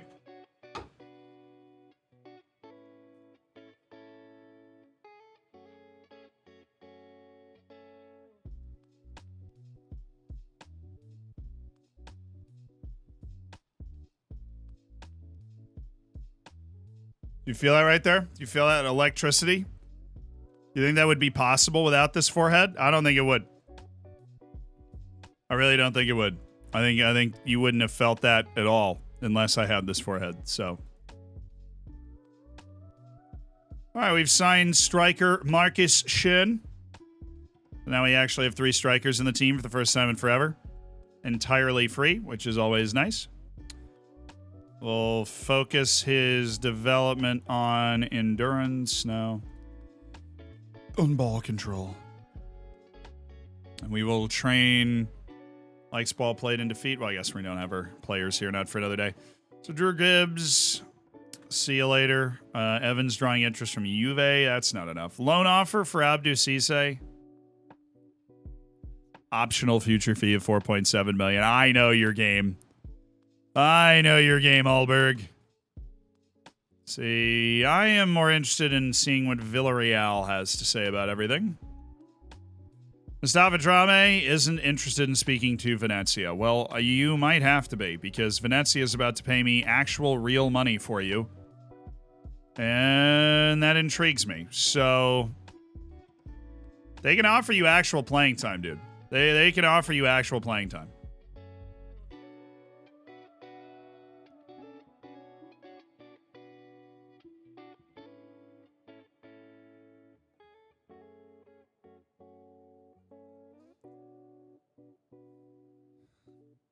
All right. We'll see if they can make you an offer that you like.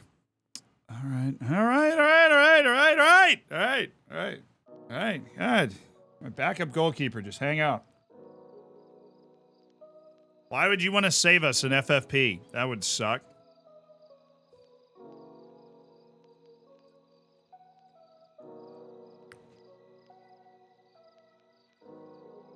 Oh, dude, you know, it might be the heroic last Jaden Adai's sale might be the... whoa! Never mind. How much was this?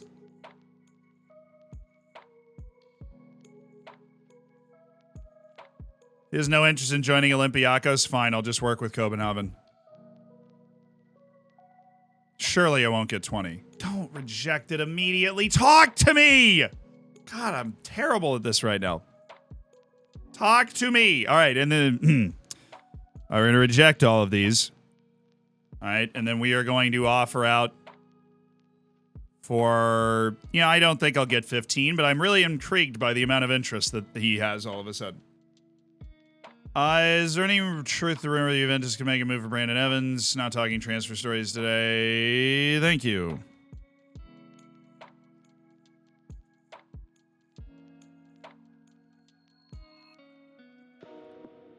All right, we got the same offer back. He likes Copenhagen. 17.5.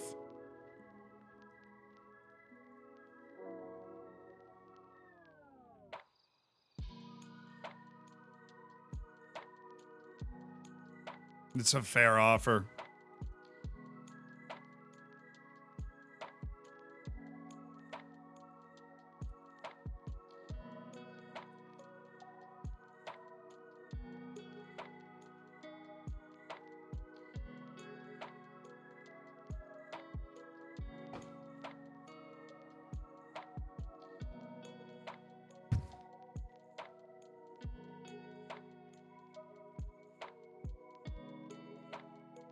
Are these guys retiring?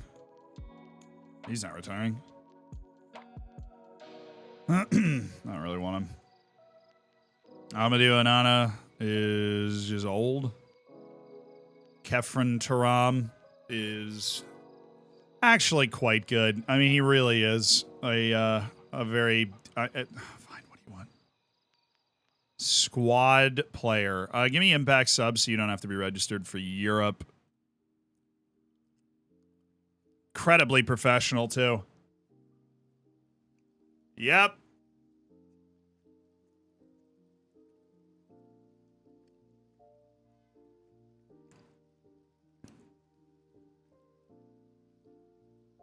Yep. I take that. Other teams are going to be interested in him, but this is like this is in a very rare turn of events, like a super reasonable offer for an old guy who's been at the top level of the game for a while to be putting down. He's aged horribly. Who's Simon Brook? No. Danilo Sikon, 34 years old and definitely not. Ezekiel Ceballos. At one point, would have absolutely loved it, Ezekiel, but not now. Oh, no! No! After, did he ever play? My funniest sale of all time.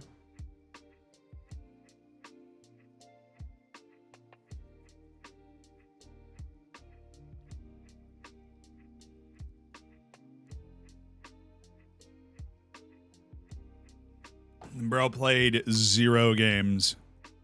He played in a couple of non-competitive matches. He played a cup match. He played 1 cup match 2 years ago.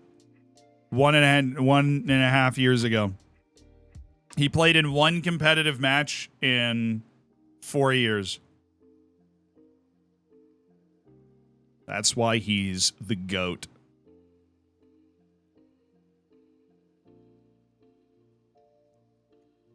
Hey, man, he won a cup with us while he was on loan with us. This hilarious. He pops up on this thing.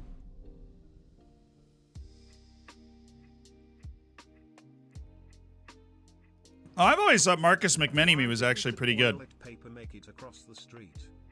He also has a hilarious name, which goes a long way with me. Touchpad, thank you for the 13 months. B. We appreciate the toilet humor.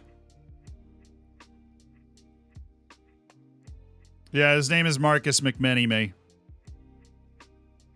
Which is kind of funny. Abdu, there you are, bud. Abdu, we're going to offer you out for 12 million, and somebody will come calling, right? Theoretically. That'll save us from FFP in no time. This is the closest I've ever been to failing FFP. So it's a little uncomfortable. I don't necessarily like it. Yeah, but the height, the composure...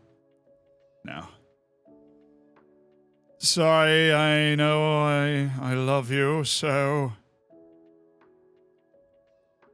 Stephen Paxton should be re-signed on a youngster contract. That's totally fine. Dude. Stefan, no, you're getting a little uppity for my taste. Alright, we'll just jack this way up because he's not going to play a lot of games for us. You just chill.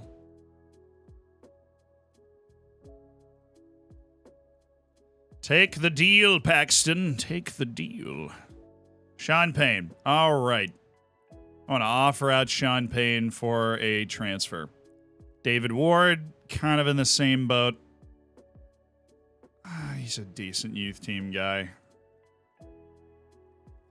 I feel like there's money in this with David Ward, but there doesn't seem to be a lot of value in him now, unfortunately. Look, David, I am only doing this because you've annoyed me, but I will not give you something that I know you will take in this situation. Sean Payne, transfer list. You have 1 year left in your contract. It is time to figure out who wants to pay what for you. And we will also offer out Ryan Bailey, which we've done before and just didn't work that well. Lenny Bashford here. Wants a little future prospect contract. We'll go ahead and give it to him. See if he develops. Do do do do do do do do do. I'm gonna offer him out and offer out Chris Roberts as well. See if we can make, you know, a cool million or two from those guys. Jaden Adai. 12 million from Copenhagen. 12.5 million from Copenhagen for Jaden Adai. This is tough. Soccer scenarios. Thanks for raiding in. I hope you had a good stream. Jacob, thank you so much for the prime.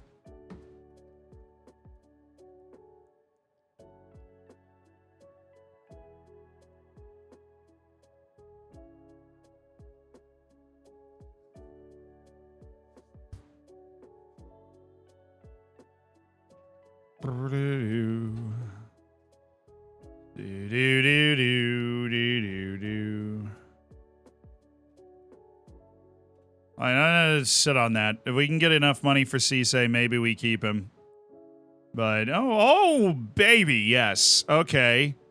Sean Payne for 4. No, you freaking redonkulous. Okay. All right, you got like 2.7, dude. So we'll start it at 2.7, and then we'll just offer out at 3, and hopefully get somebody there. Chelsea in an offer for David Cunningham. Hey, I'm just going to need more than that. I'm sorry. David's 17 years old, dude. The potential is crazy. Okay, no. We'll just keep him. Wrong number. Sorry. That works for me, dude. Not surprised by the high. Where do you live? Your closet! No, I live in New York. Nothing to them. So he didn't get anything on the 12 million for Abdou Cisse. Mark Andrews, yeah, how he had like a good first touch and stuff. How was he that bad? I don't believe that he's actually that bad. I thought I had my match right now, but apparently not. Seems like match time. The match thing just popped up. Schedule. Oh, it's a 7. Okay. July 1st. No, no, no, no, no, no, no, no, no. Haiti beat Puerto Rico. Apparently, Puerto Rico's not that bad. All right. The more you know. The Costa Rican goalkeeper, not good. I feel like that's just incorrect.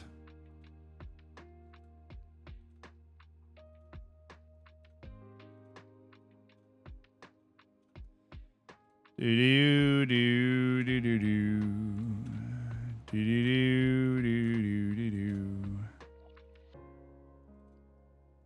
Okay, you, not you, not you.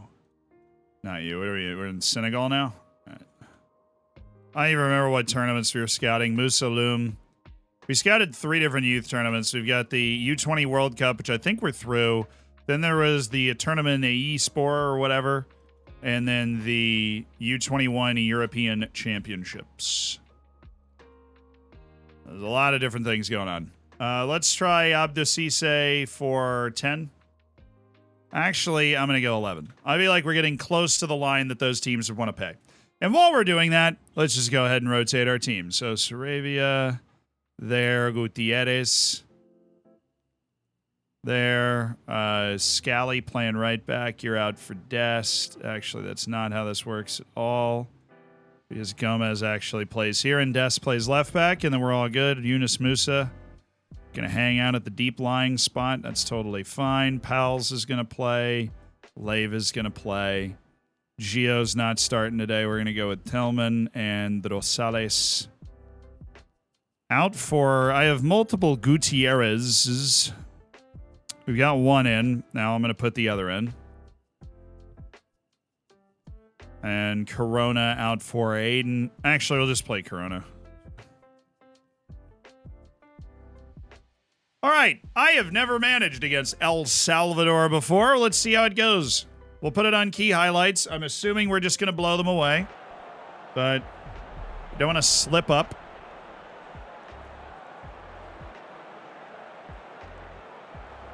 Oh, the United States of America. Ronaldinho, thank you for the 11 months. El Salvador is not as good in FM as they are in real life, so should be fine. Haiti is back in a winning way after their win over Puerto Rico, a tough Puerto Rico team, apparently. But yes, we got a nice, easy group, one with key highlights here.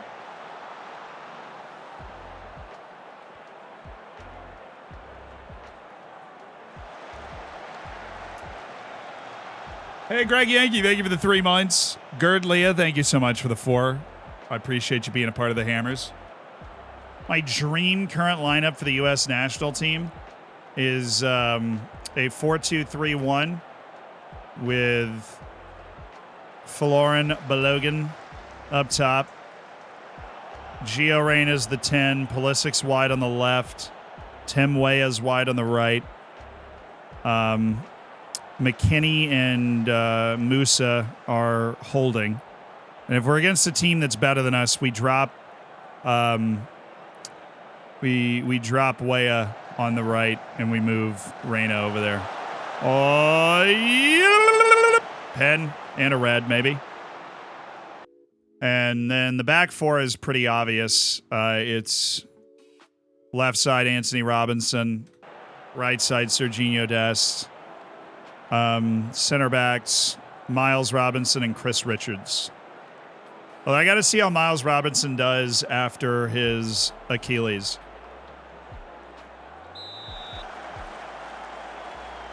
If we play a 4-2-3-1, Adams is the guy that misses out. If we could also put Adams in for McKinney. I think that we'll be okay either way there. But only, well, yeah, they usually refs hate giving reds and penalties. But that probably should have been a red. That was right on the doorstep there. Get in, lads! No, I think Adams is a great player. He's the national team captain and everything. It's just, if you want to get Weah, Reyna, Pulisic, and Balogun on the team, like on the field at the same time, you've got to get rid of one of Musa, McKinney, and Adams. And I think if we're going with a 4-2-3-1, Adams makes the most sense. Now, if you want more defensive solidity, you can put Adams at right back. He can do that. He has done it in his past life. And then you drop Serginho Dest, who's essentially a winger that just moonlights as a right back.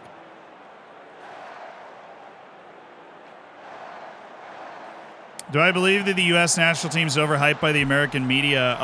No. I actually don't. The United States national team is literally better than it ever has been right now. Like, Mexico gets a lot of international respect as being like a really solid national team. You know, not an easy game, whatever. We beat them every time we play them right now. We are blowing Mexico out. Like, we had a PE teacher as our head coach in the Nations League final. In this Nations League semifinal, we beat him 3-0. They were so mad. They broke Gio Reyna's nose. They ripped Weston McKennie's shirt. It was like a brawl. Serginho Dest got thrown out for throwing a punch. Get in, Leyva. Oh, wow, that was okay. But yeah, I don't think the U.S. national team is overhyped. I think the U.S. national team is appropriately hyped. Nobody in the U.S. is like, oh, we're going to win the World Cup. I've seen a few guys say like, hey, we should make a quarterfinal. That's not unfair. We missed a World Cup qualification, but in the last 3 World Cups we've attended, we've made the knockouts and lost in the round of 16 every time. So I think it's a pretty reasonable expectation to be like, well, hey, if we're going to overachieve, it's not making the round of 16, it's making the quarterfinals, it's making a deeper run. You know what I mean? That was a really funny goal, honestly. This is a tournament. This is the Gold Cup. But we beat the best team in our group, Haiti, already, 2-1. So we're kind of just key highlighting our way through El Salvador and Puerto Rico. Nice, easy group. Get to the quarterfinal, and we'll see who we play. That's where things could get a little spicy. Get like a Jamaica or something, where you're like, you should win, but it shouldn't be comfortable. Oy! Hey, watch it. Watch it. Mexico's gotten worse. Yeah. I think they'd be the first ones to tell you that their national team's not quite what it used to be. But honestly, they used to big brother us all the time. Like when I was a kid watching the U.S. national team, if we got anything off Mexico, it was like, you failed to beat us. You know, like we would like laugh at them for that. And now we're just flattening them. 14 group.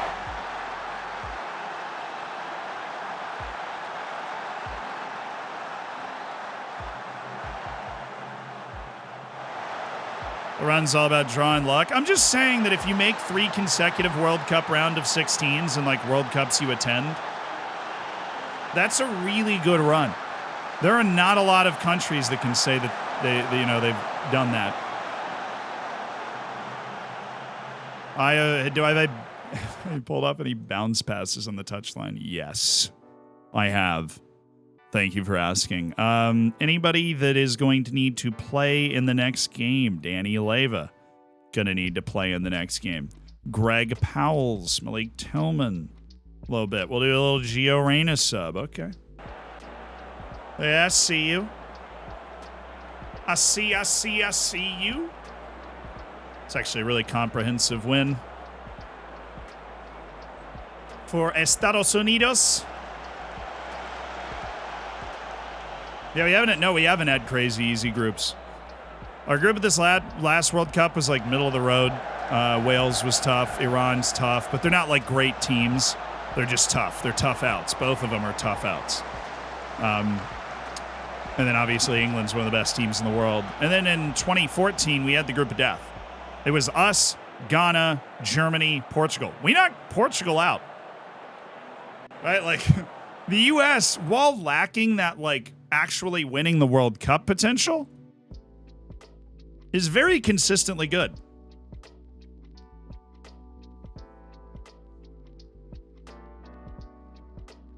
What are the odds U.S. is a 12th favorite to win the World Cup? It'll probably go up. And we were playing in Copa America. You guys, Copa America 2024 will be fun.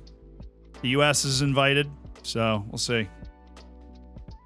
Do I think CONCACAF and CONMEBOL should merge? Yeah, absolutely. Do I think they will? No. I don't think that nations like Costa Rica... I think the reason it won't happen is that most of the teams in CONCACAF realize if they merge with CONMEBOL that they're not going to qualify. We just got 10 million from Venezia for Abdou Cissé. That's the new mark. Give me 10. I need 10 million or you can't have Abdou Cissé. That is a monster sale for us. Let's go. We strolled to success. Let's go.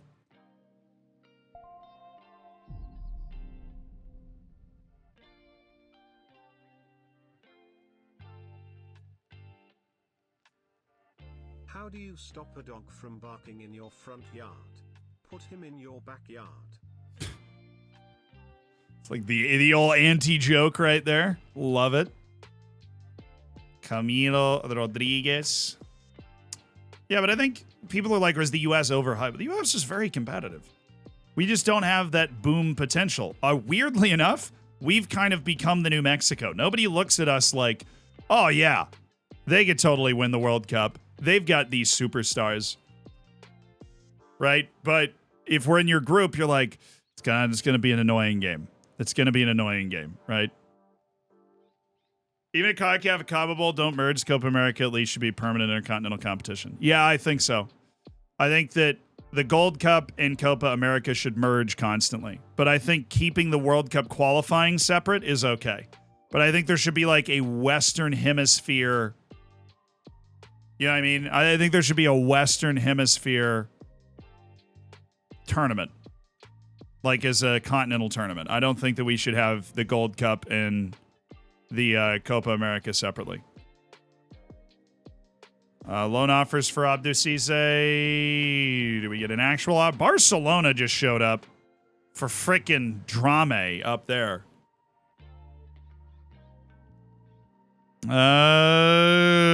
Mid-table finish this season. Everybody satisfied? Cool. I want to win the FA Cup. No. Cup final, ladder stages. Ladder stages is fine. Okay, cool. I love the expectations. Nobody's upset at my lack of promises. That's nice. Here's the code of conduct. Excellent. Oh, he's up it a little bit, but not much. No offers for Bailey or Chris Roberts. All right, Chris Roberts not getting any offers. Let's look to extend his contract and give him a loan. All right, he doesn't want any money at all, and he actually has decent potential. Okay. No, why is it always the Prim? Why is it always the Prem that swoops in and grabs these guys? Like, winning the Premier League is going to be harder than winning the Champions League. I mean, straight up is going to be harder. He's incredibly interested in speaking to Barcelona. Okay, I mean, you didn't want to leave all that long ago, and now you're sitting over here. Yes, I'll take $7.5 million from Barca for you. Okay. Sure, dude. That works for me. So now we're making a sale of $10 million and a sale of $7.5 million that feel really good. Abdou Cisse of $10 million to Venezia. Mustafa Drame at $7.5 million to Barcelona. We'll go ahead and reject the $4.3 million offer. Thank you, Barcelona, for the donation. And that will put us over FFP projections again. We're only projected to fail FFP. Oh, wow. Hold on.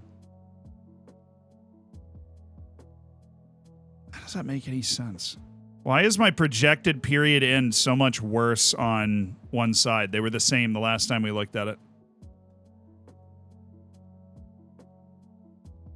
No, if like another payment ticked over, why did it not count towards the Premier League one? These ones have always been the same. Now I'm like 59 million projected away. No, like the transfer debt payments would have been factored into the projection. That is something that is factored in, and on the left side, it did not count.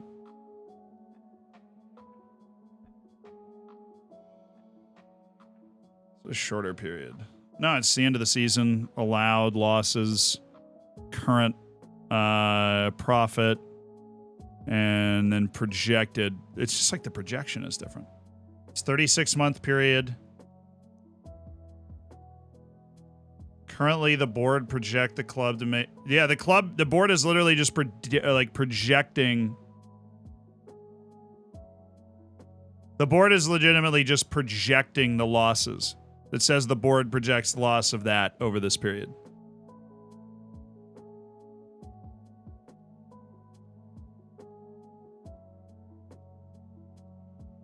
It's projecting you're going to buy a 100 million winger. Oh, dude, whatever. We'll just do our business as we're doing it right now. And we'll keep an eye on that as we get towards the end of this transfer window. That's what we're going to do, because that's a weird, massive difference between the two projections.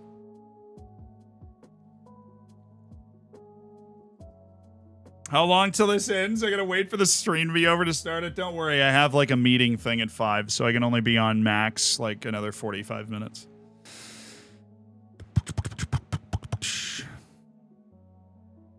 Okay, so in the meantime, focusing on what we are focusing on.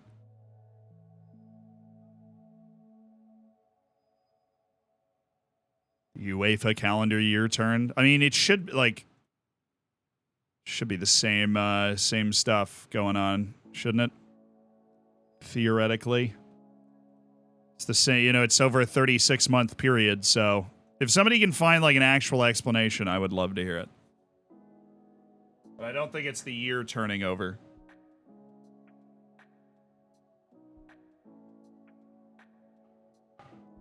Oh, we're not short on assets. We're not going to fail FFP. The main concern is that we'll have to sell some sort of valuable player to meet FFP. Right? That we're going to make our team significantly worse. Like right now, if we dump Drame, Adai, and Abdou Cisse, we're not getting significantly worse as a team. We've got the guys to cover that. We'll be fine. That was going to initially cover FFP concerns that we had. So I'm a little concerned that all of a sudden we jumped up to being like 54 million past FFP for the Champions League. I'm a little concerned. And Mari, obviously, is somebody else that we could be interested in selling because we have Kep from Taram, who would be coming in for free that would be able to spell us for a year. No, my friendly schedule is already full, but I appreciate it, boys. I do appreciate it.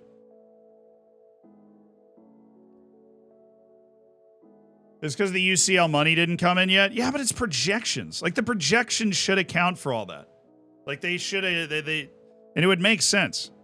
I mean, because we did just pay out, like, if we look at our finances, we did just pay out a serious chunk of money for our debt. We just paid out a lot of money for our debt. Valenzuela's still playing. That's nice. That's nice. That's very nice. Do do do do do do do do do do do. Transfer debt's only at 217 million now. Bow now now. Da na na na na na na.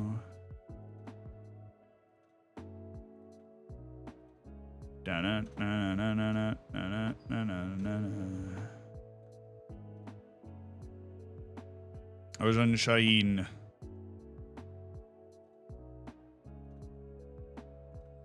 Just refining some of our scouting on a few of the youth players. That guy, no. That guy, no. That guy, maybe. All right. You look at the projected cost. Yeah, but the fact that the projection is different is what I'm absolutely stuck on. Yeah, there was a really good Croatian in there. Like, actually.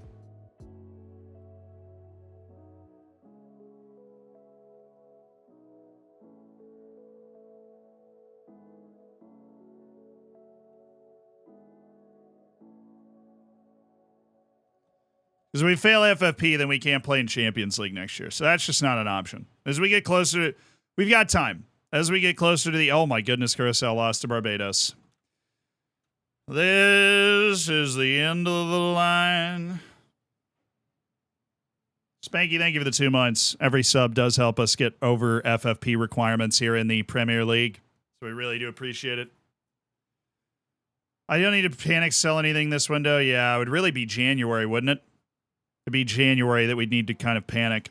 I don't want to panic sell. We're not but boy, do we have the assets. We're not going to miss FFP. Yeah, see how we are in January. That'll be our party line. But we are going to look to sell for value. So Abdou Cisse for 10, Mustafa Drame for 7.5. Our players have become more valuable for sure after the uptick in reputation.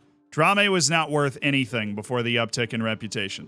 So that has been nice. Now, Hugo Almiron, everybody's interested in loans, but let's explore that. You only recently signed with Taunton. That's not true. Let's explore a transfer just first. Now, hopefully we're still big enough to get him. They're trying to defer the payments right now, which is more power to them, dude. Seriously. Mari signed his new contract, so we couldn't move him probably this year, unfortunately. But, you know, we're just projecting our influence and stuff. Funzy, thank you for the 23 months. And a beer trinker, thank you for the 4 months.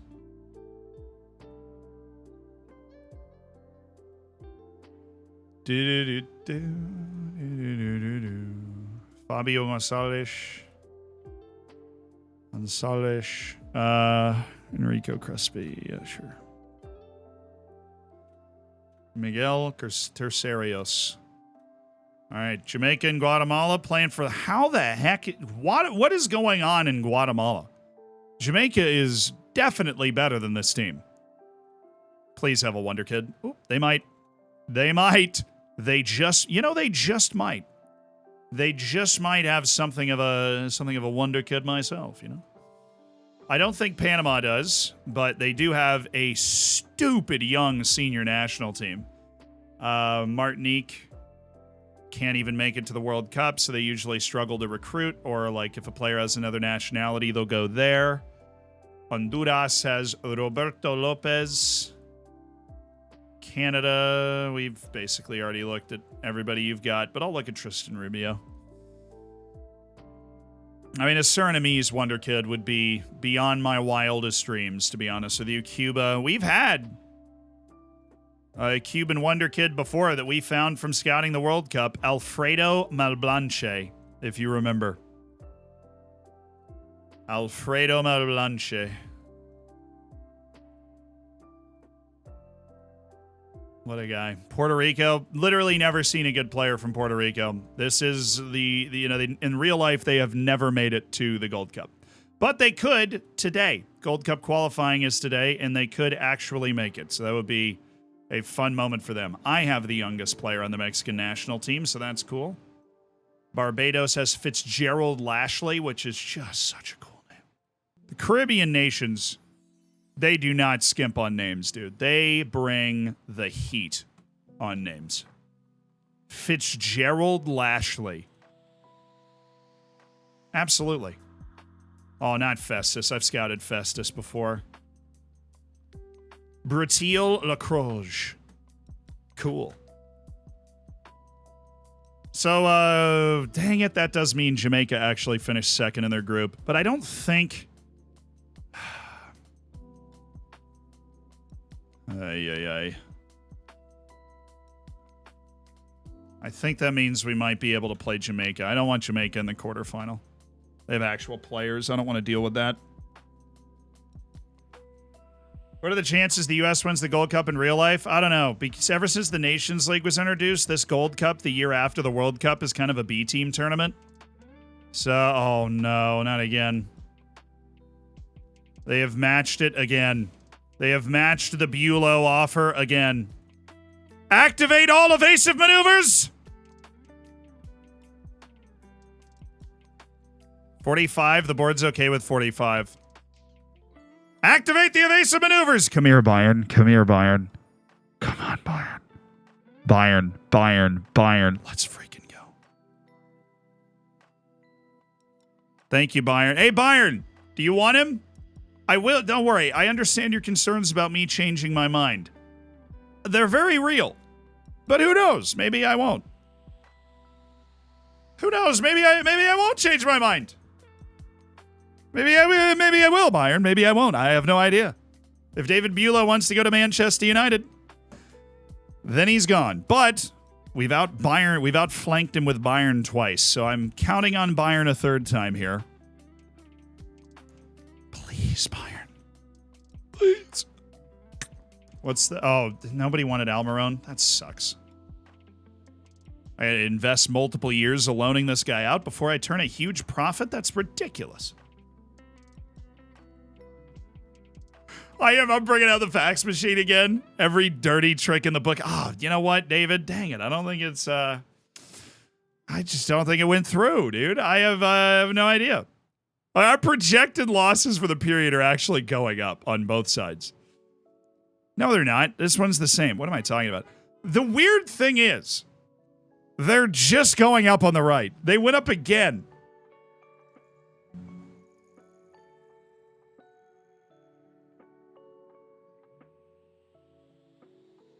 My dog ate the transfer. That's exactly what's happening. My dog ate the transfer. Oh, shoot. That fitness coach, dude. We didn't get him.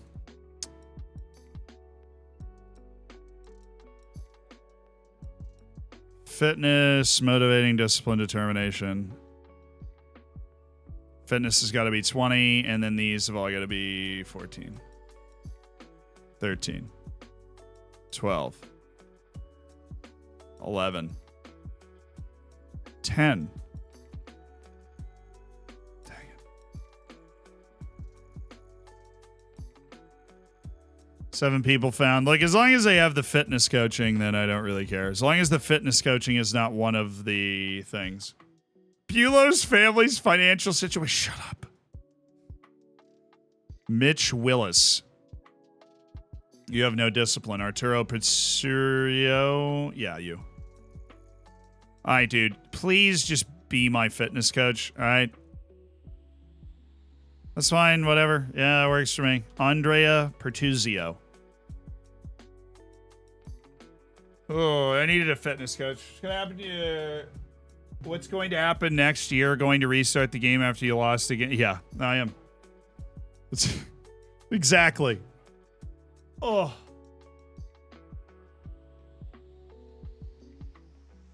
Why are you over your payroll? I'm always over my payroll. I live over my payroll. Oh, Bundesliga? Squad player. Dang it. Skybet Championship, regular starter. What would you rather do? That? Yeah, I'm going to do that. There's just so much freaking money in this country that I think that is the move over all of the other offers we've received. I think he'll get the most financial exposure if he just plays at a high level in the championship. Okay, those guys are re-signed. That's good. Badia Mwanga got a sports hernia. Welcome to our type of preseason, my young man. What do you think of Tottenham? I like to make fun of them, but I do hope they win something.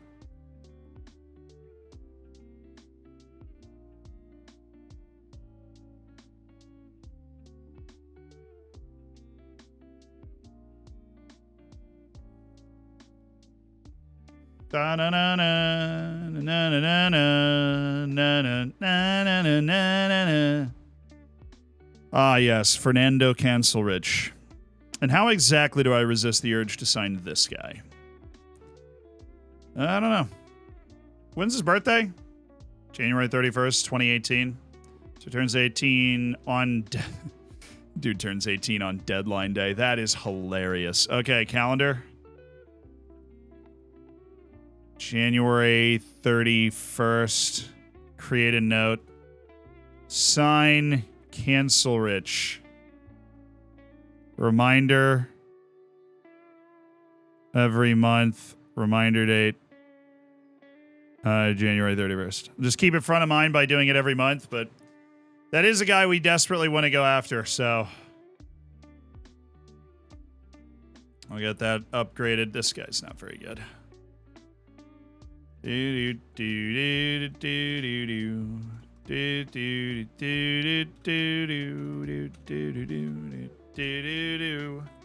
Wait, Milson's off my short list? Why? Always keep an eye. You never know when something weird's going to happen and be able to pounce in, and all of a sudden, you know, Milson's on our team because of a contract dispute. You guys are worried about Bulow leaving at the end of his contract. He's under contract for the next 3 years. So we, like, if for some reason, like, let's say the next 2 years, he's upset the entire time and we cannot renegotiate his contract with him because of whatever reason he's upset that entire time. I can't imagine what the reason would be why he would be upset for all that time. But let's just say hypothetically he's upset for all that time. Then in, you know, going into the last year of his contract, we'll take the $103 million and we'll invest it in the team. But yeah, but so there's no immediate concern about him leaving at the end of his contract. The more immediate concern is Kish. He's only under contract for 2 more years, which means we only have 1 more year to convince him to stay. That's the more immediate concern. Everybody else is in a great contract situation. We've managed our contracts wonderfully. Even Brandon Evans had a huge offer from Manchester United, and he wasn't even interested. So we have elevated to a level where that's possible with certain players. But 5 goals by Aerosmith. Wait, somebody scored 5 goals in a match?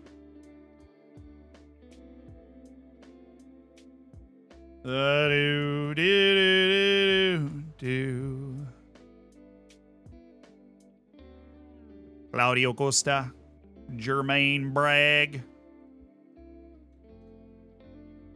Takashi Ohara, there and there and there and there, and Gonzalo Figueroa. Okay, Figueroa's in the move. Prince Lumbumba, he was at one point somebody we were really thinking about. So is it just constantly changing? No, okay, it hasn't moved. I mean, I guess the projection changes somewhat, but I'm blown away by how different the projection is. And I very much want to get to January before we pass a judgment on whether we might need to sell Bulow.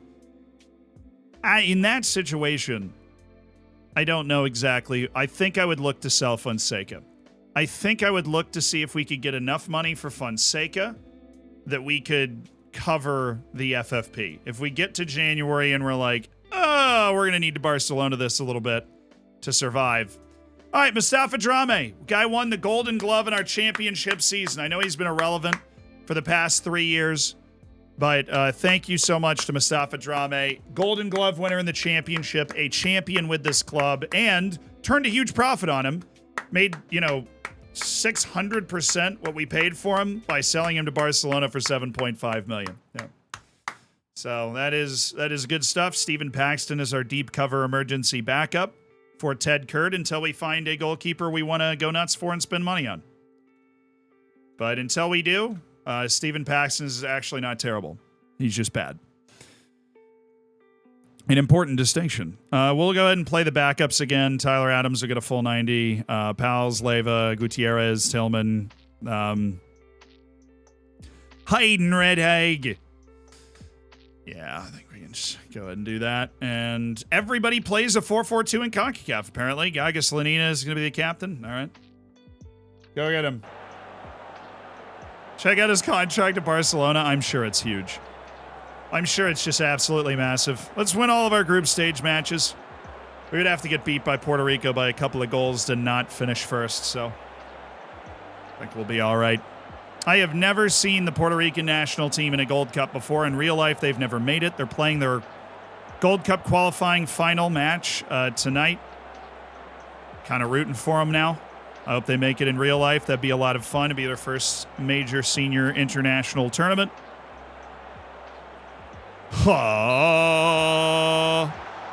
that was on key. I am on key, which means this is probably a highlight. Unless they've changed the way that works. Oh, boy. Puerto Rico might have some sick kits, though. They have great... Puerto Rico has some of the best international baseball uniforms out there. Their uniforms of the World Baseball Classic are fantastic.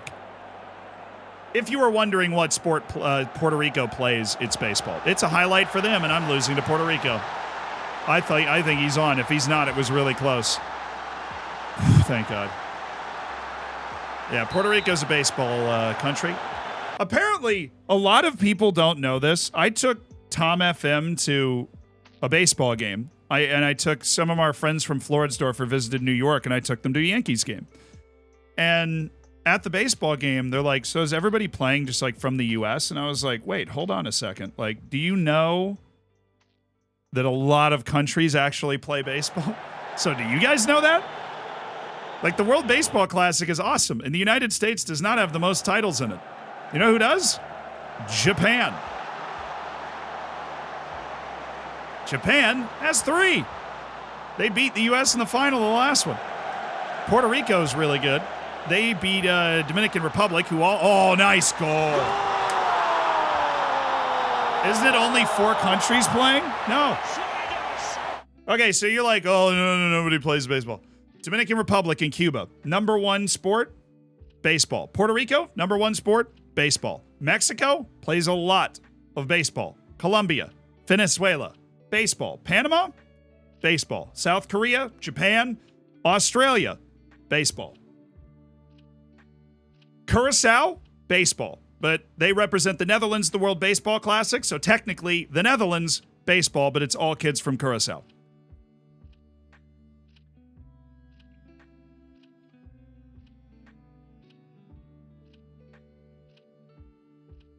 My man's at like 50 million people. The lack of geographic knowledge that you just displayed with that sentence, Hannah-san, is a great opportunity for me to enlighten, because the United States has 330 million. Canada adds in another 25 million. Mexico adds in, like 200? Is it at 200 yet?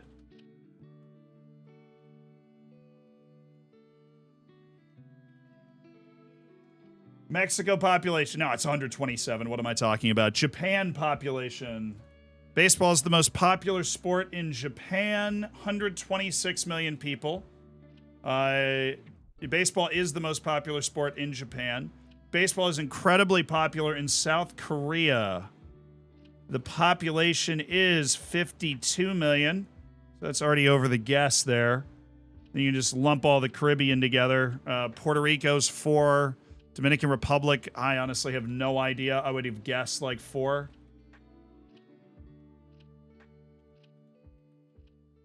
But honestly, the Dominican Republic's 11 million people, which is more than I thought. But that makes sense, because the Dominican Republic is an incredibly talented baseball country. Incredibly talented.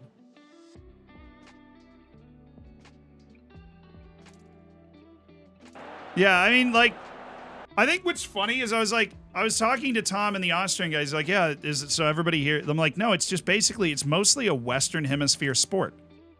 But just because Europe doesn't care doesn't mean that, like, Taiwan. Friggin' how many people are in Taiwan? They love baseball. They like 24 million. Taiwan was great at the World Baseball Classic. They're nasty with it. Yeah, the best baseball player in the world is Japanese. And he is like God. He is Messi in baseball. He's unbelievable. And there's no chance anybody can even be offended by that because he's actually that good at baseball. He's unbelievable. No, his name's Shohei Ohtani. He is actually unbelievable. There is an argument that he's the most talented athlete in the world. I'm talking like the LeBron James conversation, right? The LeBron James, Ronaldo in his prime, like the best athletes humanity's ever seen. Usain Bolt, maybe. Not maybe. I mean, Usain Bolt. Shohei Ohtani is in that conversation, right? That's the realm that he inhabits. Jokic. Look, I love Jokic. He's in the conversation for the best basketball player in the world. I don't know about athlete. Look, I realize this is like a big cross-cultural moment here because I realize a lot of you probably don't even understand baseball, and that's totally fine. That's completely fine, right? Like, I don't really understand cricket or rugby. I don't really understand, I know there's a sport in Italy. I don't even know the name of it, right? Like, that's totally fine. There's nothing wrong with not understanding it. But this is not a sport that is just played in the U.S. It's a sport that's played, in a lot of countries. And yeah, let me put this in perspective, right? The World Baseball Classic final, the championship of baseball internationally in the world. Japan against the U.S. Great game. Japan, 98% of TVs that were on at the time were watching that game in Japan.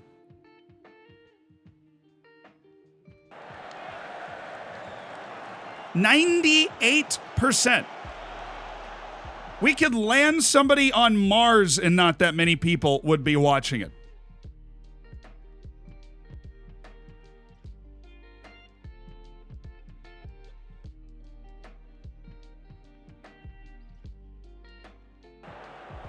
Somebody pipe it up with that's because they hate America. Well, they're not alone in that, right? We have a ton of haters, often with good reason. That's kind of not the point, unlike how popular the sport is, though, right? Because we play Japan in a lot of things. We play them in hockey. We play them in basketball. 98% of the homes. Yeah, that goal was offside. It was very Van Persie-esque, though. 98% of the homes are not watching us play Japan in basketball, right?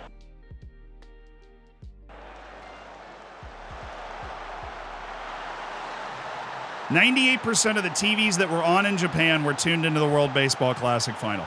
Crazy stat to illustrate how huge baseball is in the countries that it is in, which is essentially Far East Asia. What a goal.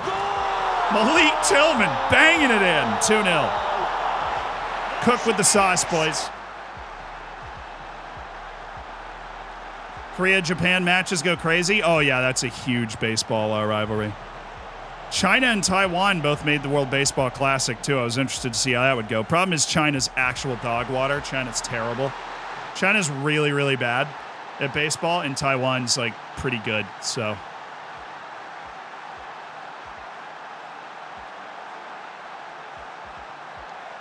Yeah, but what I'm saying here is that this is a very popular sport for at least 10% of the world's population. At least 10% of the world's population at least live in a country where it is considered a major sport in that country. And Shohei Ohtani is arguably the best baseball player, even relative to era, that anybody has ever seen.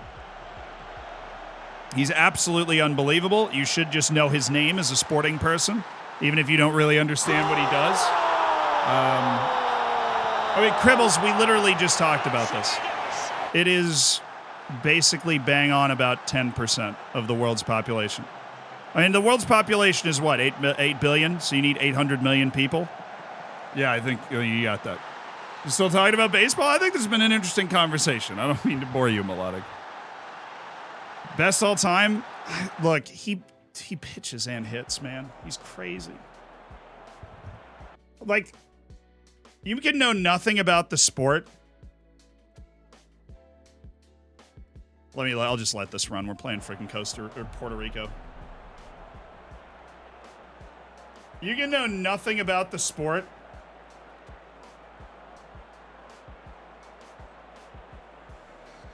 Let me find that. I'm looking for something specific.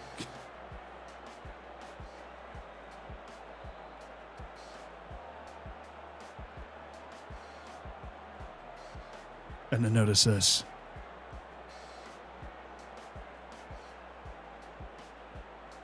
Yeah, he's essentially the equivalent of being a world-class striker, and then when he's, like, resting from playing striker, he plays goalkeeper.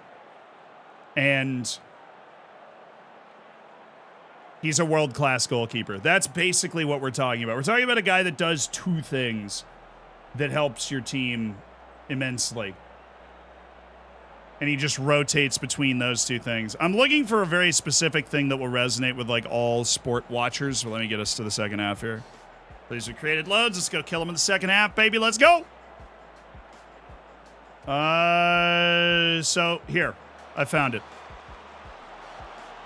So to pause this, this is his team.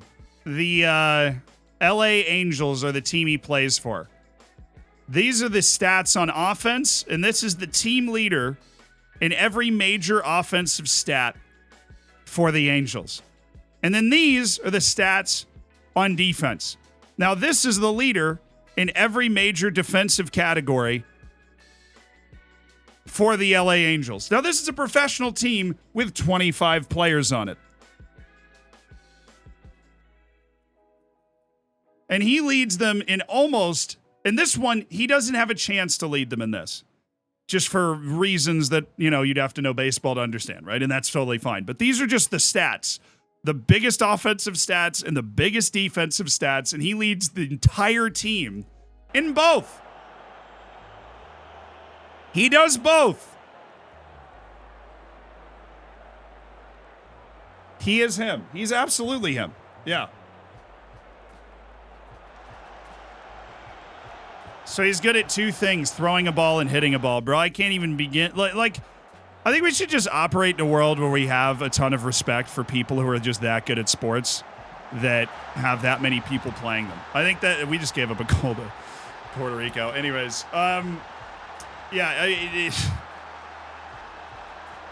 so I mean, so like the equivalent of what you just said. You're like, so he has to be good at hitting a ball and throwing a ball. Well, I mean, like if I was to say the same thing about soccer, about football, it would be like, well, why is he any good? He's just good at kicking a ball. That's like the same sentence. You know what I mean? Yeah, that's like the comparable sentence. He's a box-to-box midfielder, kind of, but in a world where in the way the sport is designed, you either play striker or center back, right? But he does both. It is actually like being a world-class striker, but then when you can't play some matches because you're tired, you just play as a world-class goalkeeper, like your team's first-choice goalkeeper. That's what it's talking about.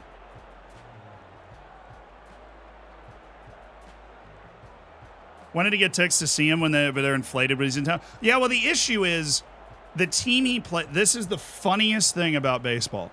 The team Shohei plays for, the LA Angels, have the best American player, too.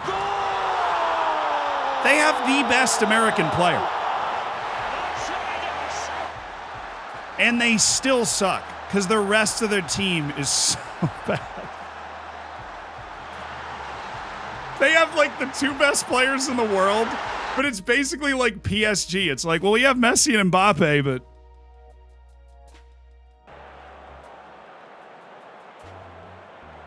yeah, that's kind of it.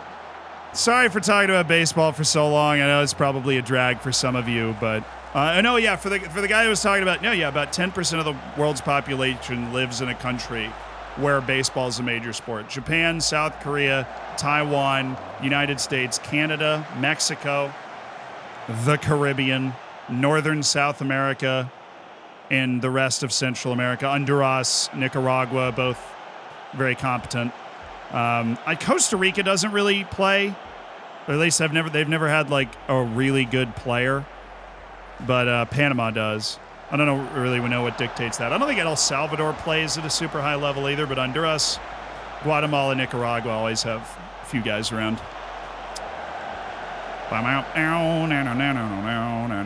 Brazil and Argentina don't really play. Neither does Chile or Paraguay or Bolivia or Uruguay. But like the further you go up in South America, Colombia, Venezuela, they play a good amount of baseball. There's some decent guys. Do you know what dictates that? Maybe, yeah. Yeah, but that adds up to 900 million. You add those countries together, global population-wise. So that's about 10% of the world's population. So it's just not a lot. I mean, soccer is obviously like everywhere except for India, and Bangladesh and Pakistan. So you're talking probably about 75, 80% of the world's population. And Indonesia is on the edge there. So like 75% of the world's population lives in a country where football is considered a major sport. So, I mean, it's, that makes baseball like an absolute minnow. But it's still interesting.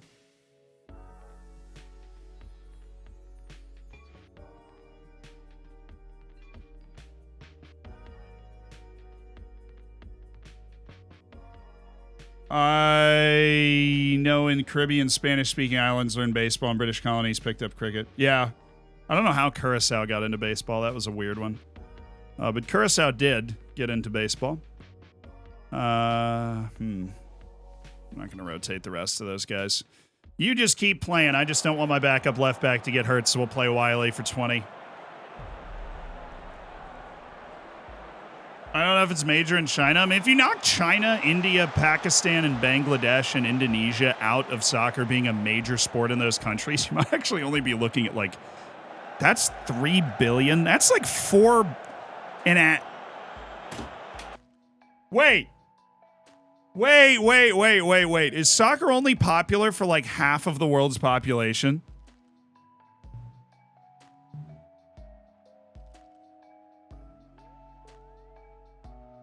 I mean, I know I'm saying only, but I always thought like to actually have it statistically be half is kind of wild. You know what I mean?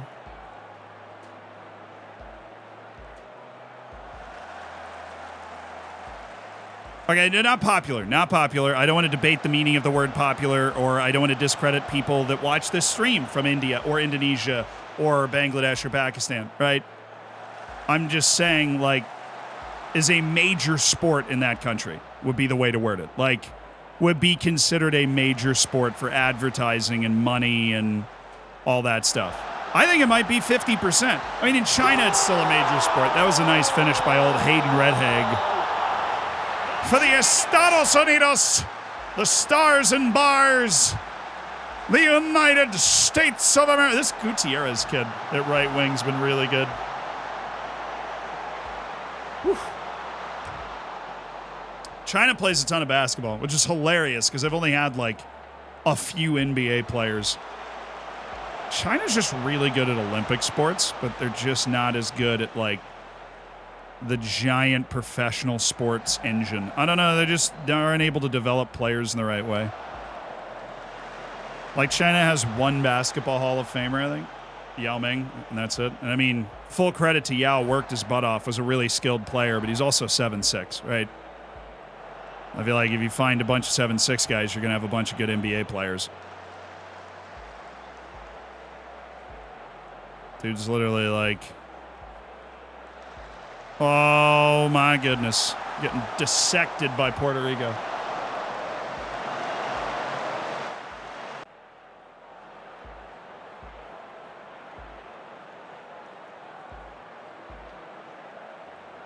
Dude, Yao Ming was also funny. Yao Ming was great. He was just a great part of the NBA for a long time. Did he make the Hall of Fame? Yao should make the Hall of Fame. He made a lot of All-Star games. All right, El Salvador drew Haiti, but needed to beat them. So, see you later, losers. Puerto Rico blow quality. I don't think Puerto Rico blew their chances as much as they just played us. But all right. So, CONCACAF Gold Cup, we're waiting on the... Oh, come on, Mexico. Come on, Mexico. They're not going to blow this. Their goal difference is so high, they're not going to blow this. We're going to play whoever finishes second in that group, which somehow might be Barbados. Barbados has snuck into second. They're ahead of Costa Rica and Curacao, who are both way better than them. I would not be opposed. Barbados holds on for a gutsy draw. Mexico wins the other match. Barbados slips through in second for their greatest ever international performance, only to meet the buzzsaw that is Zeeland Vanderhorst's U.S. national team. I can live with that narrative. I'm okay with that. I am the slayer of Barbados. For context, China and Israel have the same number of NBA players. Wow, that's actually kind of funny.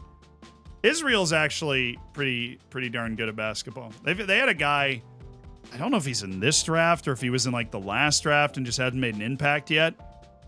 But they had a guy that was really highly touted. Like a lot of the scouts were saying he was going to be a beast.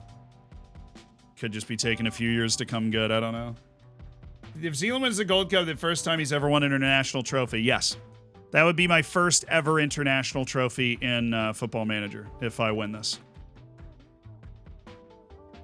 Now, U.S. winning the Gold Cup, I'm not going to sit here and brag about that and put it on my mantle, but it will be very fun to win.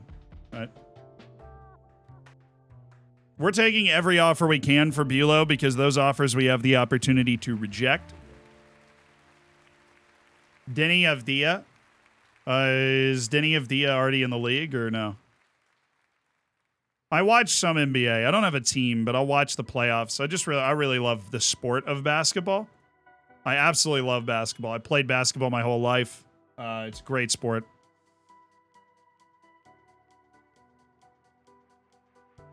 He's on the Wizards? That's why I have no idea what he did last year.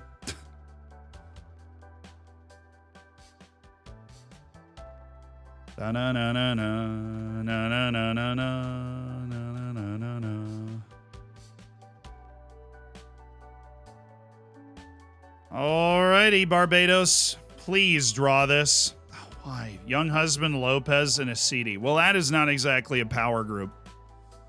Let Dominic leave. Considerably weakable, or would be considerably weaker without him. And then I'm just going to go with, that's it.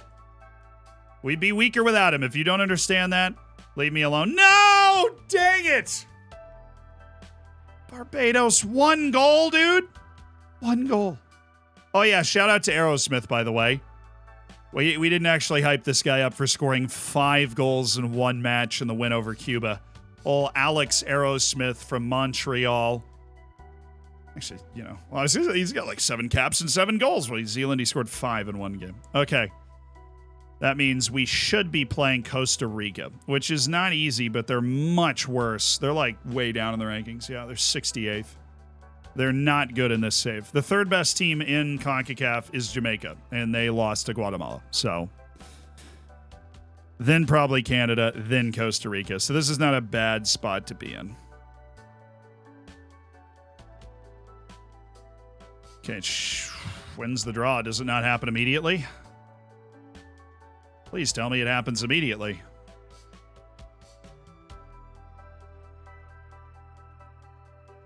You guys all trying to leave? We're in the Champions League this year, brother. Let's build something special.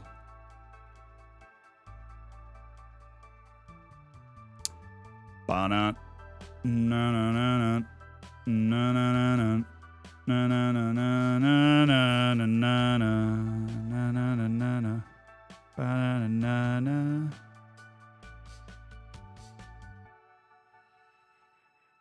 Wow, okay, we're just doing a lot of scheduling right now. That's fine with me. And another one right here. Bosnia's losing 2-0 to Luxembourg. Man, their World Cup qualification's a long way into distant memory. All right, Costa Rica. Let's see what you got.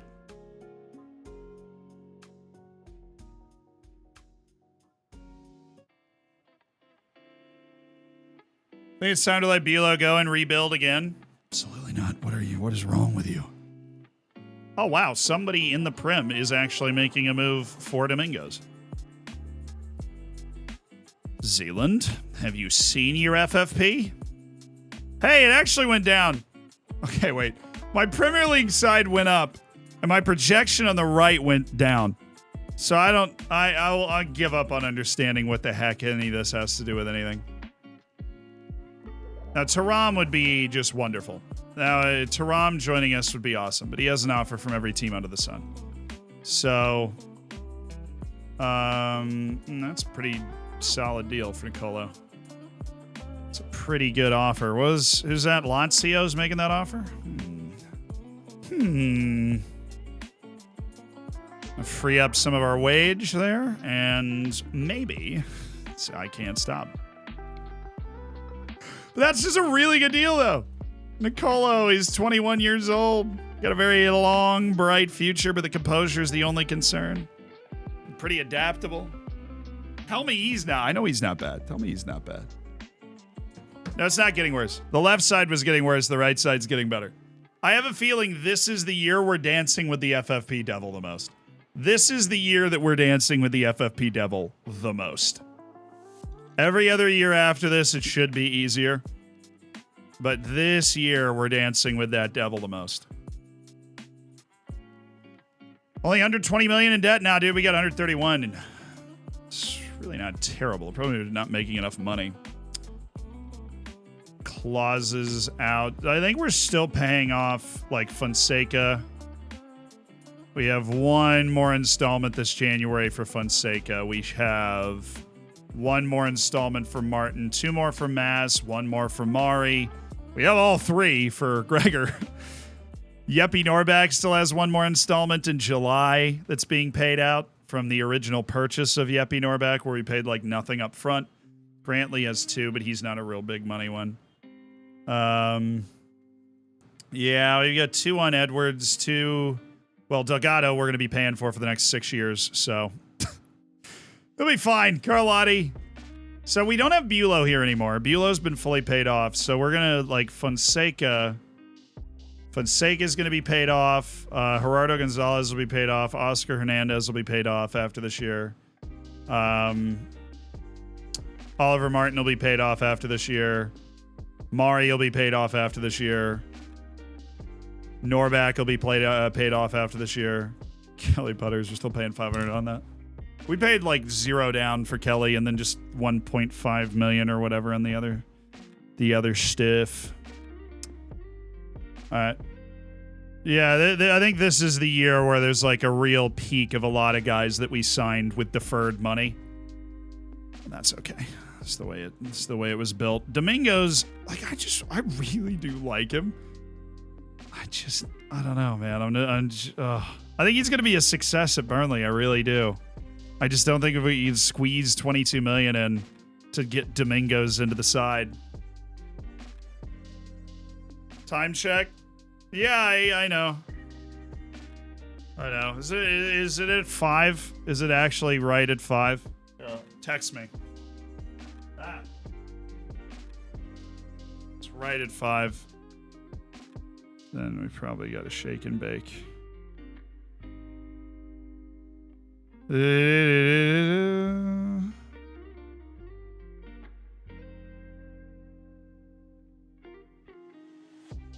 He's better than Martin. Martin doesn't play on a wing. 5'10". Okay, yeah. Thanks. Team lack. We lack a super high-level goalkeeper. There's a pretty big drop-off from first to second team. It's center back in particular. But I think the way our team is set up, we've just... you know what our team doesn't lack? Wingers, which is why signing Domingos would be hilariously stupid. I might do it. It would be hilariously stupid.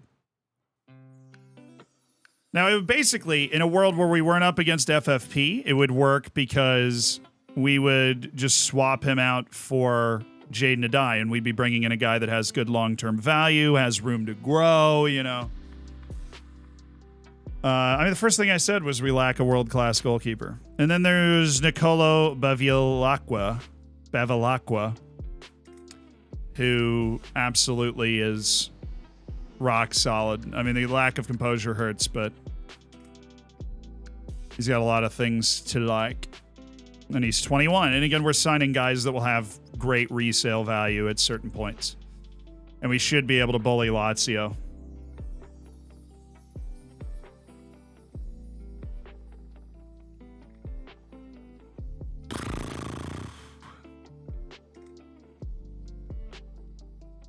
Composure is important because it affects their composure in the tackle.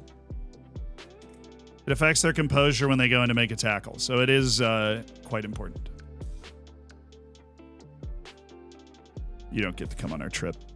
Gregor McNerney, Salvatierra, Marcus Schoen, Brandon Evans, Bulow, you're coming, whether you want to or not. Sal is gone, so I guess he can't come. I don't know why we have to name this preliminary team. They literally just ask us to do this again, like in the future. Jose Lopez, Rafa Rodriguez. Yeah, there you go. It's like 26 guys. Well, that's the preliminary team. They will ask me for the full team later.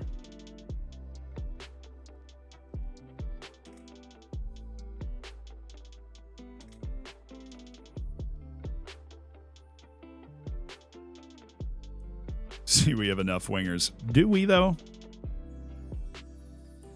Do we, though? You know what I might do is swap out. What can we get for, where is he? What can we get for Dan Brass?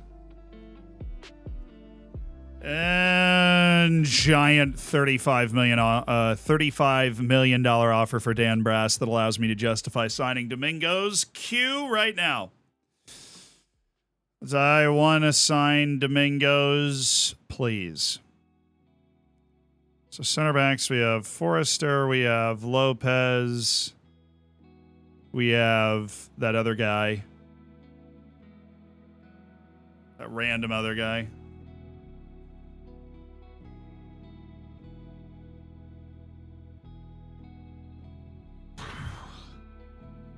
Cortez chilling deep bench. We have the guy from City. We have Forrester. We have Lopez.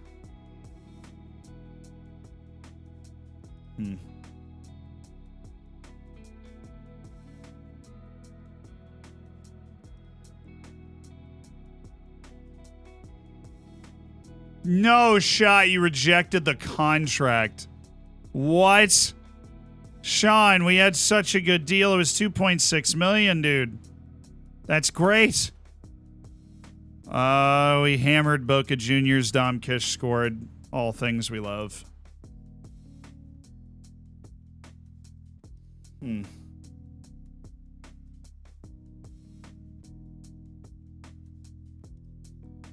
All right. Ramondo Patruzzi. Forrester's got interest from Olympiacos. Oh my, dude, Forrester's on the market for $20 million. I'm literally just going to sell to buy. Can I transfer list him? Yes. Transfer list at well, okay. Well, this is all a lie.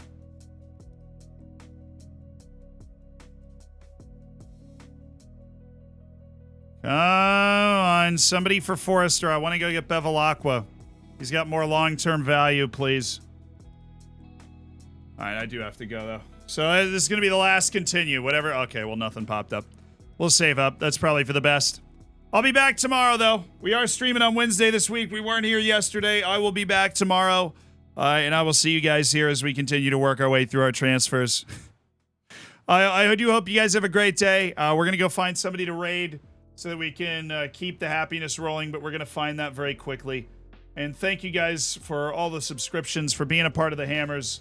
It means a lot. Now with the changes at Twitch, it means even more. It allows us to do more, to make better videos, to have better streams, everything.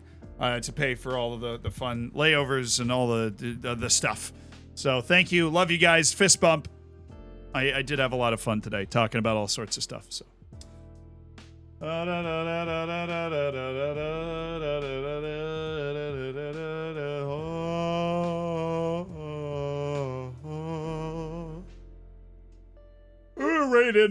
right in Football Manager.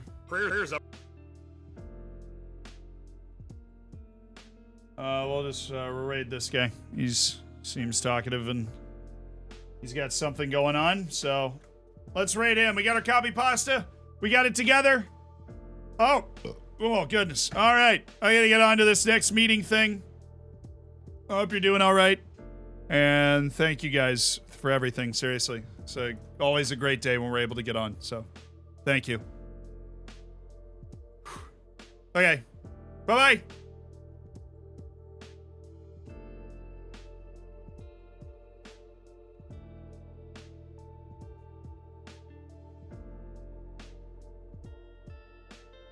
No word of the day. Go home. Go to sleep. Or watch the next one. Whatever you're going to do. Bye.